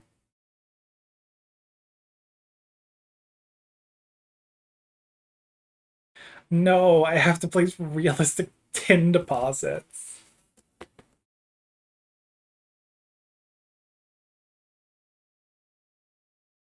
I don't know what the fuck happened in the 2010s and like the world building craze where people got it in their heads that like world building is what leads to really interesting plots. No, it doesn't. It can maybe give you an idea or two. But again, the meat and potatoes of your story, especially, oh, I suspect Game of Thrones, maybe actually, like a combination of like Game of Thrones and like, maybe some nostalgia for Lord of the Rings and stuff. I don't know. But like again, I will knock every fucking furry VN writer on the head. The meat and potatoes of your story is your scenarios and your characters and your themes. If you've got characters that interact in an interesting way, that can be a story arc. If you've got a theme you want to talk about, that can direct your story. If you've got interesting scenarios, that'll make it fun to read.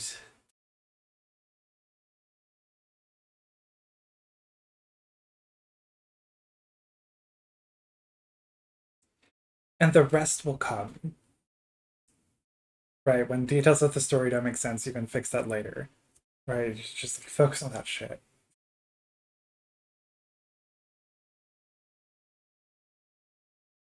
It really feels like people sometimes develop the whole entire planet and then they just want to like confer their interests in their little pet project onto you. And I'm sorry, I don't give a shit. You can't force me to be interested in the fucking pizza delivery tiger. Because quite frankly, it didn't make me interested in the main character first.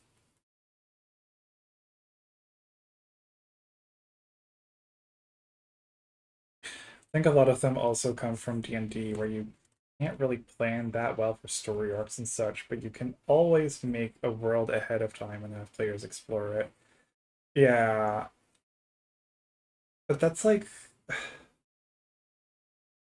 But that's like game design, right? Like that's a game design thing. That's effectively doing the same thing as like building the world of Breath of the Wild and then letting your player loose in it. Right? Um and that's fundamentally different from the process of writing a text. Like literal actual text, like literal letters on a page. You don't need to do that shit for a visual novel.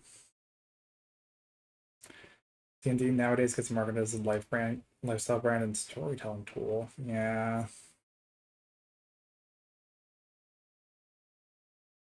I remember being told that like constantly that like D&D would make you a better writer. No, it doesn't. It's not fucking improv. You're deciding to make an improv. Just go take an improv class. Right? Like that.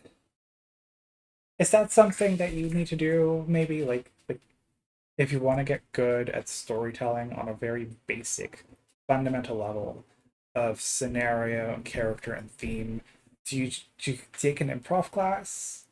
Because I feel like you can actually build those skills in there, right? You have to on the fly come up with interesting stories, entertaining stories, and like improv is all about that, right? And you can do comedy improv. I feel like that's usually what people go for, and like that's kind of easy, relatively speaking, because you're making nonsense. But like improv doesn't have to be comedy necessarily. I don't know. I'm talking out of my ass right now.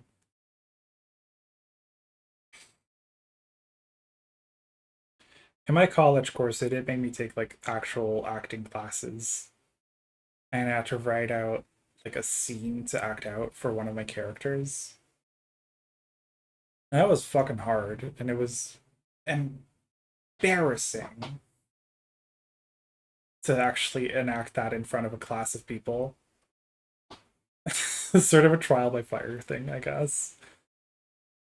But I think it did give me a greater appreciation for like as an audience member what is interesting to look at when people act out scenes with their little characters they came up with in their heads. I feel like presentations are kind of like that, right? Like You have to stop and think, okay, what does an audience want to see?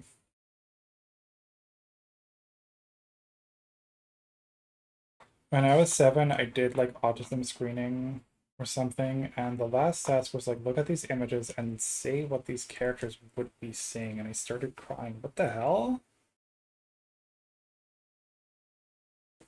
That's weird.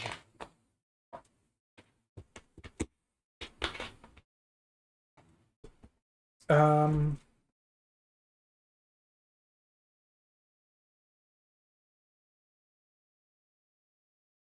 I did not get screened as anything, by the way. Uh-huh. Sounds very legitimate.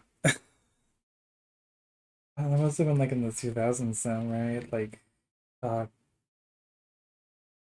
I didn't get a diagnosis until I was 13, so that would have been like 2013, 2014-ish. I don't know. I was talking about characters. Fuck. I got sidetracked. Shit. Had a thought.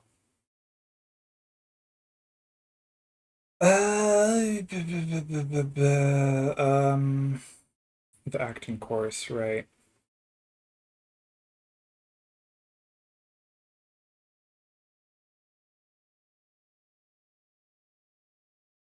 I feel like going in a, like a really unprofessional production, like an acting production, like seeing other people in front of me act out their characters and thinking, oh, that was kind of cool. Oh, that was kind of weird. Oh, that didn't come across very well. Like you can form all the feedback in your head, right? And that like really sets you thinking like, oh, okay, so what do I as an audience member want to see in a story, right? And I do think that's very useful information. I feel like sort of the like internet advice is like, oh, you shouldn't care about your audience, you want to write whatever freak shit comes in your head. And like definitely good encouragement on some level, right? To not sand down and filter everything through the lens of like, would this be weird? Would this be cringe? But on some level, especially when you're like making a production like a visual novel, like you are putting this in front of an audience, and that audience wants to be entertained. And you do on some level have to think, okay, would this be fun for them? I guess. Who is this for? Is like a really, really common question you get asked in my course, in the animation study I did. You have to think about your target audience on some level. You can make your project first and then think about a target audience, but it does help shape the work to think, okay, I'm making a thing. What could someone get out of this? Right? Oh, I'm making a short film about awkward social interactions at a party. It is very informed by my own autism. Therefore, this short film I'm making is probably going to be about like relatively young adults with autism, that kind of age range, that demographic. It might land with other demographics as well, obviously. But like knowing that, knowing who is it for, does help shape the work. It can help clarify like what do I need to do, right? Um I think another really interesting angle is like Hayao Miyazaki's kids movies. His best work, in my opinion, is his children's films. To be clear, absolute fucking bangers. He cannot write an adult film to save his life. But I do think a huge chunk of what makes those children's films so fucking good is that the main characters are pretty much always the age of the intended audience, right? Ponyo is about really, really, really little kids, effectively older toddlers who are just starting to navigate their own sense of like agency and independence. And it is for those kids. And that directs how adults interact with the kids in the movie. Right?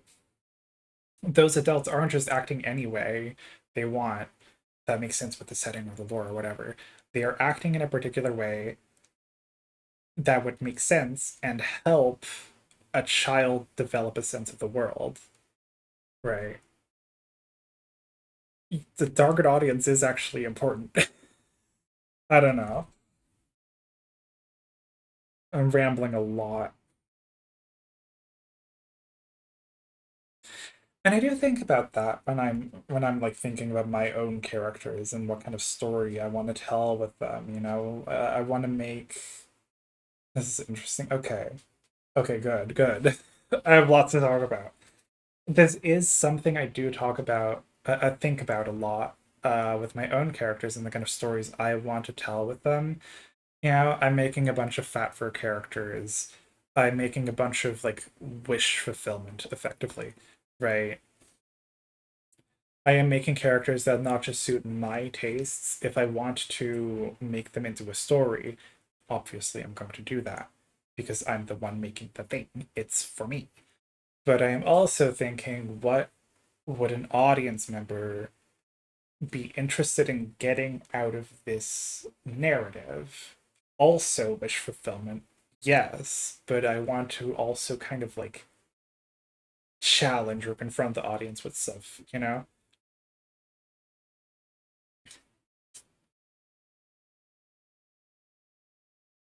Um,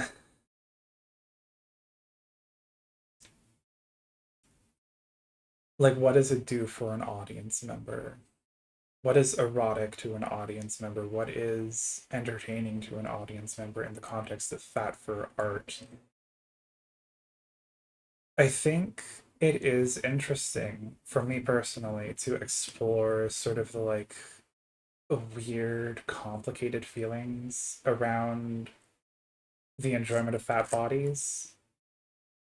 That's my thing. That's like the stuff I think is really interesting because I did struggle with that for a really long time, kind of quietly as background radiation, not really thinking too hard about it until it became like confrontational, I guess. And I want to confront an audience without those same kinds of feelings through characters who also have a hard time fully admitting to themselves what they're into.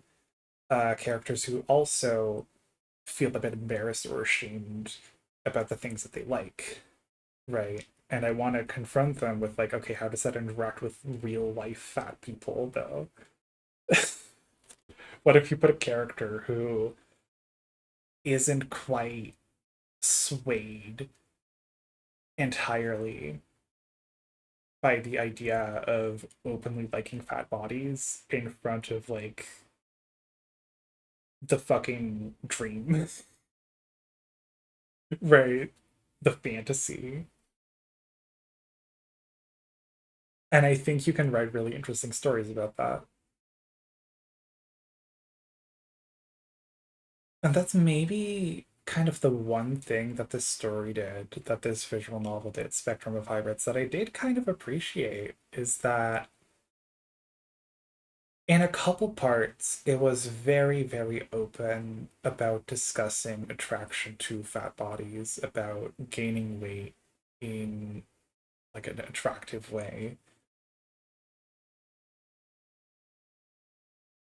I think I like the idea of blending casual daily life with, you know, the kink material. What does that look like? Because a lot of Afro art doesn't really contend with that. And that's like the stuff that I'm most interested in, I think. So when I think about like, okay, what kind of characters do I want to make? What do I want to deliver to an audience? I think that's kind of what I want to do. as an artist is like, okay, here's all these like fantastical, beautiful fat bodies.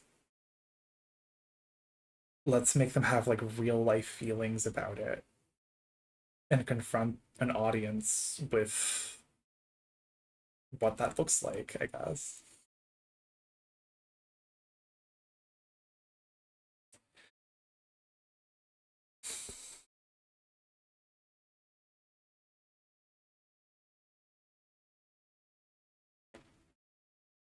This visual novel felt so fucking spectacularly that I've just been talking for like half an hour. I'm gonna go to the bathroom real quick. I don't know if I have other things to talk about. I'll be right back.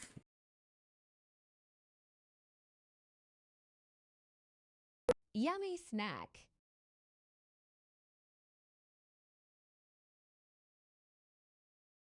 Yummy Slurpee.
Okay, I'm back.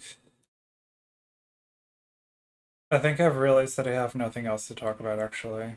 I'm not sure. I think the one last thing is, I would like to play a visual novel that is good. For once. Oh.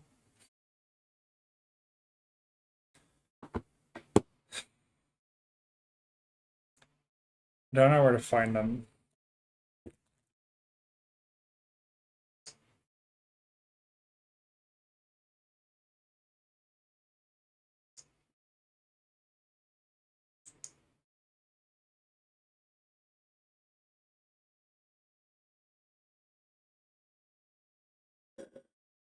Oh god. Fucking doorbell again. Give me a sec.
Okay, back again. I thought it would be the neighbor. No, it's another package. Jesus fucking Christ. Um...